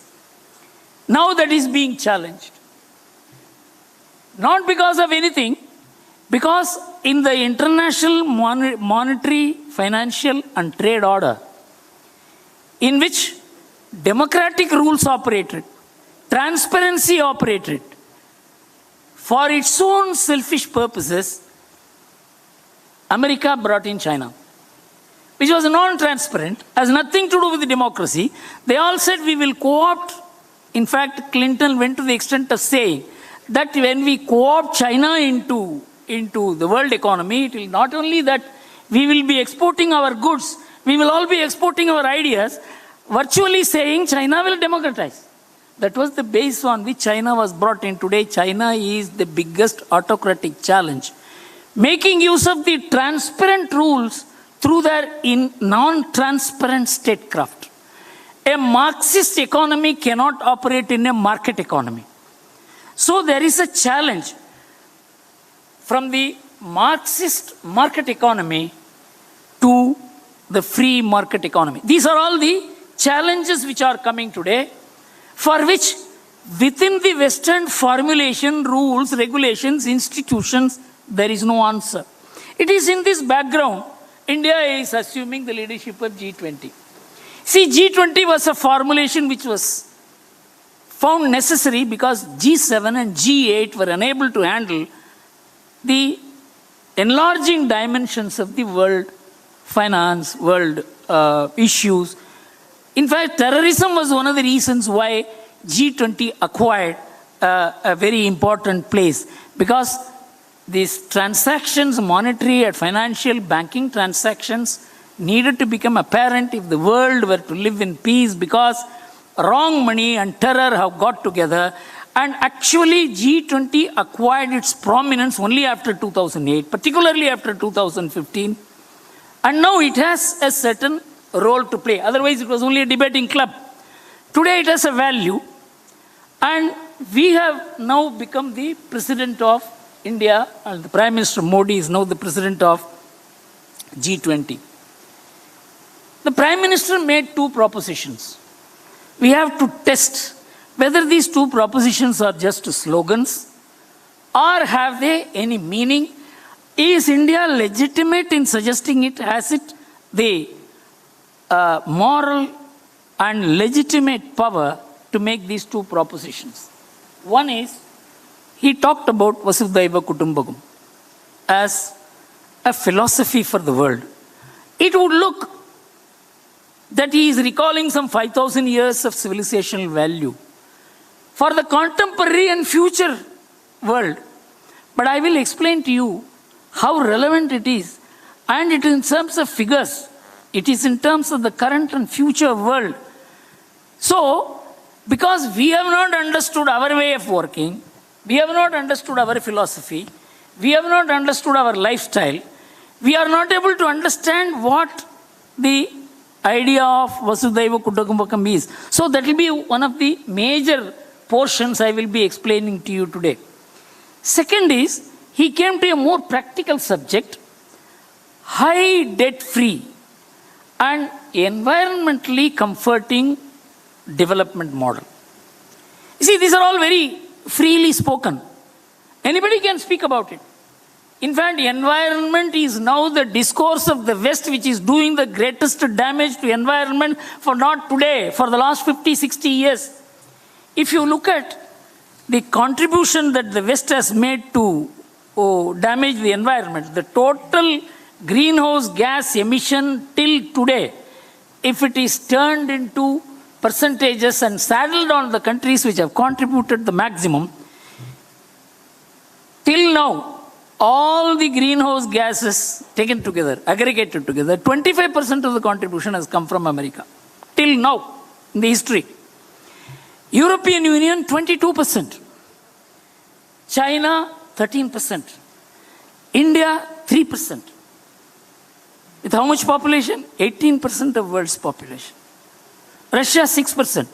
This small little Ukraine, 1.2%. See the amount of damage these guys have done to the world, and they are the ones who have now got on to the environment paradigm and telling us what we should do. And I'm going to tell you what we have to say and what we do not know what to say because of the inadequacy of Indian intellectualism, Indian understanding about itself, because India is one subject about which India was never told.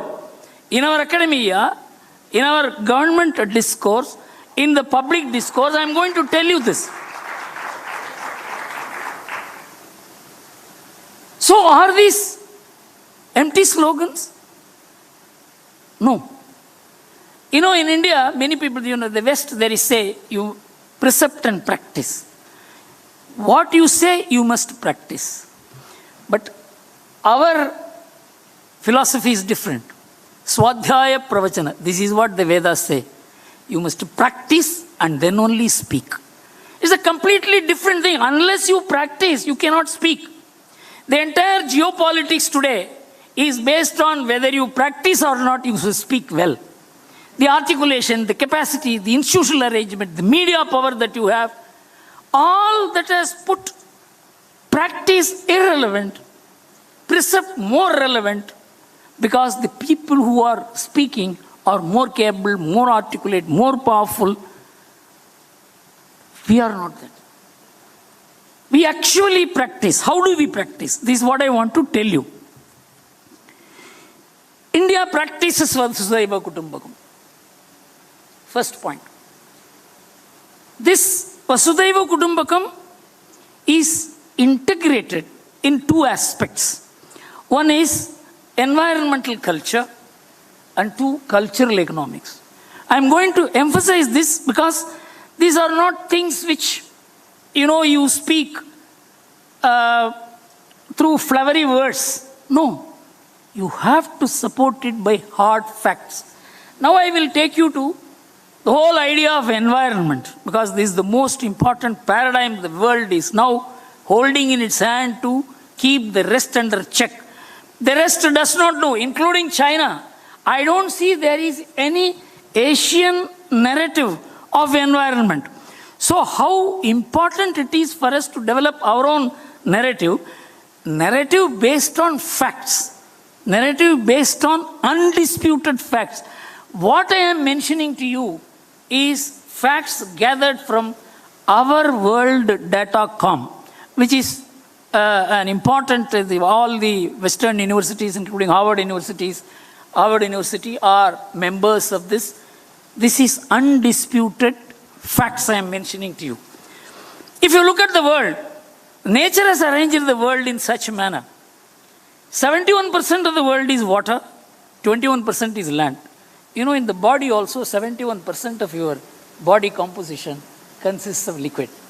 There is an alignment between the microcosm and the macrocosm.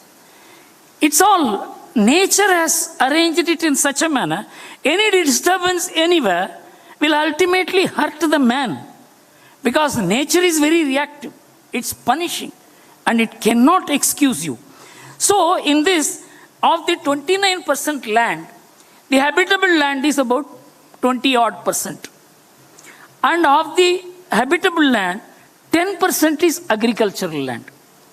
And of the 10% agricultural land, 8% is used for livestock farming. And 2.4% used for crop farming. You understand what it is? In such a huge world, only 2.4% is used for crop farming, 8% is used for cattle farming. Now you come to calories. 83% of the calories come from crop farming, for which you are devoting only 2.4% of the land area. And only 17% of the calories come from the area 8% devoted for cattle farming. And take protein. 63% of the protein comes from 2.4% area devoted for crop farming. And 37% comes from the cattle farming. Now, you come to India. You know, we have just 2% of world's land area. We have 18% of world's population. We have 30% of world's cattle population. We have 8% of world's bioresources. And 33% of, 1/3 of these bioresources are found nowhere in the world. And repeatedly, India has been given awards by different global bodies for its capacity to preserve the bioresources. How is it that 18% population on a 2% land area with 30% of the global cattle population is able to feed itself? This is a question which every Indian university, thinking institutions, government bodies, media is supposed to ask. I'll tell you how. If you look at the per capita land available, in the world it is 0.63 hectare per head.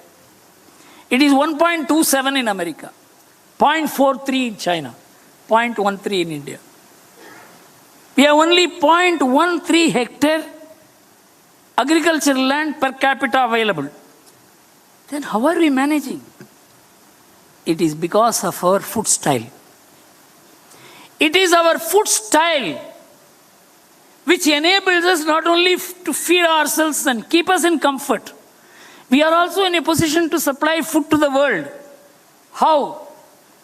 It's not a statistical jugglery.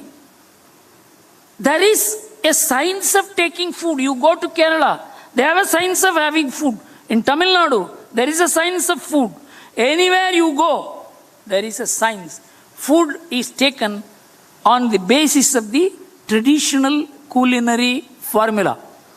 So, if there is the ourworldindia.com has worked out a beautiful formulation. Let us assume if the whole world shifts to the American way of taking food.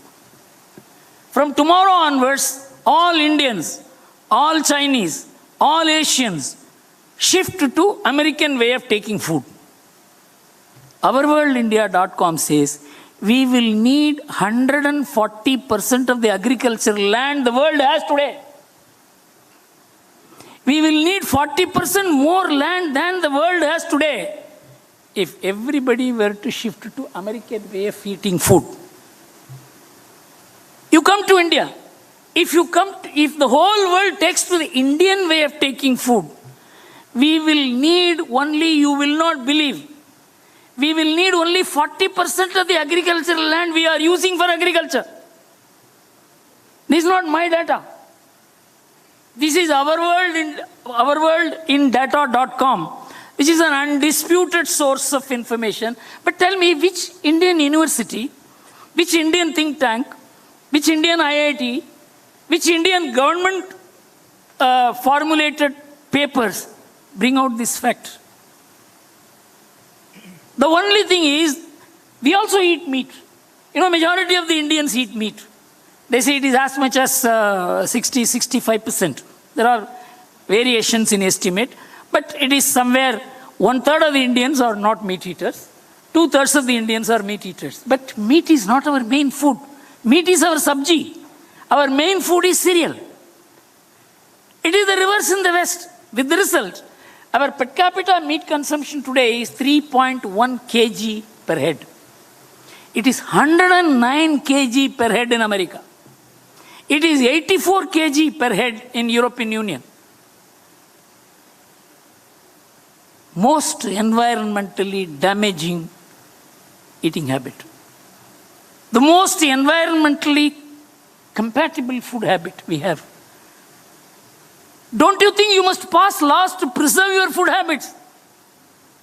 You must have a huge campaign to preserve it. Dosa, idli, vada, paratha. These are all going to save you. But if you bring in more the McDonald's and burgers, it is not only you will be damaged, the world will be damaged. So when we say Vasudhaiva Kutumbakam, it is not that we are comfortable with each other, we are comfortable with every living creation in the world.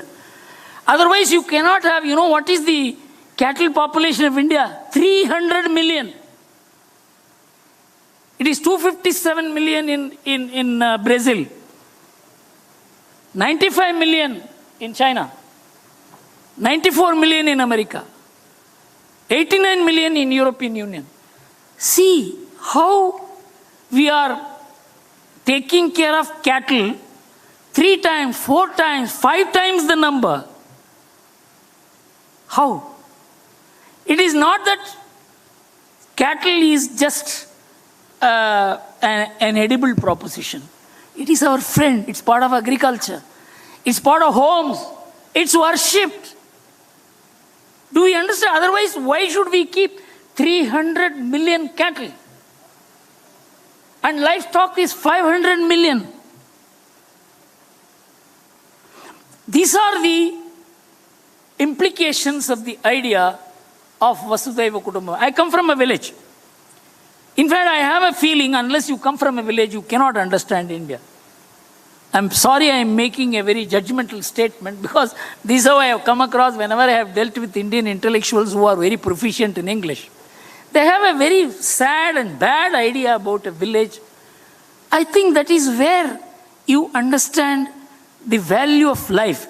For example, in our village, you can't cut a tree.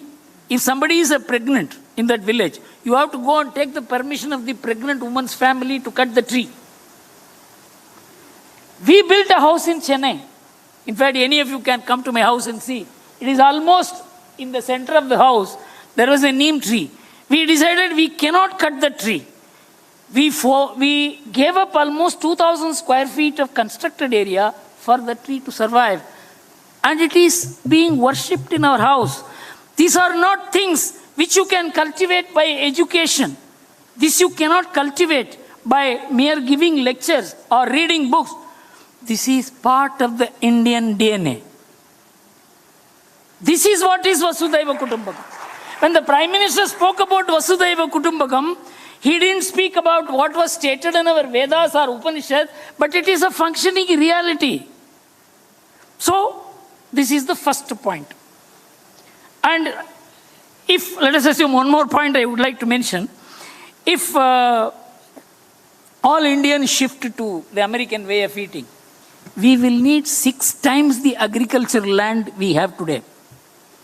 Not only that, the land that will be needed will be 2.5 times the size of India itself. You understand how important it is to preserve our food habits?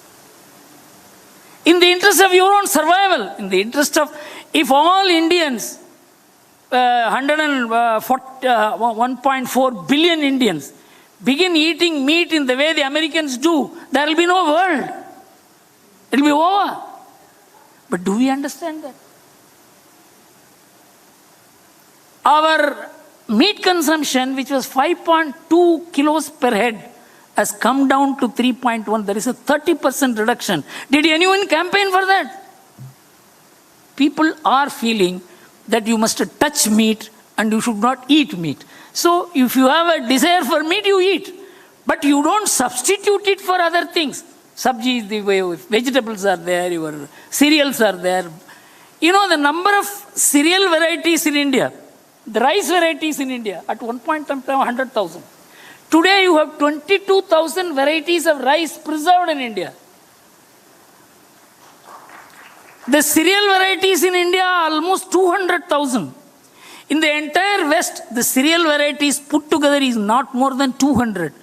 Because diversity is there only in the non-Western part of the world. You know, if I remember right, in Chile, I think it is Chile, you know, they began importing the Western food. And they had a protein-rich food called, cereal called amaranth. So everybody began eating the Western barley, wheat and things like that, and they gave up amaranth. They found they were becoming dependent, like Kerala. Kerala imports 90% of its food from outside. It was a self-sufficient economy. Communists came and destroyed the agriculture. With the result, they have begun importing food. This happened to Chile.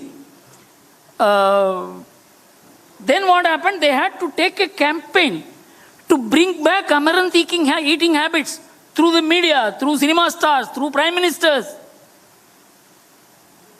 Food habits are very important. Now I will come to the second thing, living habits. The way we live. You know, in America, in the year 1960, in every house, 3.31 persons were residing. The average number of persons residing in a house was 3.31. Today it is 2.51. In the last 60 years, this change has taken place. They had to construct 31 million more houses because of that. The amount of environmental damage is incalculable. If 3.3 persons were present in the house, now it is 2.51. The environmental damage that has been calculated is enormous. 8.5 trillion is the investment they had to make to build these 31 million houses. Now come to India. We have 4.9 persons per household today. It was 5.2 in 1951. Not much change. In fact, in urban areas, more people reside in the same house than even in rural areas, because in rural areas, you have enough space to build houses. Not only that, India is probably one of the most highest home-owning population in the world. 85% of the people have houses. It may be a small house, it may be some thatched roof or whatever it is, they have their own house.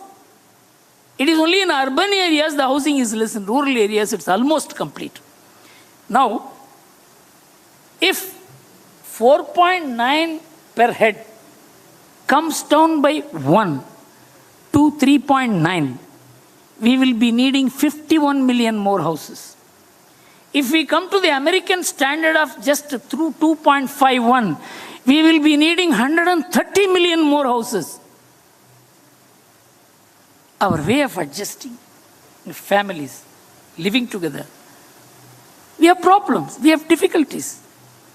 But you know how much it contributes to environment, economy, and unburdens the state, unburdens the world. You know, take India, it is 1/6 of humanity. If India doesn't develop, you know what is the problem of the world? If India and China do not develop, there will be no world. So, you need as a country. You have to have your own style. You have to have your own model. You cannot have the human rights values of America of creating fight between father and son, brother and sister, daughter and husband and wife, and still maintain 4.9 persons per family. There is a clash between human rights and cultural values. You know, the United Nations did not have the word diversity in its dictionary at all till 1994, when it first enacted Biodiversity Convention. 1946 it was born. In 1991 only the United Nations first came to know of some idea called diversity, because they said all the world philosophies have to be scrapped, you all have to change, you all have to become like me. Where is the diversity? You wanted the whole world homogenized on the style of what you thought would be the world. Now, biodiversity was the first diversity the United Nations discovered in 1994. Because huge destruction, like 30% of rainforests were destroyed since 1900. Then 2001 they woke up. Just like biodiversity, there is also cultural diversity. So they had the Cultural Diversity Convention in the year 2001, in which they said, if there is a clash between cultural diversity and human rights will prevail. It should be the other way. If there is a clash between family values and human rights, family values is cultural, social values is cultural, economic values is cultural. Otherwise, why should I take care of my parent? Why should I educate my brother? Why should I educate my sister? Why? Because we are a relation-based society. We are not a contract-based society. We are not living together by contract. We have not agreed to live together. We live together because we like living together. There are problems, difficulties. And I would give the entire credit for this kind of arrangement, living arrangement, only to the women of India. They bore the burden. They bear the difficulties. They do the savings. They do the expenditure. In fact, in 2002, I delivered a lecture in America, in San Jose, which is available in Google. You can Google and get it. Where I said Indian economy is feminine in character. You know, we never waste anything. We turn waste into wealth. If you see in America, they turn wealth into waste. You see the way good cars are flattened in America. You know how to use the 5th generation. The car changes 10 hands and still it is used. We turn waste into wealth, whether in form a plastic bag or a car or a cycle or a chair. Reuse. This has become a new environmental value, which is in our DNA. So, our living style itself is a very important contributory to the idea of Vasudhaiva Kutumbakam. Because you cannot, if you don't know how to live in a family, you don't know how to live as a nation, and you cannot certainly live as a global family. The idea of family is integrated value, the difficulties in living together. All this requires a cultural orientation, shaping up of mind, and subordination of the individual for a larger purpose. In Mahabharata, there is a sloka.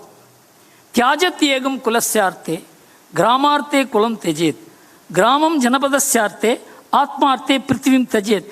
This is the fundamental basis of Indian politico-economy. For the welfare of the family, the individual yields his rights. For the welfare of the village, a family yields its rights. For the welfare of the nation, the village yields its rights. For a person who doesn't want any of these things, for him nothing matters, because Atmarte Prithivintejit, he has gone above the worldly requirements, and only that man is free from these obligations. Only a person who doesn't want anything from the world is free from the obligations of the family, of the society, of the nation. Now, the contemporary individualist thinkers of the West, They want everything in the world, but they don't want to do anything to even to the family. With the result, today, the liberal democracies are suffering from such erosion in strength. Only 45% of the youths vote. Only 40% of the youths take interest in politics. It gives them all the rights to enjoy, but they don't want to return that right even by voting. Liberalism has not produced responsibility.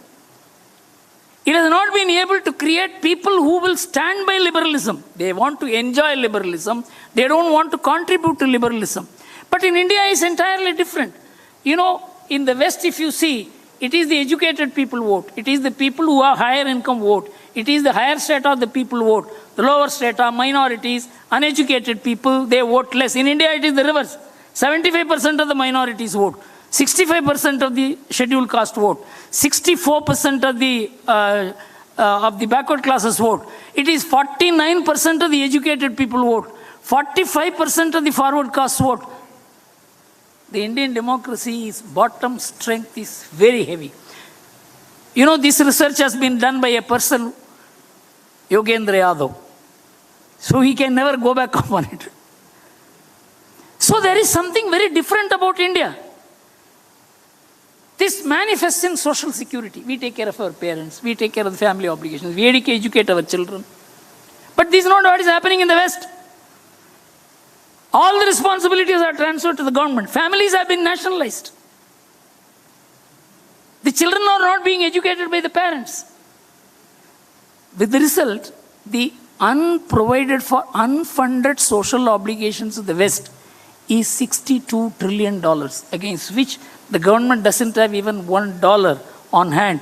It is the current value of the future social security obligations. So when I say Vasudhaiva Kutumbakam, shared living, adjusting, family, community, nation, when Modi speaks about it, he speaks from the perspective of environmental culture and cultural economics. There is an integration between all the three concepts. Then he spoke about development with less debt. I'll tell you what is the debt figures of different nations, whether India can talk about it. You take the indebted nations. If you take the government debt in 2008 and 2021, the American public debt, the government debt has doubled from 65% of the GDP to 128% of the GDP. In UK, 43% to 104%. European Union, 66 to 98%. Japan, 172 to 262%.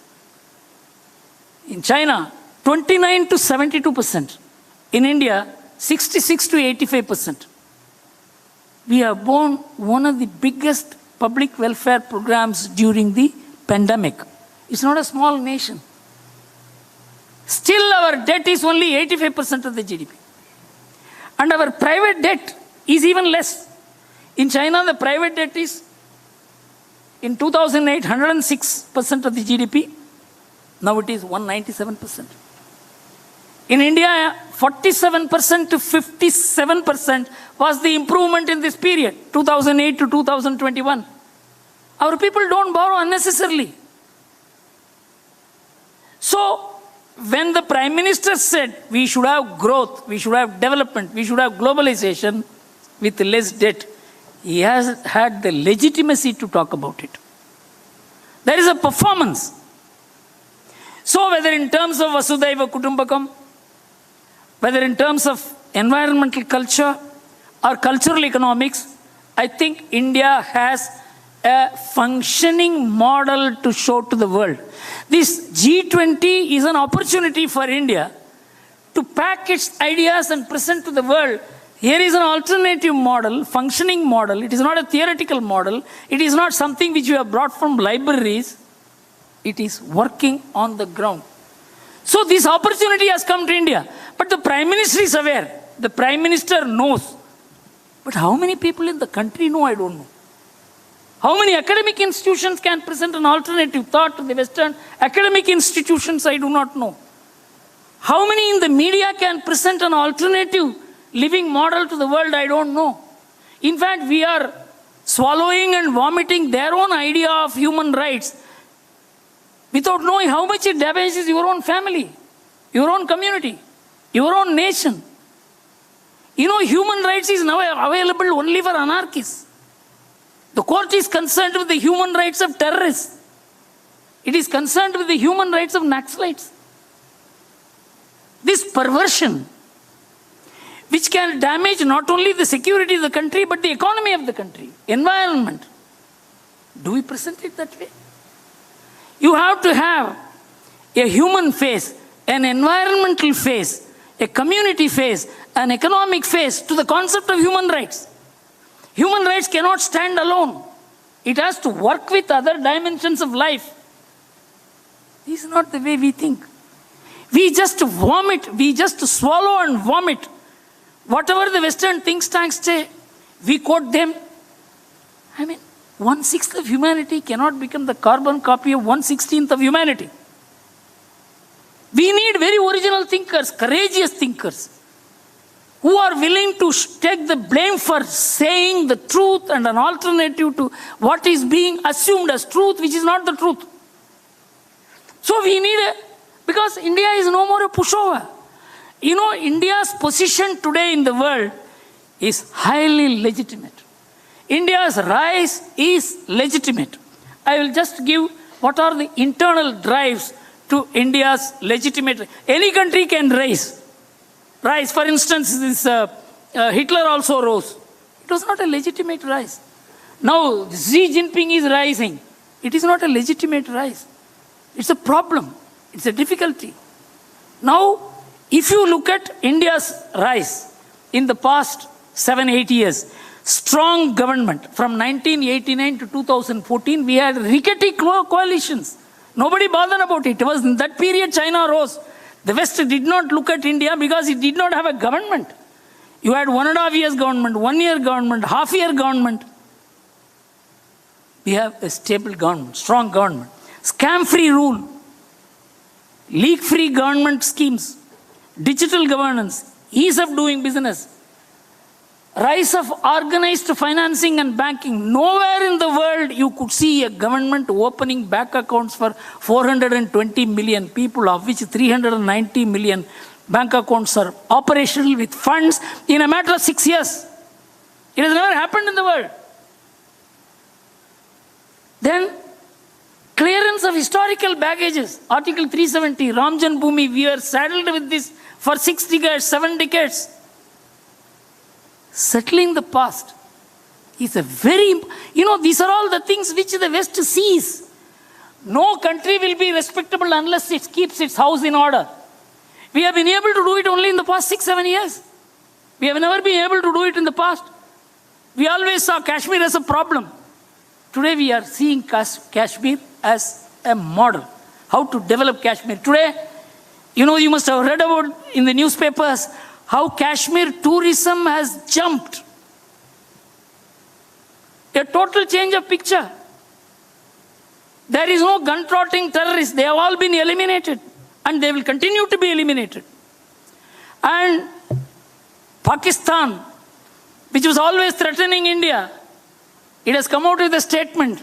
We have learned the lesson from three wars we had with India. Do we expect this to happen 10 years back? In fact, one Pakistani writer wrote, Pakistan has been reduced to a footprint in Southeast Asia, and if it does not correct itself, it will be reduced to a footprint in history.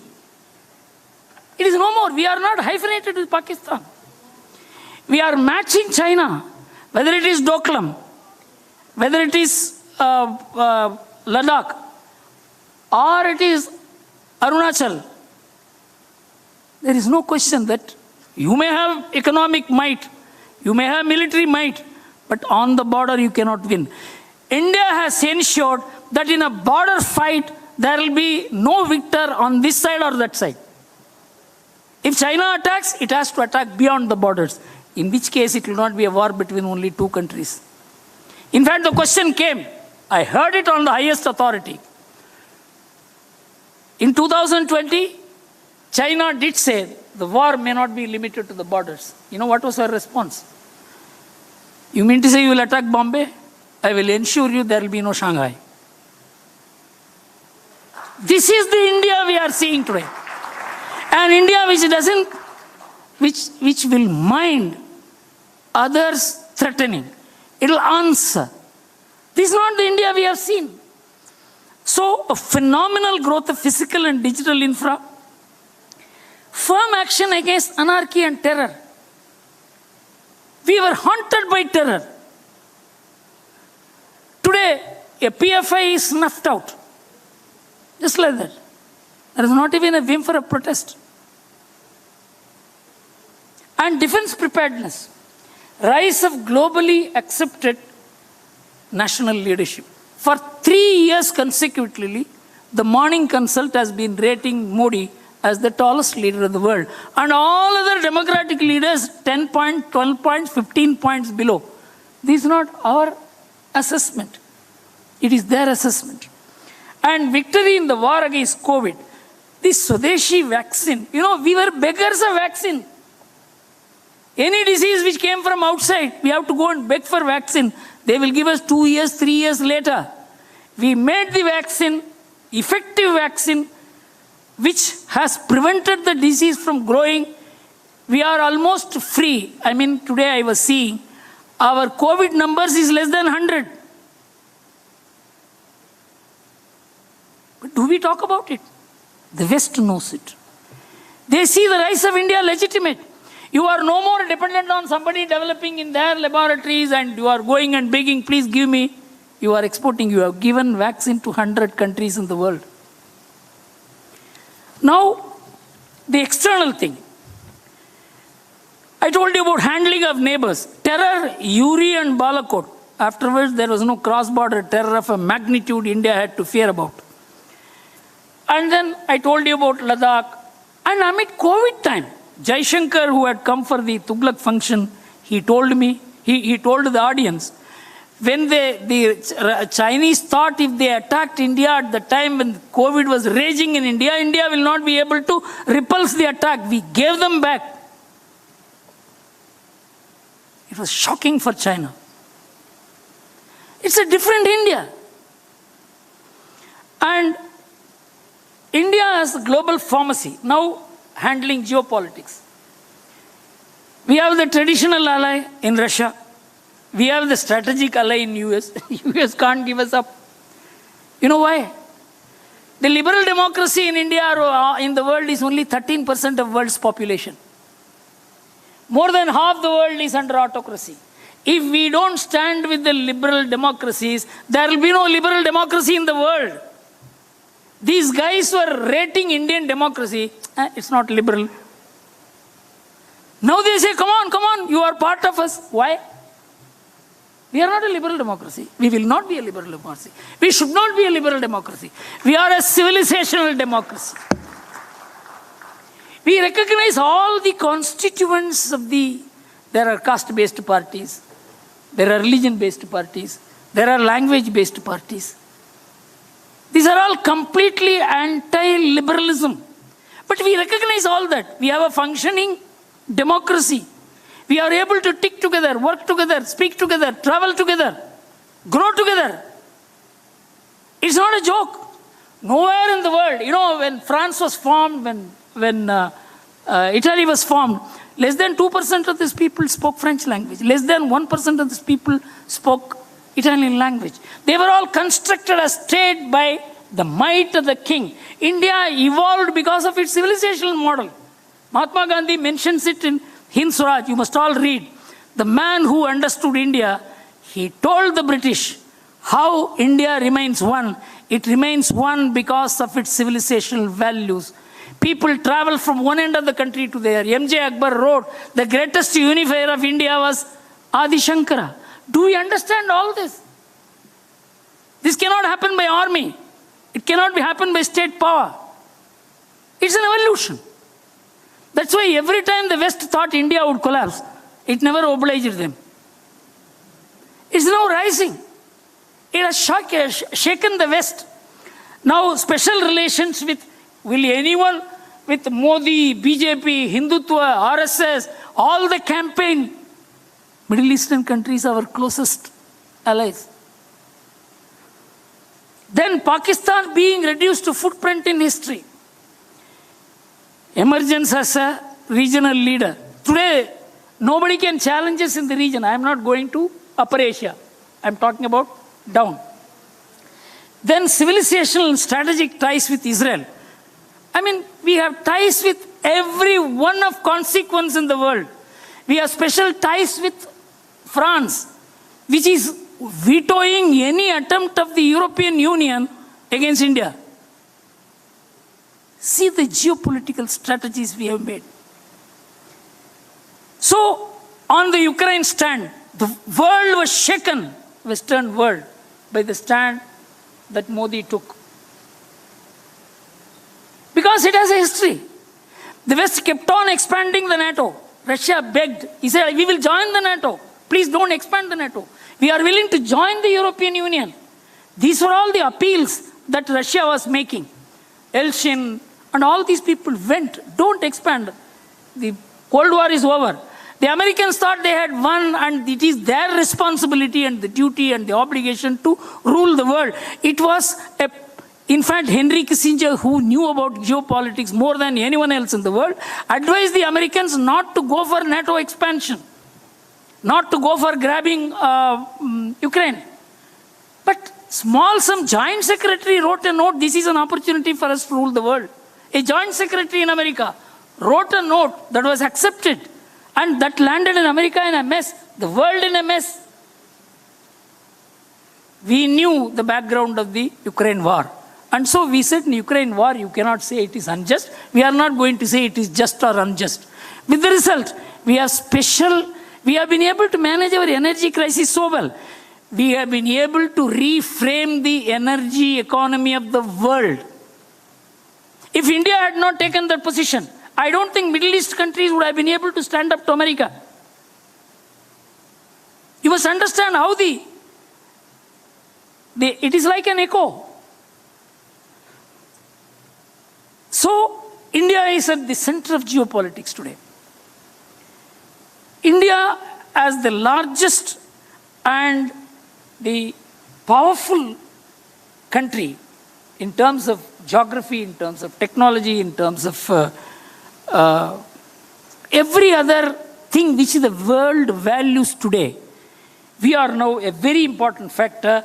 India as the only democratic alternative to the world. If India is not there with the democratic countries, I can tell you democratic countries will be reduced to mere islands in the world. You may have ICBM atom bombs. What will you do? Your geopolitical reach, influence will not be there. You need India. So my feeling is that our time has come. In fact, I only remember what Ratan Tata said. I will close with that. He said, my only regret is I am not 20 years younger, because I think that India is going through a very exciting period in its history. I also feel I am 74. I don't know whether I will be able to see that India for which you all worked for 50 years, the India of our dream. Many of you will be able to see it. Thank you very much.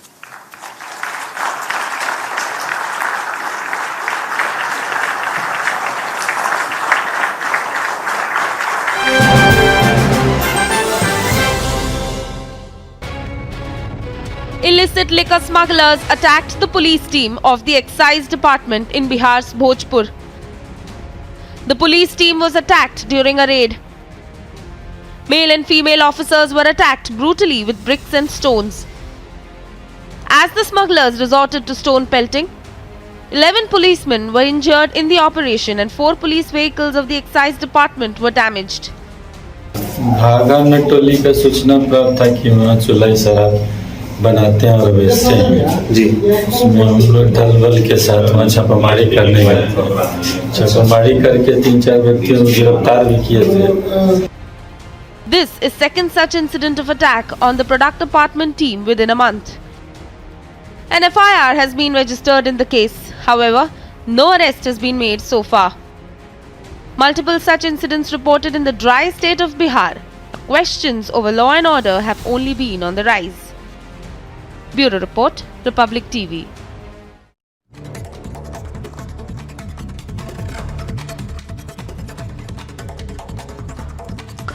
A Sukhoi 30 and Mirage 2000 aircraft crashed near Morena, Madhya Pradesh. Search and rescue operations were launched. The two aircrafts had taken off from the Gwalior Air Base where an exercise was going on.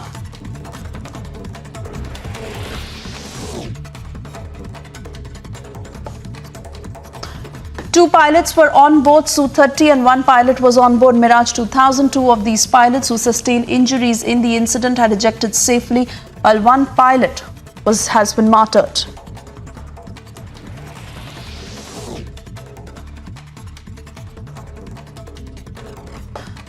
The two pilots who were on board Sukhoi 30 had ejected safely, have been injured. They have been airlifted and they were later shifted to a hospital for further treatment.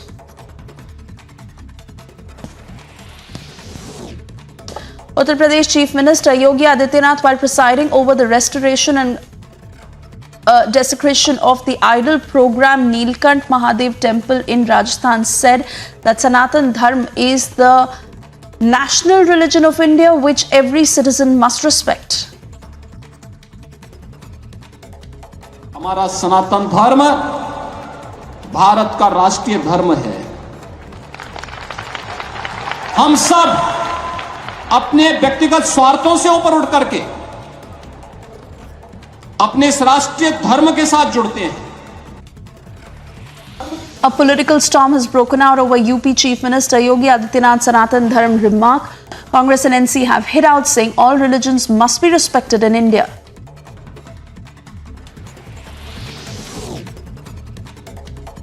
Delhi University has formed a 7-member panel to probe the January 27 ruckus outside Arts faculty over BBC documentary screening. The committee, headed by DU Proctor Rajni Abbey, has been asked to submit its report to Vice Chancellor Yogesh Singh by 5 p.m. on January 30th.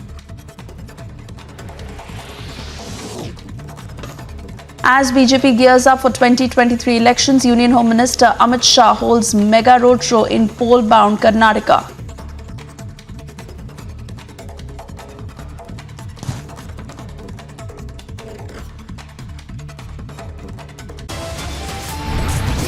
Time now for...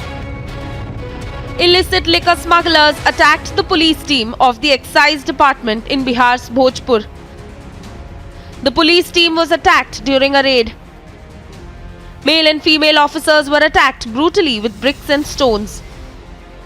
As the smugglers resorted to stone pelting, 11 policemen were injured in the operation and 4 police vehicles of the Excise Department were damaged.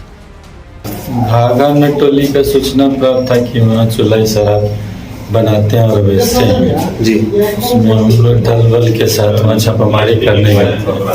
छापामारी करके 3-4 व्यक्तियों को गिरफ्तार भी किए थे। This is second such incident of attack on the product department team within a month. An FIR has been registered in the case. However, no arrest has been made so far. Multiple such incidents reported in the dry state of Bihar. Questions over law and order have only been on the rise. Bureau Report, Republic TV. Illicit liquor smugglers attacked the police team of the Excise Department in Bihar's Bhojpur. The police team was attacked during a raid. Male and female officers were attacked brutally with bricks and stones. As the smugglers resorted to stone pelting, 11 policemen were injured in the operation and 4 police vehicles of the Excise Department were damaged. भागा में टोली का सूचना प्राप्त था कि वहाँ चुलाई शराब बनाते हैं और बेचते हैं जी। उसमें हम लोग दलबल के साथ वहाँ छापामारी करने गए।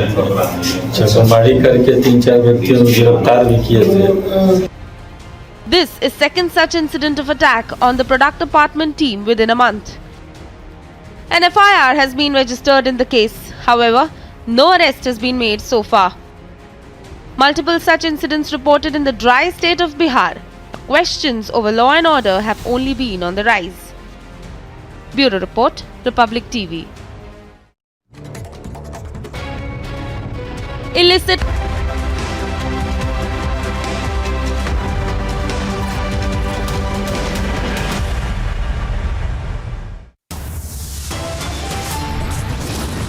Iconic Mughal garden renamed to Amrit Udyan in the Rashtrapati Bhavan. Opposition questions the move.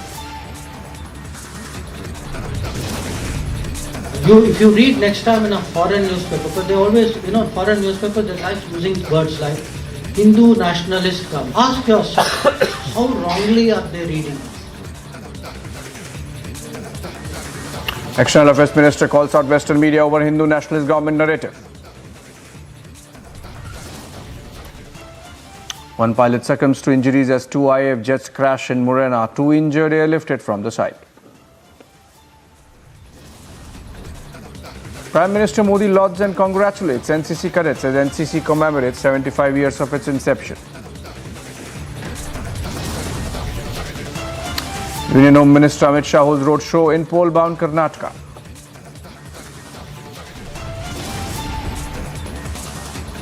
And world in shock over video of Tyre Nichols, a 29-year-old black man brutally beaten up in police custody in the United States.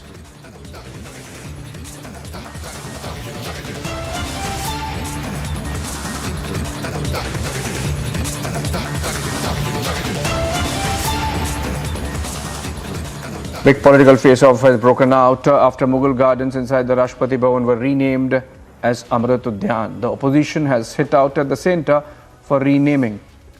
Opposition is calling it an appeasement politics move, while some leaders went on to make comments like there will be a civil war in the country in coming days. Here's the full report.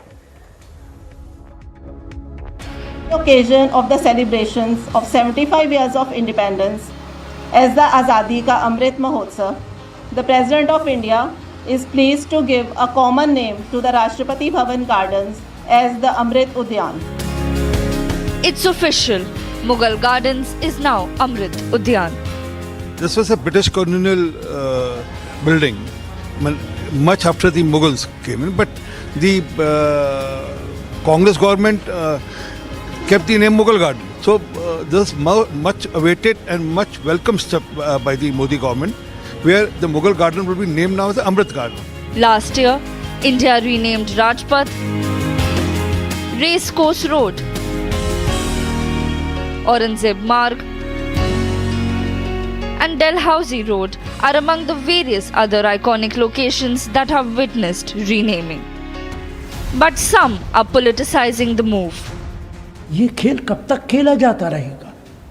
आप अपने काम कीजिए, अपने development कीजिए, जो नाम रखना चाहे रखिए. मैं इस नाम बदलने की निंदा करता हूँ. Others are peddling violent paranoia.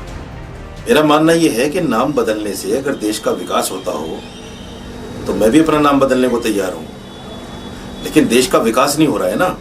आप नाम बदल के सिर्फ नफरत फैलाने का काम कर रहे हैं. 75 years since independence, is it not time to embrace the India story? The campus controversy over the BBC documentary screening has now reached the Tata Institute of Social Sciences, Mumbai. The documentary was screened on the campus this evening, but not before some drama in the campus.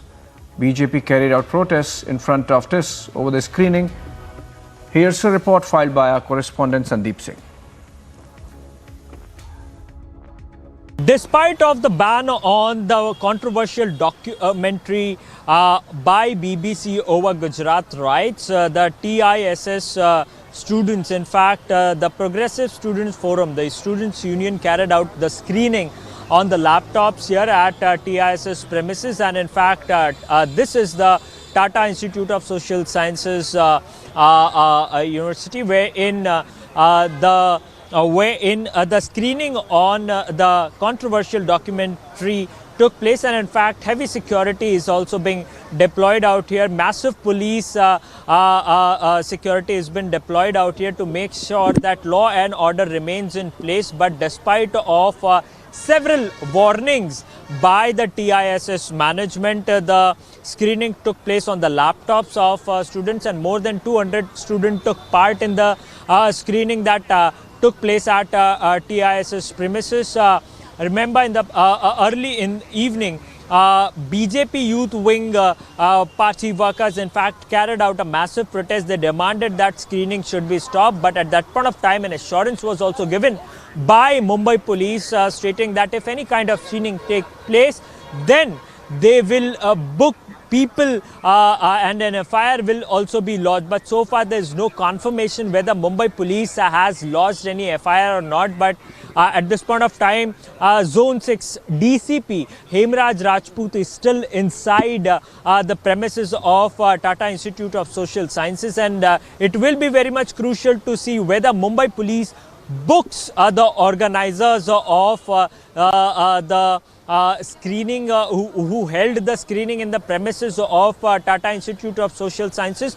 But yes, it will be very much important to see how many people will be booked and what kind of sections will be pressed against them. But as far as FIR is concerned, so far no FIR is being lodged, but most likely that Mumbai police may book the organizers of this event. Reporting from Mumbai with video journalist Samir Shelke, Sandeep Singh for Republic TV.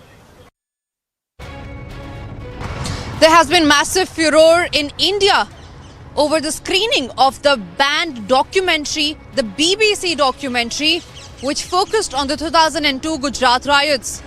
When we talk about the national capital, the screening of this banned movie started from the Jawaharlal Nehru University, it spread to Jamia, and recently we saw the movie getting screened at the Delhi University. Yesterday, that is on 27th of January, when the movie was screened, massive ruckus broke out outside the arts faculty of the Delhi University. In regard with the same, a 7-member committee headed by the DO Proctor has been formed, which will look into the incident as to why and how did the ruckus take place. Remember, this is a banned documentary that we're talking about that is being screened in campuses across India. The question is, who is provoking these campuses?